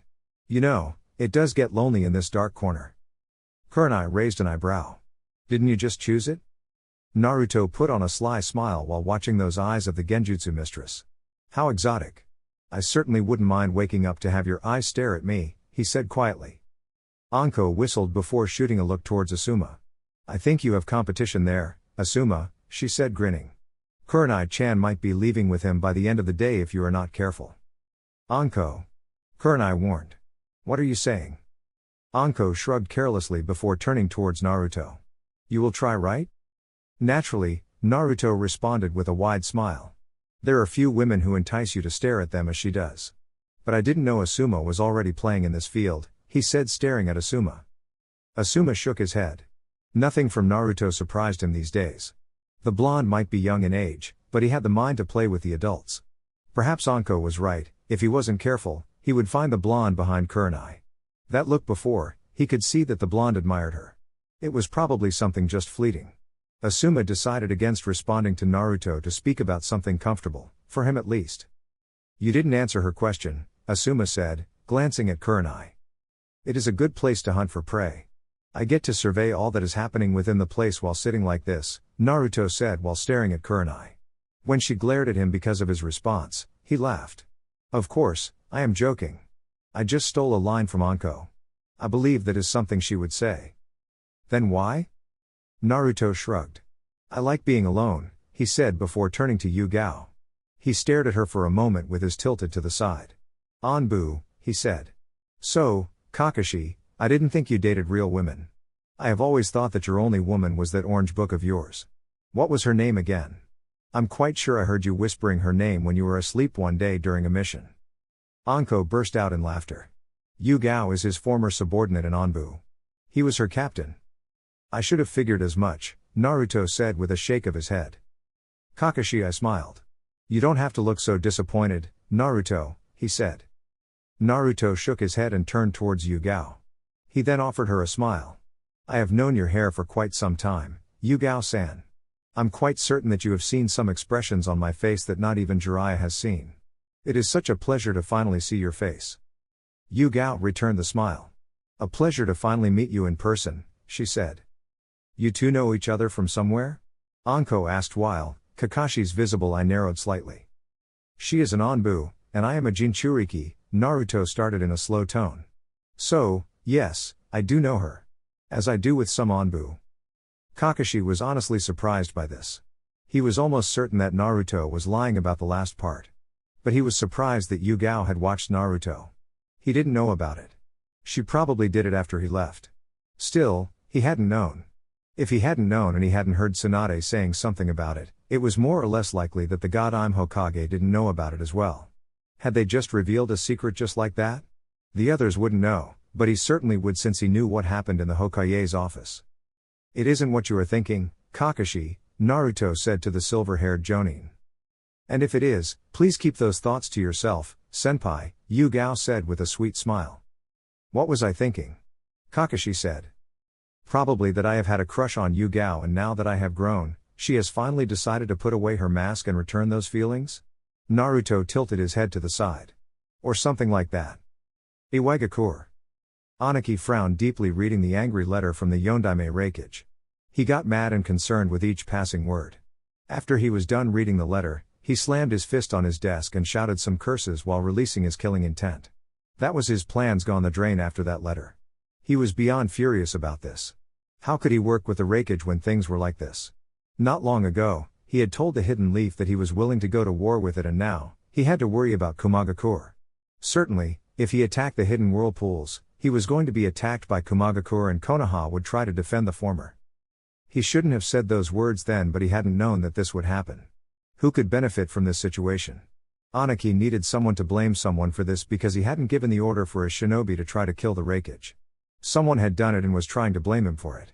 It was either his shinobi had betrayed this village or they had been manipulated by someone. But the Raikage was confident that they were his shinobi and had said he would send their heads so that he could confirm. It wouldn't make much of a difference nevertheless because the man seemed confident that they were his shinobi. If they were his shinobi, who could have given the order? Someone would have to roll over this. Maybe it was either Konaha or Uzumaki. He wouldn't put it past the Leaf to have done this. They certainly had the dujutsu to manipulate someone through genjutsu. Anaki was going to blame them, but what would he base his accusations on? This was indeed a frustrating situation that had ruined things for him. He was certain the bastard who plotted this was currently dancing in joy over this. Curses.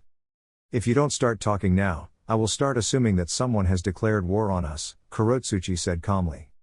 At this moment, she could only assume that Uzumaki would be the only village to do something like that.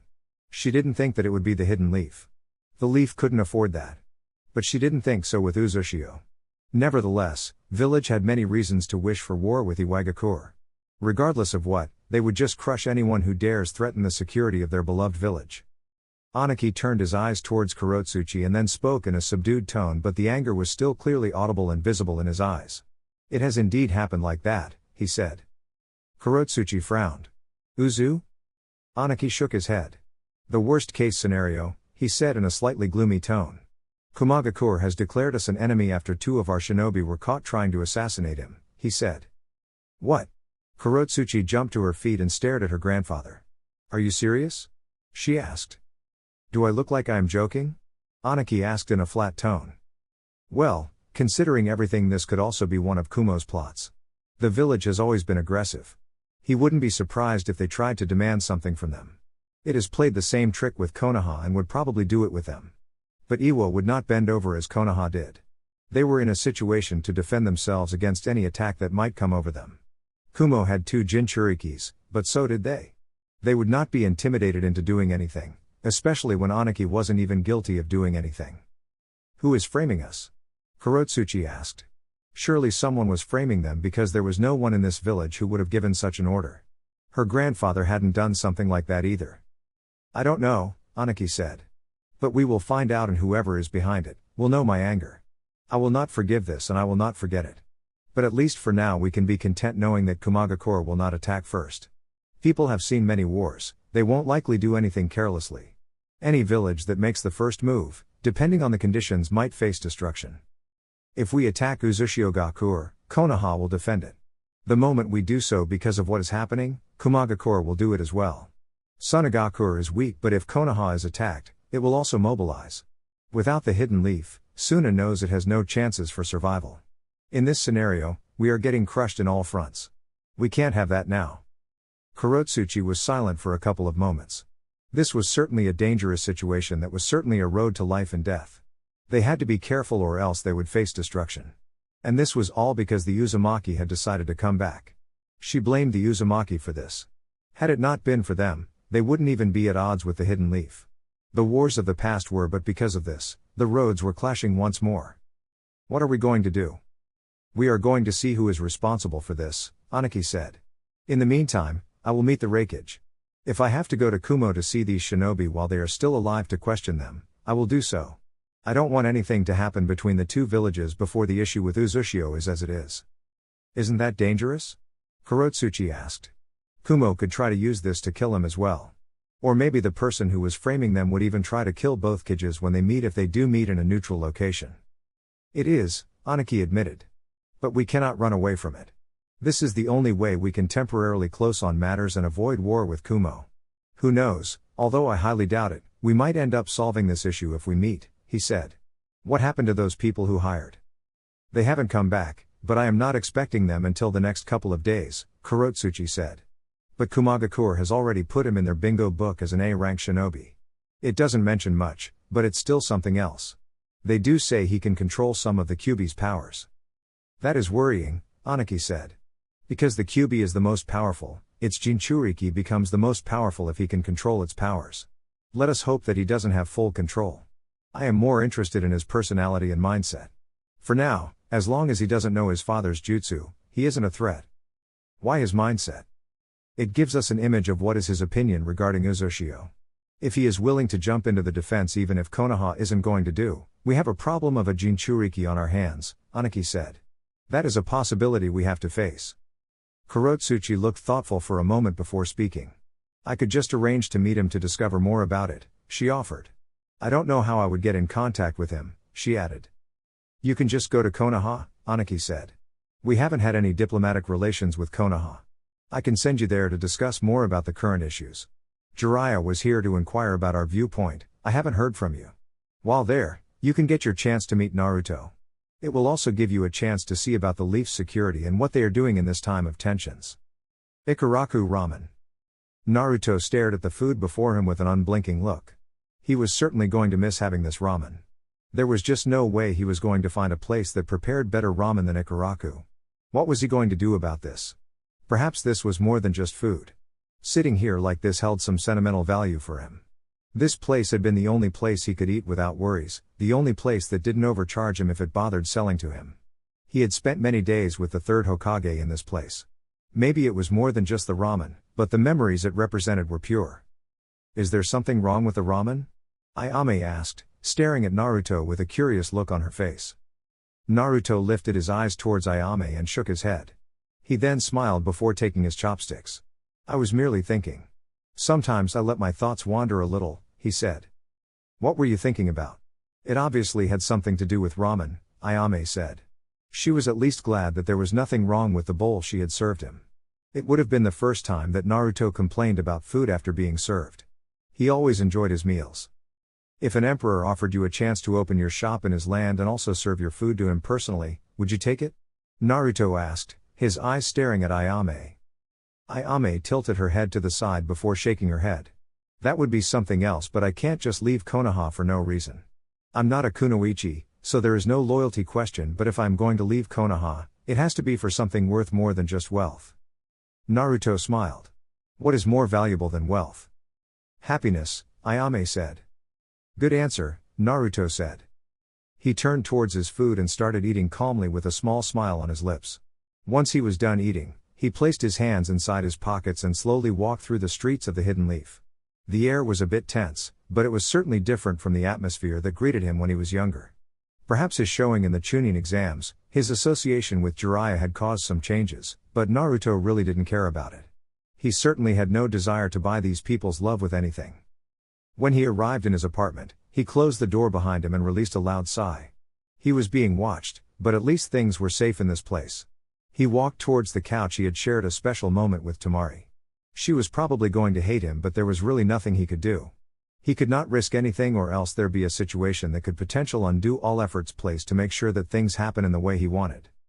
Naruto settled down gracefully and placed both his feet on his coffee table before closing his eyes. Boom! Naruto's apartment burst into a loud and powerful explosion that was heard almost throughout the Hidden Leaf. The explosion sent debris flying into all sides, with crimson flames burning through the place within seconds. The apartment block was immediately surrounded by a squad of Onbu, which did put out the flames. They had been quick to act, knowing that the apartment belonged to the Hidden Leaf's Jinchuriki. If something happened to him, there was the chance of the Kyuubi breaking free. And they would have an irate Hokage who would be demanding answers. The village was immediately put on lockdown after the explosion. Tsunade flashed into the scene along with Jiraiya, with Onbu watching over. She had a deep frown on her lips. She was only glad that there was no damage on the village itself and there was no sign of the Kyuubi. But she was afraid that something might have happened to Naruto. The explosion that occurred wasn't a small thing. She had felt it in her office. She was honestly afraid, but she could not break down when the village was like this. There was a chance that there could be an intruder in the village. There hadn't been any sign of anything like that, but you never know. The Godime was standing on the roof of the building nearby when an Onbu appeared before her with Naruto's burnt body in his hands. The Godime slammed her fist of the roof, shattering it in anger. She immediately disappeared towards the Hokage Tower, with Jiraiya following her along with the Onbu. The Toad Sage felt something pang within his heart. He felt like a failure seeing Naruto like that.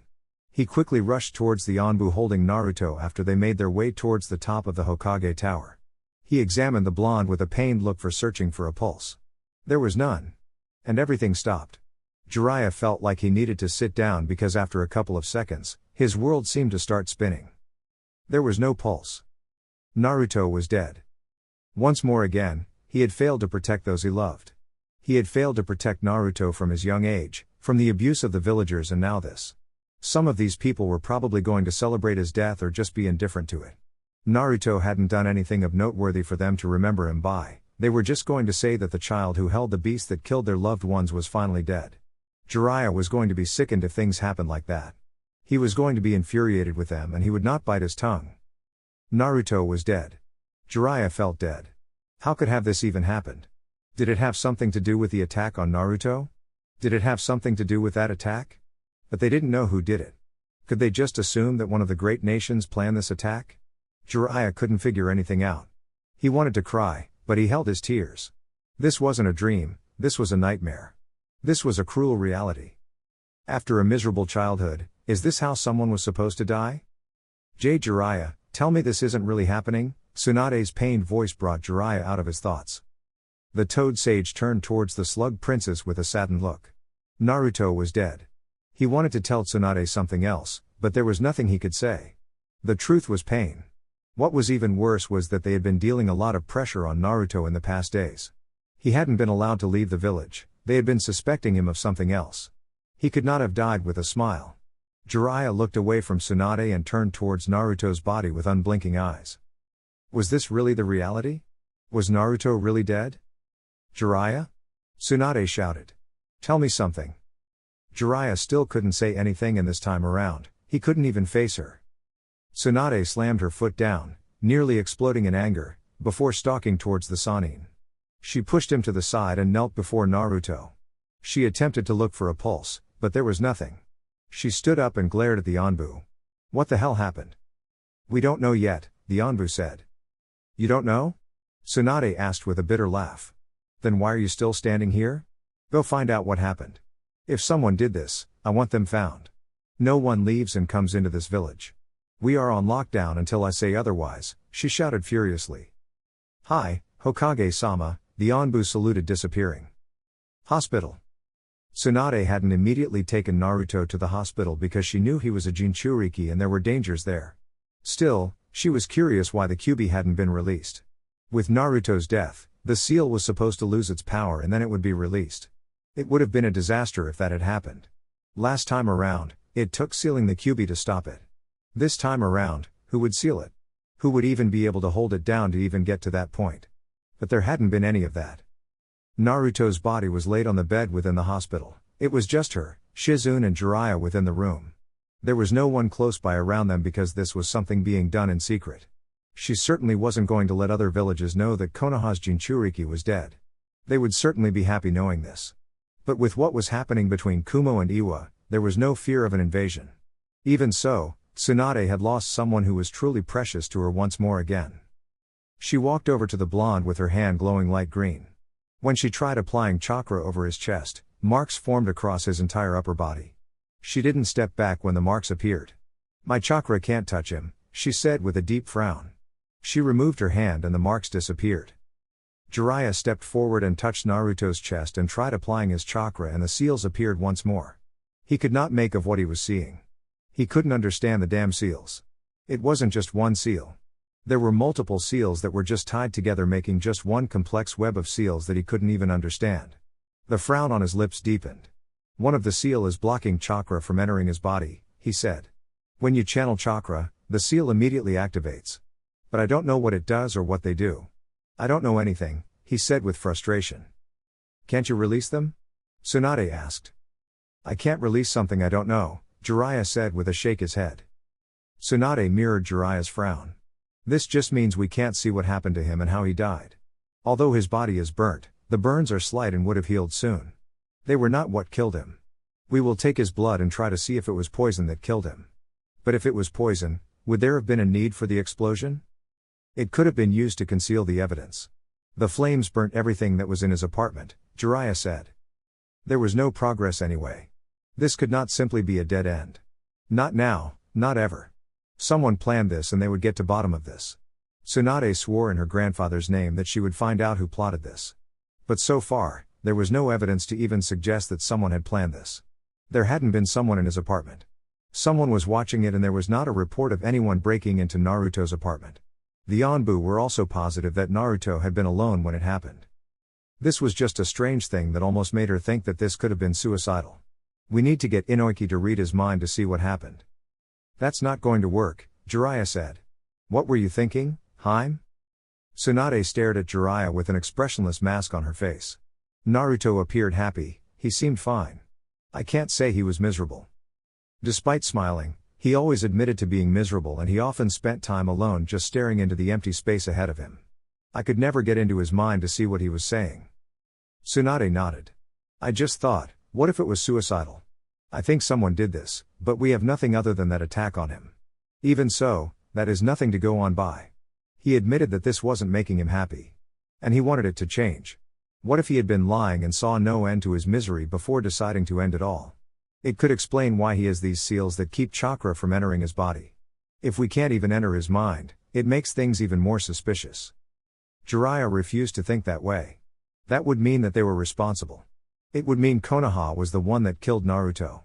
Besides, Naruto wasn't the suicidal type. Something had to have happened.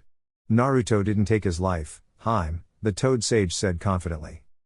Uchiha Compound.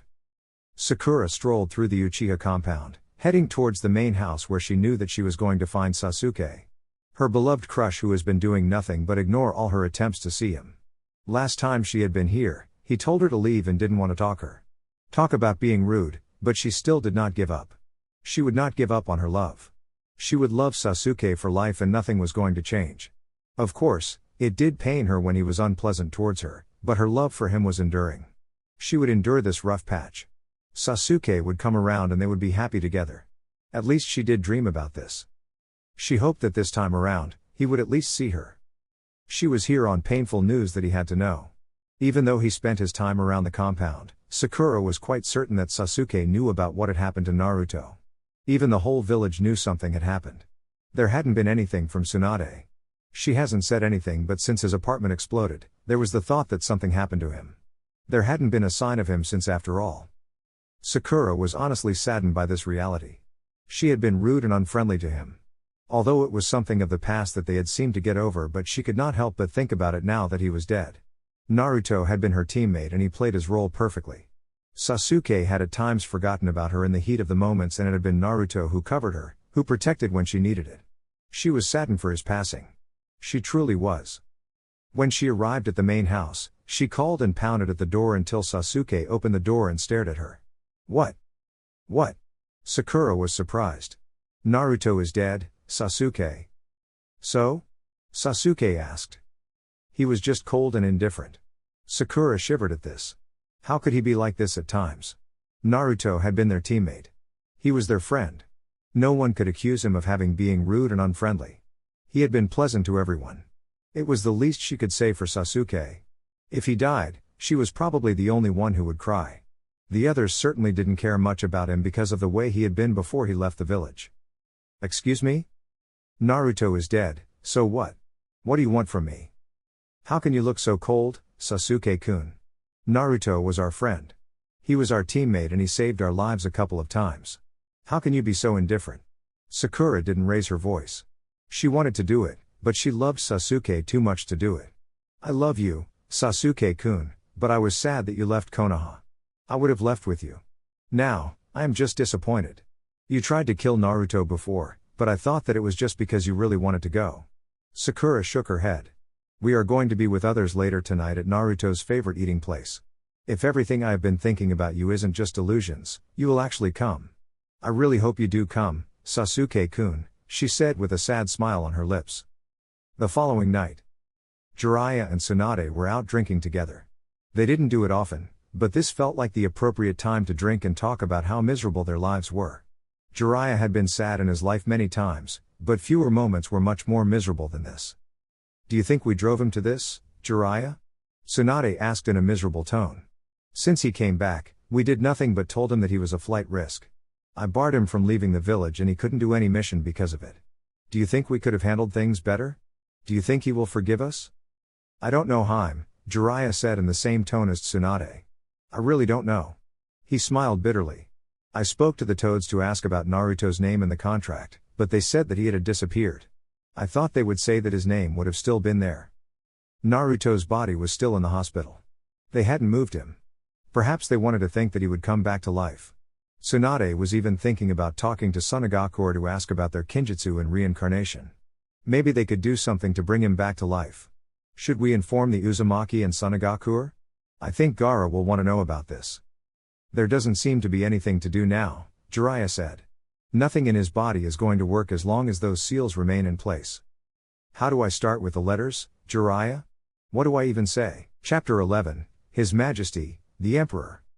When Yugao walked into the Sarutobi compound, she was assaulted by a massive dose of killing intent. She found the Sandaime Hokage pacing around inside his small study with his pipe blowing out smoke. He didn't stop even at her presence. She realized, he hadn't noticed her. What could be in his mind that he would be so absorbed like this? Sandaime-sama, Yugao congratulated herself for managing to stay calm in the situation. The killing intent was frightening, it made her feel uncomfortable and afraid. It took a moment for the third to turn to her. He blinked once before smiling towards her. "Ah, Yu-Gao-chan," he said calmly, acting normal as if nothing wrong ever happened. "Is there something wrong, Hokage-sama?" Yu-Gao asked cautiously. The third stared at the Anbu for a moment before going to sit down. Once settled, he let loose of a long breath before staring at Yu-Gao with an expressionless mask on his face. "Does anyone know that you are here?" Yu-Gao shook her head. "I did as you instructed, Hokage-sama. No one followed me and no one knows I am here," she responded firmly. "Good," Hiruzen said. "Sorry about that," he said of his earlier show. Yu-Gao merely nodded. The Sandaime didn't have to apologize to her. But this just confirmed to her that there was something was indeed wrong. There was something that was happening that was making him like this. It was either Danzo or with Naruto. Hardly anything within the village worried him much since they were at a time of peace. Aside from the trouble with the hidden cloud, there were no major issues that would get the professor pacing around as she saw him. "I made a huge mistake, Yu-Gao. A very huge blunder that will cost Konoha," Hiruzen said without emotion. Yu-Gao was alarmed. "What is it, Hokage-sama?" "What I am about to tell you is something that will not leave this room. You will not tell anyone about it, is that understood?" "Hi." Hiruzen was silent for a minute before finally speaking. "I shouldn't have told Naruto about the Uzumaki. I should have just told him about his mother, not the Uzumaki. I shouldn't have even taken him to Uzushiogakure. Naruto will eventually leave Konoha and I can't say anything that will change his mind, nothing." The Sandaime slammed his fist on the desk before him. "Naruto loves his clan. Some of the Uzumaki are very much alive and if Naruto connects with them, he will join them. And there is nothing I can say to him that will make him stay. Can't you just stop him from leaving by using force?" Hiruzen shook his head. "I underestimated his drive, his desire to be Uzumaki. Naruto understands Fuinjutsu in ways that I didn't think. One day, I caught him studying space/time ninjutsu. And when I asked him about it, he said he didn't understand it. But he was lying to me, Yu-Gao. Naruto lied to me." The third realized he'd shouted and apologized to Yu-Gao. "I have also lied to him. I shouldn't complain much, but it seems to me that Naruto knows things he shouldn't know. If he knows space/time ninjutsu, then we can't use force to stop him from leaving. I have two options, Yu-Gao. In both options, I must confront him. In the first option, I must manipulate him using a powerful genjutsu to ensure that he never leaves Konoha. That robs him of his freedom and Minato would probably never forgive me. There is also the danger of the Kyuubi. We manipulate his memories, not the Kyuubi. If the Kyuubi tells Naruto and shows him the truth, he will truly hate Konoha. The second option is to make sure that Naruto never becomes an enemy of Konoha." He paused. "Which option do you think is best?" "Which option is best for Konoha?" Yu-Gao asked. "I don't know." Hiruzen shook his head. "What is best for Naruto? If I tell the council, they will no doubt try to extract the Kyuubi from Naruto, thus killing him. They would not want a Jinchuriki who is not loyal. If Naruto dies, Minato will not forgive me and I'll have failed both him and his son. Even if they succeed in killing him, they will make sure Naruto is never free. They will send people after him." Amagakure. Tsunade sighed tiredly as she moved away from the paperwork that has been in front of her. Every day for the past 2 years, it was signing things and assigning missions to her shinobi. There was nothing much to do other than to indulge in regrets and self-pity. Naruto had disappeared from this village. It had looked like a dream, but it had happened and they had ended up burying him. She had seen some Uzumaki, who had come here to bury one of their own. Still, it didn't ease the pain, the guilt, and the regrets. Perhaps if she had done things differently, he wouldn't have died, perhaps not. You could never know in this world, but the reality was that Naruto was dead. And it has been 2 years since he died. The one person who Tsunade had pitied was Jiraiya. He had truly been miserable in the wake of Naruto's death. He had blamed himself. He had said so many times that he had failed once more to protect those close to him. But at least he hadn't lost himself. She too was still here, and they were doing their jobs. They had the memories of the past and they would not forget. There were worries around the village, but nothing disastrous had occurred and it was rather peaceful without too many things to worry about. The past 2 years have peaceful, for Konoha at least. Kumo and Iwa have been doing some sparring sessions. They were close to a full-blown out war but worried because neither had a good relationship with Konoha. If anything does happen, Konoha was ready. The village had been preparing itself after all. She would not be defeated. Konoha would survive anything that happens. She wasn't afraid of either Kumo or Iwagakure. They had their tools. The Godime turned towards the window as Jiraiya appeared. Well, at least some things never changed. She smiled at the thought before speaking. You have been gone for a while, she said. Had some business in Nadeshiko, Jiraiya responded with a smile. Tsunade looked curious. What were you doing there? I'm surprised you even returned in one piece, she said. Perhaps the question about his business there had been stupid. Nadeshiko was a land of woman. Jiraiya would certainly feel at ease being in that place. Jiraiya shrugged carelessly in response to Tsunade. You underestimate my escape jutsu, Haim, he said. Tsunade stared, wondering if he was serious. She shook her head. This was Jiraiya she was talking to, of course he was serious. I really hope that one day, someone cuts off both your hands so that you don't get to weave hand seals, she said a bit coldly. That would be cruel, Haim, Jiraiya said, wincing at the thought of being alive without both his hands. What could he do without hand seals? Could he even master a transformation jutsu? What would he do? If he could not do anything, it would be better to be dead, wouldn't it? Nothing you don't deserve, Tsunade said. What do you have for me? Jiraiya turned serious in the blink of an eye. Well, I had gone to Nadeshiko because of my research, but I stumbled upon something curious, he said. Don't keep me waiting, Tsunade said impatiently. It does appear that Nadeshiko also has a relationship with the hidden whirlpools. They would not confirm it, but I saw it the moment I arrived in the village.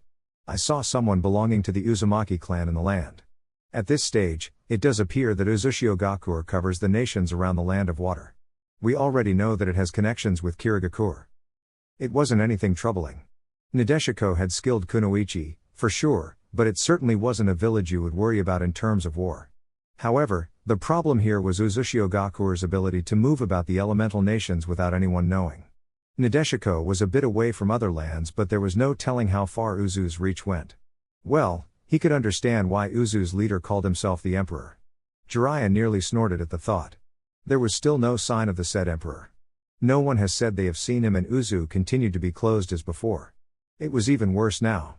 Jiraiya was beginning to think that there was no Emperor and those people had just made the rumor to keep some mystery. They wouldn't have been the first to do something like that. In this way, the hidden nations continued to waste time and effort searching for the identity of the Emperor while Uzushiogakure moves quietly with its business.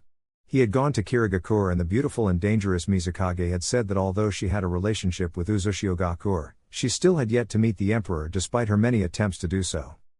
There were really many questions about Uzushiogakure that refused to be answered, and the revived village did nothing to ease the worries or to give some answers.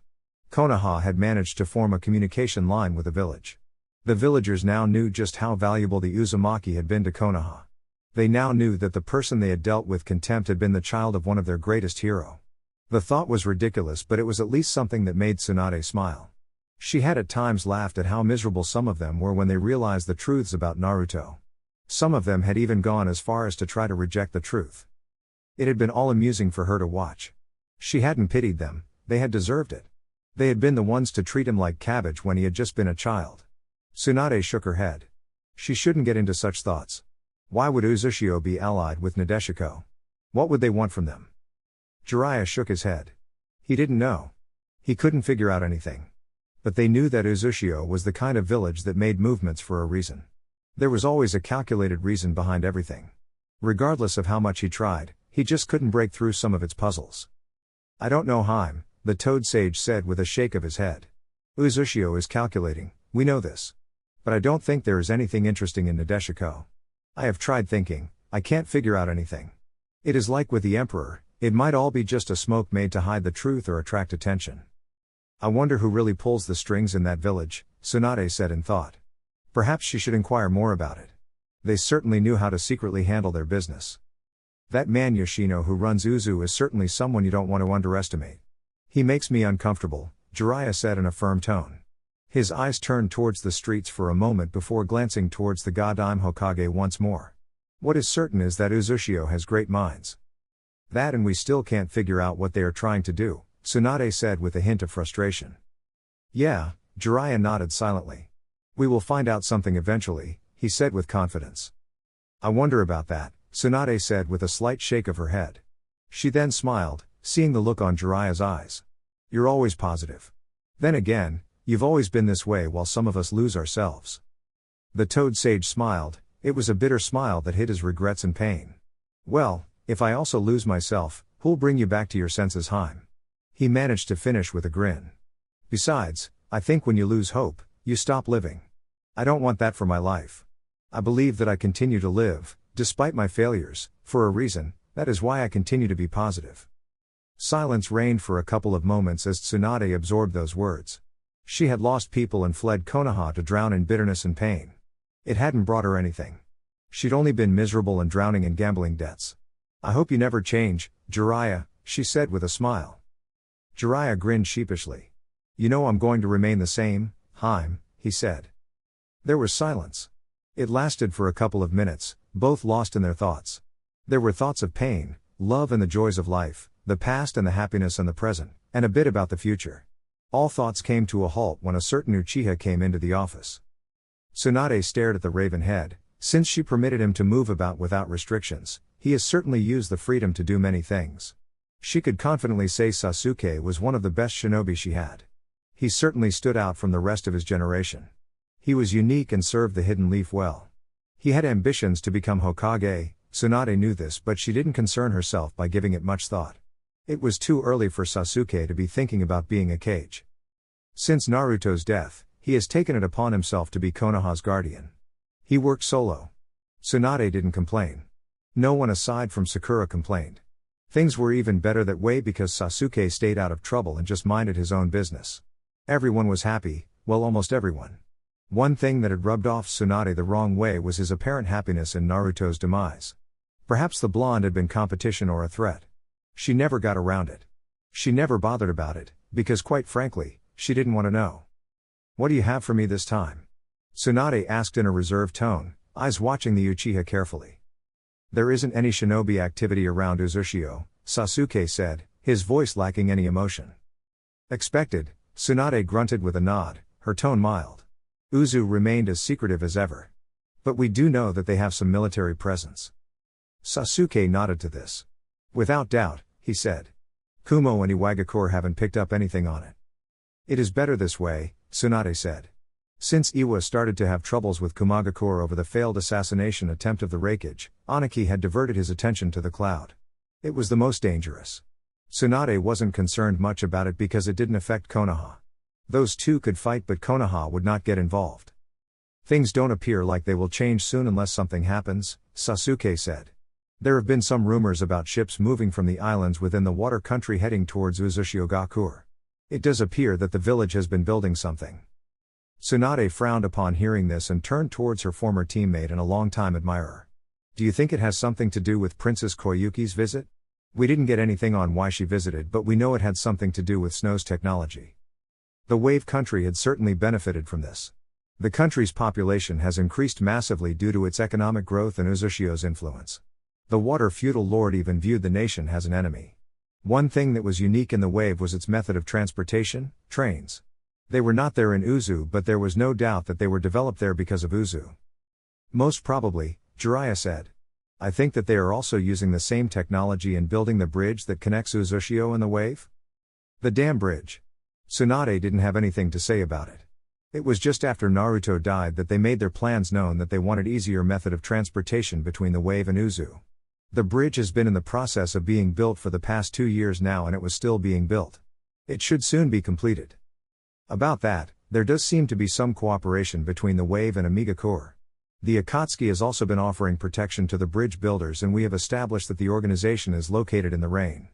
Perhaps it is time we stop thinking the organization as more than just a mercenary group. Tsunade nodded to this. Your brother was a former member, what did he say about it? The Akatsuki likely has a deeper relationship with Uzushio.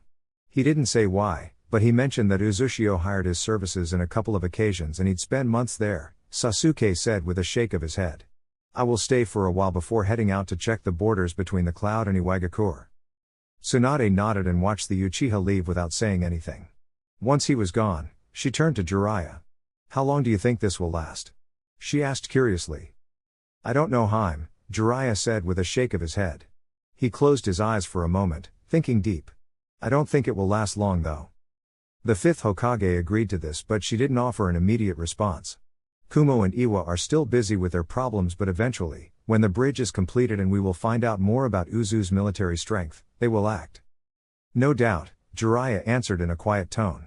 And Konoha was going to be dragged into it if Kumo and Iwa decide to go after Uzu. It was going to be war. Uzumaki probably doesn't care, isn't it?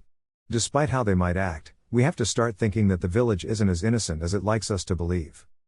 The secrecy doesn't even help matters. Jiraiya pushed back his frustration over the way Uzu tried to handle matters. He had told those people to at least try to reach out to both Kumo and Iwa, but they refused. They didn't care about any of Yoshino's response to his warning about a possible attack from Iwa had been indifference and words along the line of "it would be unfortunate." The indifference really did bother him. But at least with how things are, it will be difficult for Iwa and Kumo to work with each other. Tsunade knew she shouldn't smile about this, but she did. The fact that those two couldn't trust each other could save them from war. But it still won't stop either of them from making move.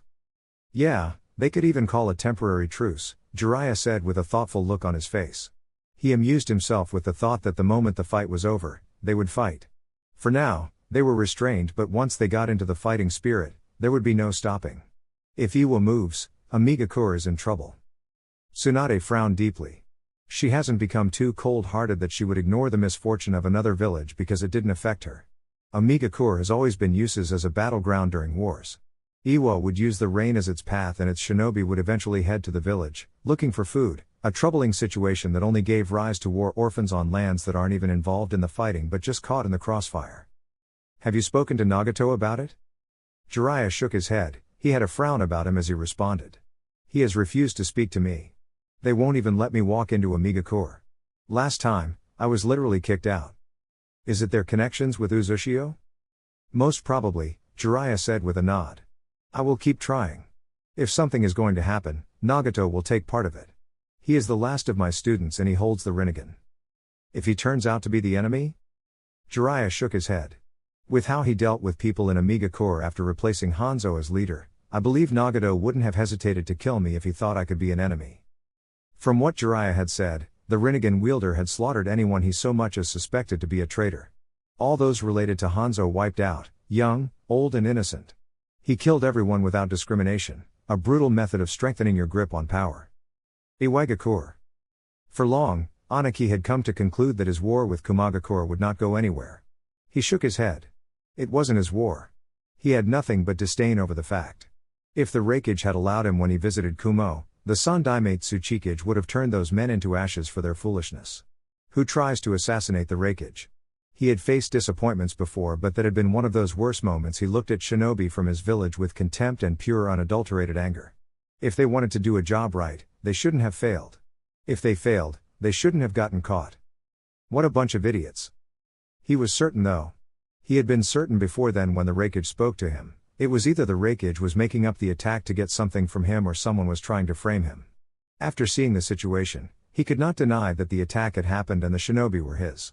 Idiots, yes. Complete fools and disgraces to the Iwa name, yes, but they were still his shinobi and that was fact he could not escape as hard as he may try.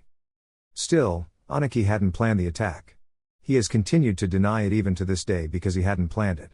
Would it have pleased him if the man was dead? Most certainly, hell, he would have even celebrated. Without Kumo would be weakened. It would no longer have the fastest man in the shinobi world. He hadn't denied this to the Raikage. He had told him straight ahead that if he had died, he would have been happy, but he'd never gone as far as to plot for the man's death. Someone had plotted it and then blamed it on him. Someone was framing him. Anaki was certain of it. Those were his shinobi. He could not deny that. But shinobi could be bought, they could be manipulated.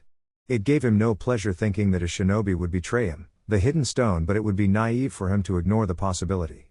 He hadn't sent them to Kumo and he had searched this village upside down, interrogating people and threatening people left and right, but nothing came out of it.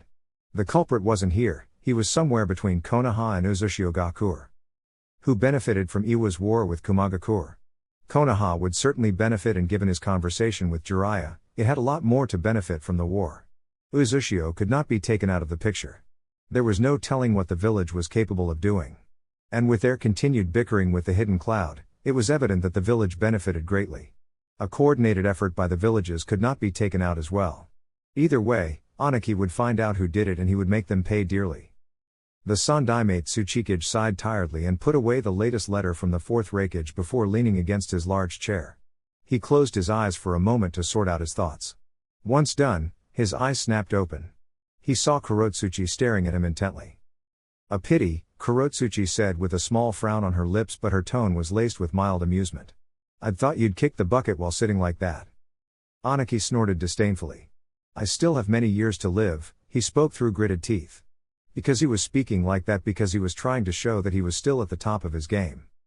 Which is indeed a problem for me, Kurotsuchi said and stared at her grandfather for a moment before turning away from him. She walked towards the couch in the office and threw herself at it.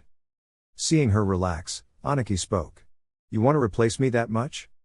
Yes, Kurotsuchi answered in a hardened tone. I almost want to help you reach that level of death. If I knew where the bucket death was, I'd drag it towards you just so you can kick it. Anaki sneered and his expression twisted with anger, not with Kurotsuchi. Not at her words. You must at least do an excellent job, unlike those idiots who were bold enough to get into the Raikage's house but yet still fail to kill him. I'm not a fool. Then at least you won't turn out to be a disappointment, Anaki said a bit sharply. What do you have? Anaki had acknowledged that Kumo wasn't going away and the Yondaime Raikage wasn't going to believe him. He had come in terms with this fact. Kurotsuchi was the only person who could succeed him. She was the future of Iwagakure and so, he'd been shielding her from the whole Kumo incident. He didn't want anything bad happening to her. It would break him. Iwagakure would have suffered a great loss. He had shifted away her attention to Uzushiogakure. There was a less chance of getting killed. Konaha and Uzushiogakure can't coordinate anything. It is highly unlikely that they work together, Kurotsuchi said in a tired tone. What gives you that impression? Both nations have become allied once more, Anaki said. Kurotsuchi nodded to this. It was truth. Konohagakure and Uzushiogakure were allies. But, Konoha probably knows as much as we do about Uzushio. The village remains locked up and doesn't reveal anything to Konoha. It is almost as if they don't trust the leaf. That doesn't surprise me, Anaki said, but he didn't explain the reasoning behind his response. Any military activity? Kurotsuchi shook her head. None whatsoever. I hope it keeps being that way, Anaki said. He certainly didn't want a strong Uzushiogakure. If the village strengthened, he would be in a dangerous situation because he would be tempted to invade it. But the moment he does so, Amagakure was going to attack him from behind. He could not underestimate Uzu. He could not forget that Kumo could strike any moment he displays an opening. What of Konoha? Nothing good, Kurotsuchi grunted.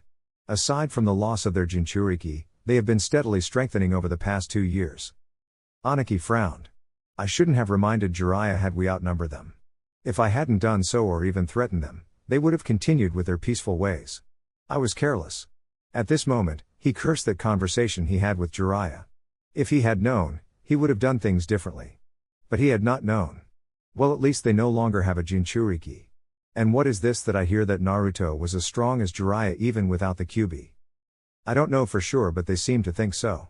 It doesn't matter anyway, he is dead, Kurotsuchi said. Although she didn't display any emotion, there was bitterness inside of her.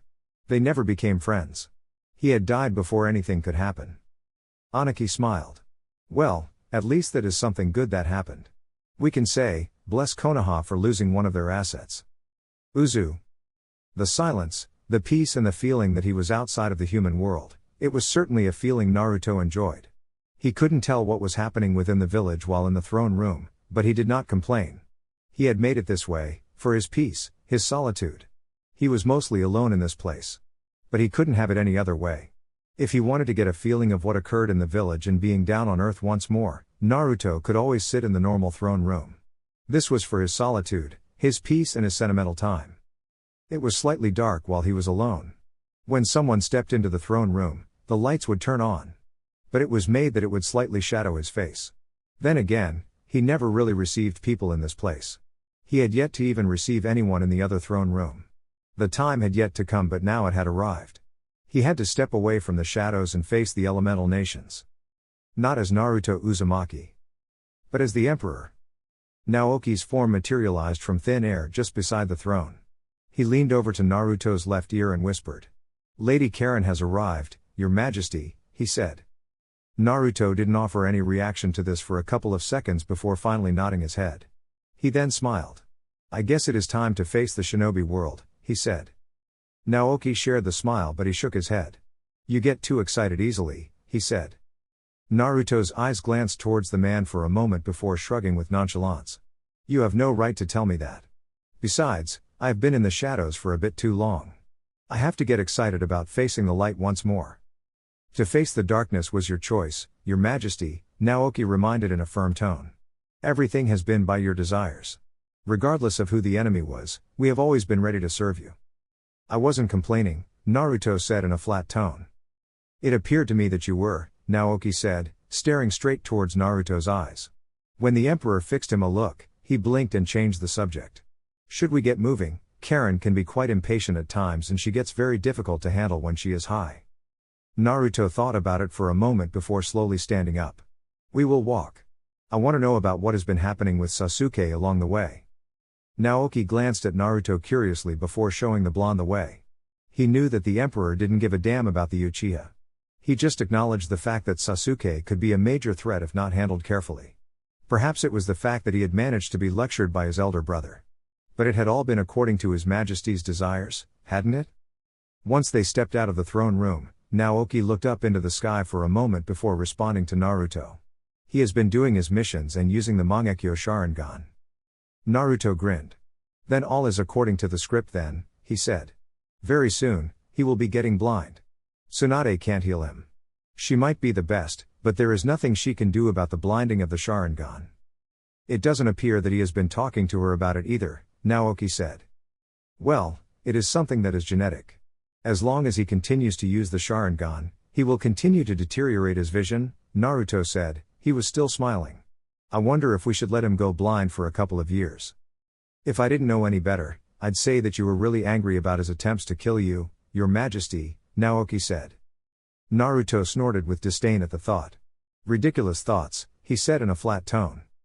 I know, Naoki said. You could have stopped him from leaving if you wanted to. I could have even stopped him myself. It would have been inconvenient, Naruto said with a slight shake of his head. The atmosphere within the village was truly delightful. The air wasn't diluted and polluted with hatred because of the hatred and anger. There was life here. There was no longer the sense of dread and despair that had once filled this village when he came here. Things have changed. The buildings had grown tall. People surrounded the buildings. The streets were filled with people, his people. The Uzumaki were at home. They were the nobles of this village. It didn't make anyone less of a secondary citizen. Uzumaki had grown. He had turned it from a village of despair to a village of hope and desires. This was his home, his village, and he had a duty to protect it, its people, because they were his people. Things have worked out nonetheless, Naruto added smiling. We must be ready for anything. I have prepared myself fully to fight any kind of battle against anyone. After walking for a bit around the streets, the two shunshined away and appeared in the middle of the forest. They walked for a bit and arrived in a clear field where a large airship stood on the ground. Karen was checking everything with Guren and Haku standing a distance away from the airship. It was a majestic crimson bird with no wings. It was slightly rectangular in shape, its body made of steel. It was a warship. It had weapons fitted for massive destruction. He could lay waste to any village if he wanted. Operating it was the major problem. It required massive amounts of chakra. Naruto could either use natural chakra or the Kyuubi's power to power it up. This was his personal battleship and his method of transportation. Naruto had to thank the Springs technology as well as the Sky Nation's relics for this bird of his. Your Majesty, Guren greeted with a small bow while Haku greeted with a smile. This is beautiful, isn't it? He asked calmly. It is, Guren said. When do we get to ride it? Who said you would? Naruto asked with a raised eyebrow, an amused look spreading through his lips. Guren blinked. But I thought Haku said we would be assigned as your guards when you start getting out. If we are getting out, we should be getting in that thing. Naruto shook his head. You are not getting on that. I am only taking Haku with me. You have your duties to handle, he said a bit firmly. Guren frowned at the thought. It was cruel being deprived of the joys of flying in the air. She almost stiffened when Naoki put a sympathetic hand on her shoulder. Well, we will tell you how it is like to fly, he said with a grin. Amused, Haku spoke. Don't listen to them, Guren. They are cruel people who are just messing with you, he said calmly. Your sadistic tendencies better not fall on His Majesty, Naoki, he shot the Uzumaki a glare. Naoki laughed. Don't be ridiculous, Haku. This woman is a sadistic bitch herself, he said in a mild tone. He then tilted his head to the side. Do you really believe that I am capable of influencing His Majesty? Haku turned towards Naruto for a moment. The blonde appeared to have lost interest in the conversation the moment he mentioned that they were playing with Guren. His eyes were firmly on the airship. Was there anyone who could manipulate the Emperor or become a bad influence? Haku shook his head. Yoshino has said it a couple of times that despite what people say about him, he had learned from Naruto. Naruto wasn't cruel. But Yoshino was. Perhaps when Naruto said kill someone, they took it a step further and they saw it as approval when he said nothing about it. He was the one who was superior to all these people. I don't think anyone can, Haku finally admitted. He glanced back towards the ship feeling Karen walk towards them. He smiled at the lady of Uzushio. She was a woman amongst other women. You like? Karen ignored Naoki and spoke directly to Naruto. The blonde nodded his head. You have outdone yourself this time, wife, he said with a wide smile. Karen put her fingers on her glasses and flashed a smile. I want to take the credit, but I didn't do much with this thing. You'll have to thank the team who worked around the clock to build this for you. This is also the land of Spring's technology. We should also thank your other wife for this. There is no need to thank Springs. They were merely returning the favor for our support to get them out of their poor economic status after Koyuki took the position of feudal lord from her uncle, Naruto said. But since they have been faithful, I guess we can thank their cooperation to our dreams. Didn't we bother helping them because you saw the potential? Naoki asked.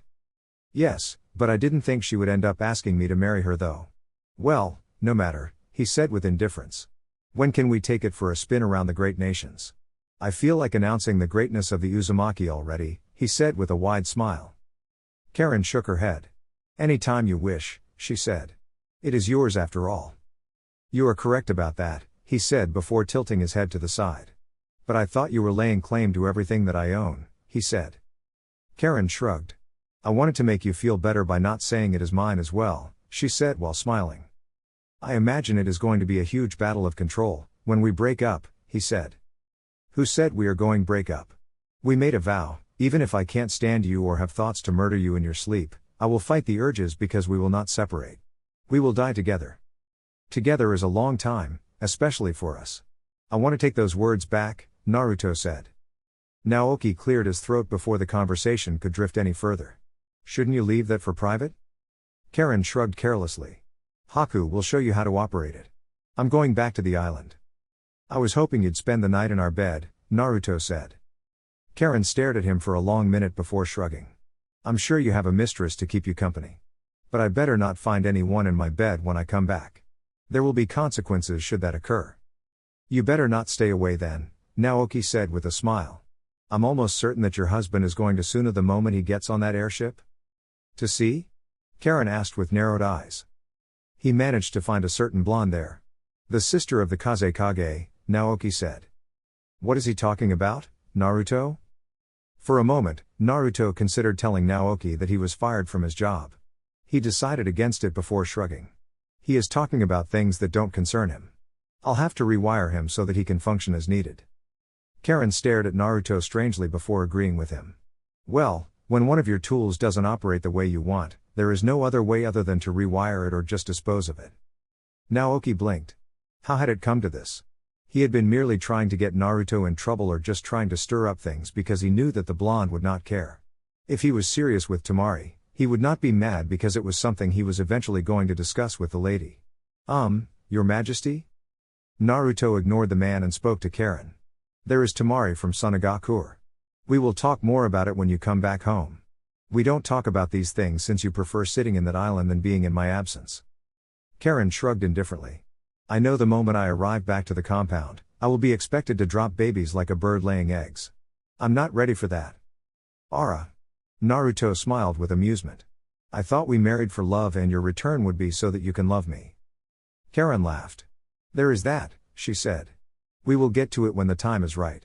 You did things in your terms and stayed away from Uzushio. I can be offered the same opportunity. Naruto smiled, head tilted to the side. Well, I am the emperor, aren't I? He asked pleasantly. But it is fine, you can do as you like. Everyone seems to do as they please around here, he said. Karen smiled happily and shortened the distance between them before kissing him on the right cheek. I'll see you soon, she said. I'll be overseeing the prison building and my other projects. Don't invoke too much chaos in the world, otherwise there will be no peace. Why do you make it sound like I would go all the way out to invite trouble? Naruto asked, eyebrow raised, His voice sounded honestly curious. Karen stared at him for a moment before walking away without saying another word. Naruto turned to Haku and asked. Am I that bad of a person, Haku? He asked. Haku smiled. Of course not, you are a delightful person, he said. Guren raised a brow and stared at the ice user for a moment. You know, it does sound like out of everyone close to him, you're the only one who says that, she said. Are you suggesting that I am not a nice person, Guren? Naruto asked. Guren shook her head. Quite honestly, he was a tolerant person and sometimes convenient. He sometimes did allow his subordinates to do as they like, as long as they followed his instructions when necessary. But she had come to understand that sometimes the instructions depended on your interpretation, especially with Naoki and sometimes with Yoshino. The latter's excuse will be that the emperor would like it better being done that way. No, Guren said with a shake of her head. His Majesty is a good person. It is just that people don't usually say it, which makes it a bit interesting and curious. Naruto thought about it for a moment before shrugging. I should order them to say nice things then, he said. Naoki, you stay behind, I will depart with Guren and Haku. Yoshino should know what to do in my absence. I won't spend much time away. I am just going to make a stop in Sunna before returning. This is a better way to announce my return from the dead. Sunna? Guren asked just to see if Naoki had been right to say that he was going to the hidden sand. Naruto merely smiled and motioned for the two to lead the way towards the airship. Haku led him towards a large entrance at the right side of the ship.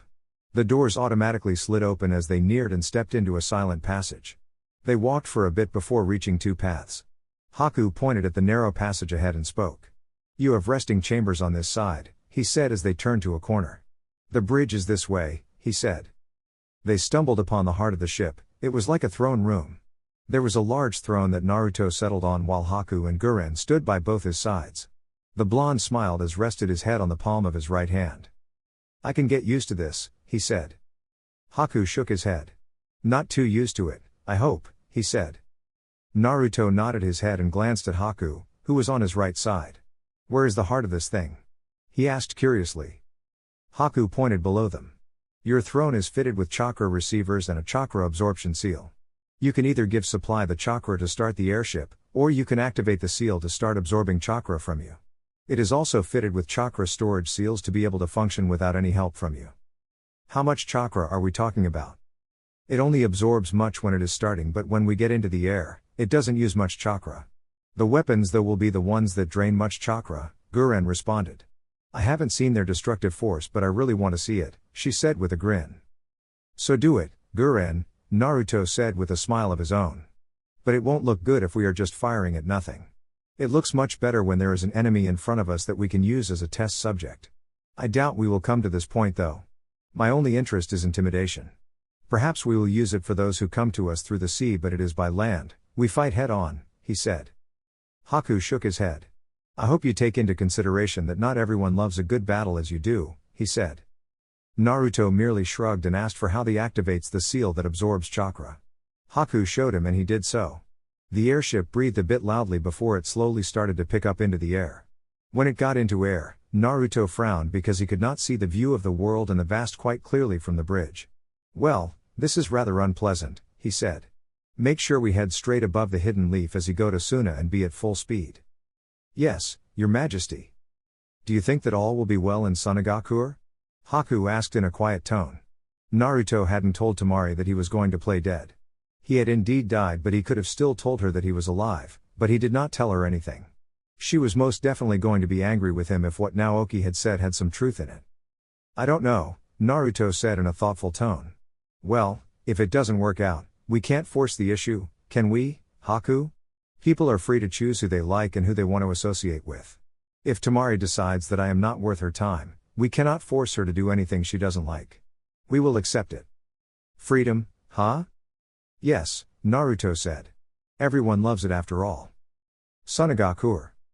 Gaara was standing at the walls that surrounded the hidden sand, hands folded together with an expressionless mask staring at the airship that had flown above the village. It had been alarming and a dangerous situation. Any hidden village would certainly struggle from aerial threats. Perhaps it was what had made the Sky Nation dangerous. The moment he had seen the ship, Gaara had moved out and prepared a shinobi. They were living in a dangerous world. Anything could happen. He hasn't made enemies, but it didn't mean that someone wouldn't try to attack them for some other reason. It was such world. Gaara glanced at his right as Baki flashed before him along with a number of shinobi. Is the village secure? He asked in a stern tone. Yes, Baki said with a slight nod of his head. Do you think we are under attack? I don't know, but you can't be sure about anything in this world. We haven't made enemies out of any nation that would be bold enough to attack us like this, the fifth Kazekage responded. But we still have to be careful. Baki nodded. There was no harm in being cautious. There would be nothing lost, just something gained. If it was indeed an attack, maybe they would have attacked while still in air. He offered. I considered that, Gaara said. But he was not expecting anyone. None of the villages he was allied with had something like this. It was not Konoha. It certainly wasn't Iwa or Kumo. What would those two even want here in the first place? If it was them, wouldn't they have just decided to attack without a warning? We just have to wait and see, he said. Naruto stepped out of the airship in majestic crimson robes with the word Emperor written on the back. Both Haku and Guren were flanking both his sides. When he touched the desert sand, he stopped and stared into the sky before breathing in the air. The wind was still strong as before. The air was truly speaking to him. This was the wind country, the land that made his blood excited and his senses going haywire. So this is the wind and that is Sunagakure, Haku said as he looked around.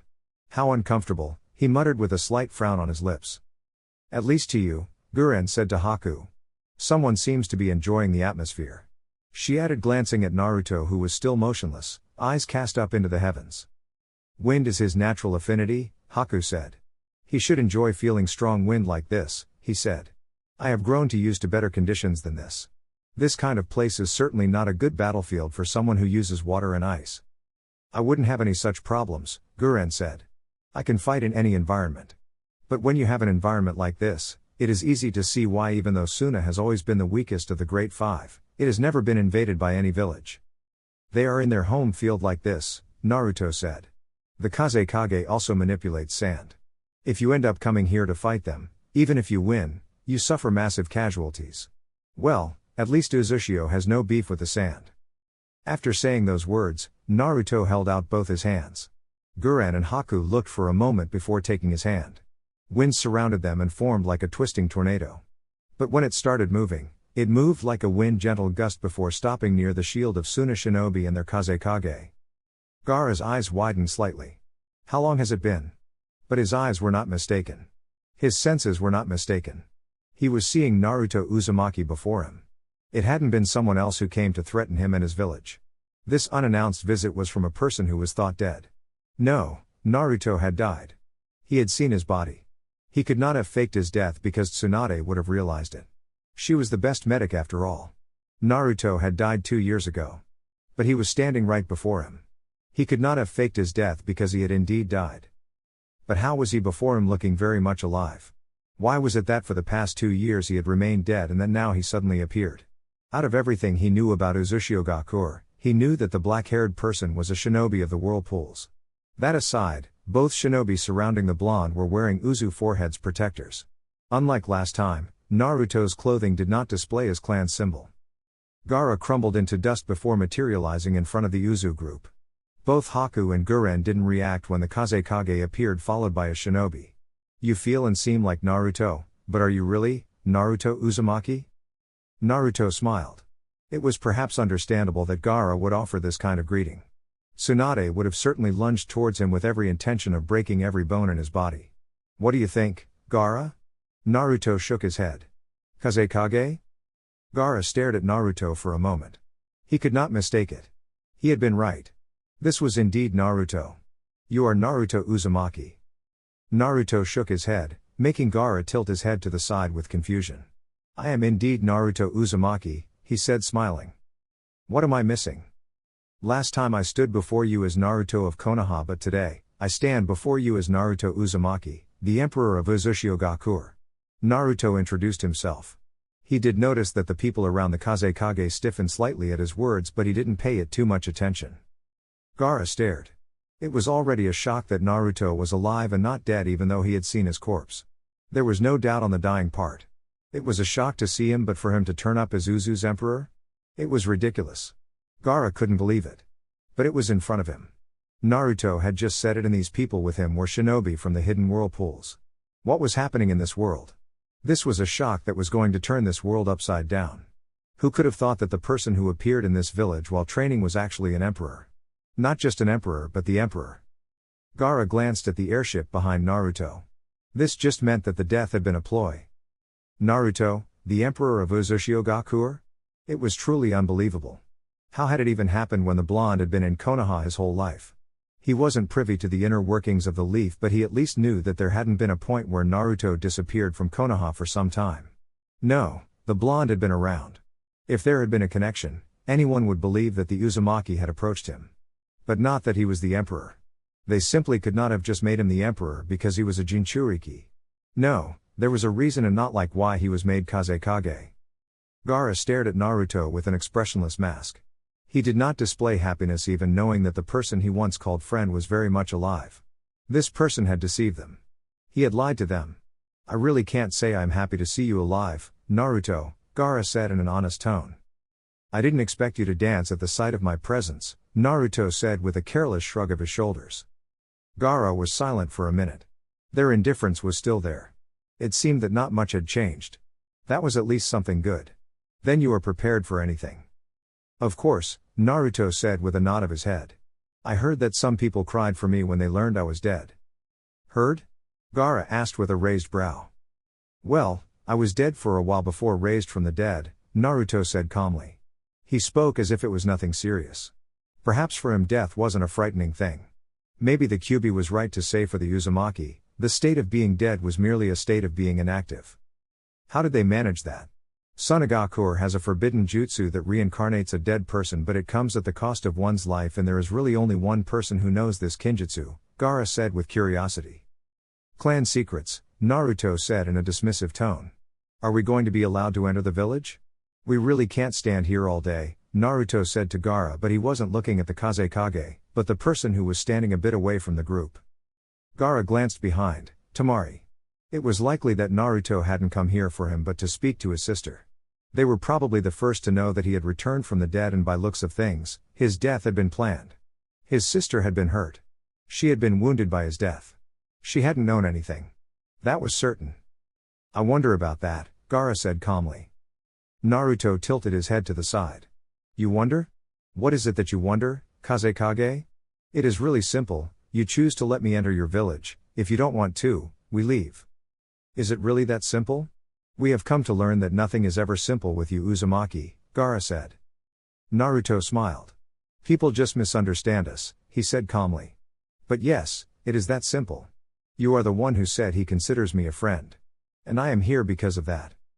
Not my sister? Ah, Naruto continued smiling. I misspoke. I did come here for your sister. She was crying at your death. She has been in pain, and your death is something that appears to have been planned. I wonder if I should really let you go near her because you might hurt her again. I still consider you a friend, but I really cannot allow even my friend to hurt my sister. I understand that, Naruto said with a slight nod of his head. This is why I say to you, you choose what you want to do. Gaara stared at Naruto for a long minute before standing aside, letting Naruto know that he could move ahead and see his sister. You two may return to the ship, Naruto said to his company.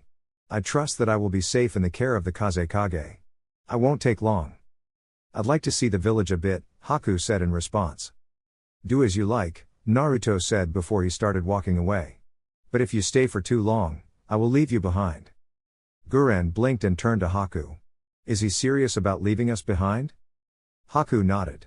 His Majesty will allow you to do as you please, but when he says we leave, we leave. If you stay behind and get attacked, he might not help you out. If he allows you to do something, you can do it, but when you are needed, you are needed. Anything less is a problem. A few minutes later. Tamari was shaking in anger. There was no relief seeing this person. If it was there, it was buried under the anger she felt. He had died and she had seen his body. She had cried thinking really he had died. He hadn't spared her from the pain, even her. He had let her cry for him. She had been pained and he had probably just watched her agony without care. And now he turns up like this? What did he want from her? Naruto wasn't smiling as he faced Tamari. I came here prepared for anything, Tamari. If you feel that you must shout at me, you can do it. If you feel that you must slam your fan on before he could even finish speaking, Tamari had only hit him with her fan. She didn't hit him once. She hit him with until she grew tired. Naruto received the hits without wincing. He just stood there and took the pain. Once Tamari grew tired, he moved closer to her and pulled her to his chest. She dropped her fan but her hands did not touch him. He could feel her body trembling. Naruto wrapped his hands around her and whispered. It's difficult for me to empathize, but I am truly sorry for your pain. But for my village's survival, I had to die. My life means nothing, I live for my village. Perhaps I should have informed you but I did not. If you want to hate and curse me, you can do it. If you tell me that you no longer like me and don't want to see me again, I will leave you. But I came here because I want you closer. That is my wish, my desire. About an hour later. I wish you could sit with me so we can talk, Gaara said to Naruto. He was walking the blonde towards his airship alone. Naruto could not deny that the person who called him a friend truly had a lot to say to him and questions to ask, but Naruto hadn't come here for that. He didn't want to entertain any questions about Uzushio. Besides that, his mood was a little put off by what had happened with Tamari. There will be time for that, he said after a moment of silence. Gaara shook his head. I figured that you came here for my sister, but this revelation tells me you understand what is happening in this world, he said in a firm tone. Naturally, Naruto said, casting a curious glance towards the Kazekage. Does something bother you about my appearance and my connections to Uzushio? It is curious, and if I said it didn't bother me I wouldn't be honest, Gaara managed to say after a couple of moments of thinking you were dead and now you suddenly return as the emperor of Uzushio. What are the other nations going to think about your appearance? What is Konoha going to think? What Konoha thinks is irrelevant, Naruto said with indifference. Gaara didn't find this surprising. Naruto's problems with Konoha ran deeper. His childhood in the Hidden Leaf hadn't been pleasant, but as far as he was concerned, the blonde hadn't held contempt towards the leaf. It could have been fairly hidden. At this stage, nothing much would surprise him. This was the very person who literally died and then came back from the dead, on his terms. Do you hate the Hidden Leaf? That is irrelevant to any equation, Naruto answered. Irrelevant? Perhaps with how Naruto saw it, it could be not make any difference, but other people would care. Still, this just told him that whatever Naruto would do in his relationship with Konoha will not be based on his thoughts regarding the village. It was probably going to be based on convenience. I see, Gaara said with a thoughtful look on his face. Then answer me, Naruto, are we enemies or friends? Naruto stopped and glanced at Gaara before asking. What is that you think, Gaara? I think we are not enemies, but that is solely based on the fact that you came here for my sister, nothing more. I don't know of your intentions. With how Uzushio has been doing things and your role as the emperor, there is something that is being planned. Do you still consider me a friend? Yes, Gaara said with a nod of his head. Even if we become enemies, I don't think that anything will change. Naruto smiled. The Kazekage would stab him even if he does still consider him a friend. Perhaps it was like how Jiraiya viewed Orochimaru. Despite what the snake has done, Jiraiya still saw the friend that he once had. If I am your friend, then you have nothing to worry about. Uzushio will not provoke anyone, but it will defend itself. Kazekage, someday, we will talk. Naruto waved at the Kazekage and disappeared off to this airship. Guren and Haku were already present. He smiled seeing them. Disappointing, he said. I thought you'd be still in the village. Just so you could leave us behind? No, Naruto said. Just so I can watch you travel all the way back to Uzushio. You two are already known in the elemental nations, and if you were to travel on foot, it would be interesting to see how shinobi react to your presence. Would they attack you or just leave you alone? You know we will be attacked, Guren said with a stare. I don't know that, Naruto said with a shrug. He settled on his chair and released a long breath, resting his head on the palm on his right hand as he did. This was rather disappointing. Well, the human heart is something else. You can't always predict what happens. You can only blame yourself for messing up things, Haku said in a stern tone. You could have told her about it. I'm sure she would have been able to keep quiet. You could have also branded her to ensure that she can't talk about it either, but you did not. You chose to let her suffer. If she hates your presence, that is all on you. Naruto's eyes glanced towards Haku before he spoke. That is rather cruel of you to say, he said. But it is the truth, Haku said with a shrug. Why did not you not tell her anyway? Who knows? Naruto said. I can't explain some of the things I do. Perhaps I didn't fully trust her, or I just wanted to see if she really cared for me. Her tears and my death would mean that she cared. Well, this is nothing more than a challenge that I can climb. Things would be interesting if you two decided to enter relationships. His eyes moved towards Guren. Has anyone approached you? Guren blinked. Why would you ask that? You are my subordinate, Naruto responded calmly. And I did tell you that you have to create a clan, he said. Have you taken a liking to Yoshino? That man? Guren shook her head. He makes me feel uncomfortable sometimes. Naruto smiled. I can share those thoughts, he said with a small nod of his head. Well, the Uzumaki males are operating under some laws. They are not permitted to marry anyone who is not Uzumaki. Why? Guren asked curiously. She had noticed though, every Uzumaki family was full of redheads. They associated with other people in the village but they still didn't enter relationships with other people. They want to grow their clan and they don't want to see their blood die out, Haku said. But there is another good reason, and it has nothing to do with growth. You know the Uzumaki have a strong life force and utilize chakra chains. This diminishes when you are not a full-blooded Uzumaki. The value of the chakra diminishes and if they continue to mingle, they will eventually lose all the traits that make them special. You are already married to Princess Koyuki, and she wants a child. What is going to happen there? Guren asked Naruto. She already knew that not all his parents were Uzumaki. Who knows? Naruto said with a shrug. You two should think carefully though. Your slow pace in settling down is being tolerated now, especially for you, Guren. Time is moving, and very soon, we will be fighting. You need to make preparations before those fights. Alright guys, that's it for the video. If you enjoyed it, please feel free to leave a like and subscribe. As always, the rest of the story is already out over on Patreon, link to that will be in the description. Anyways, until next time, peace.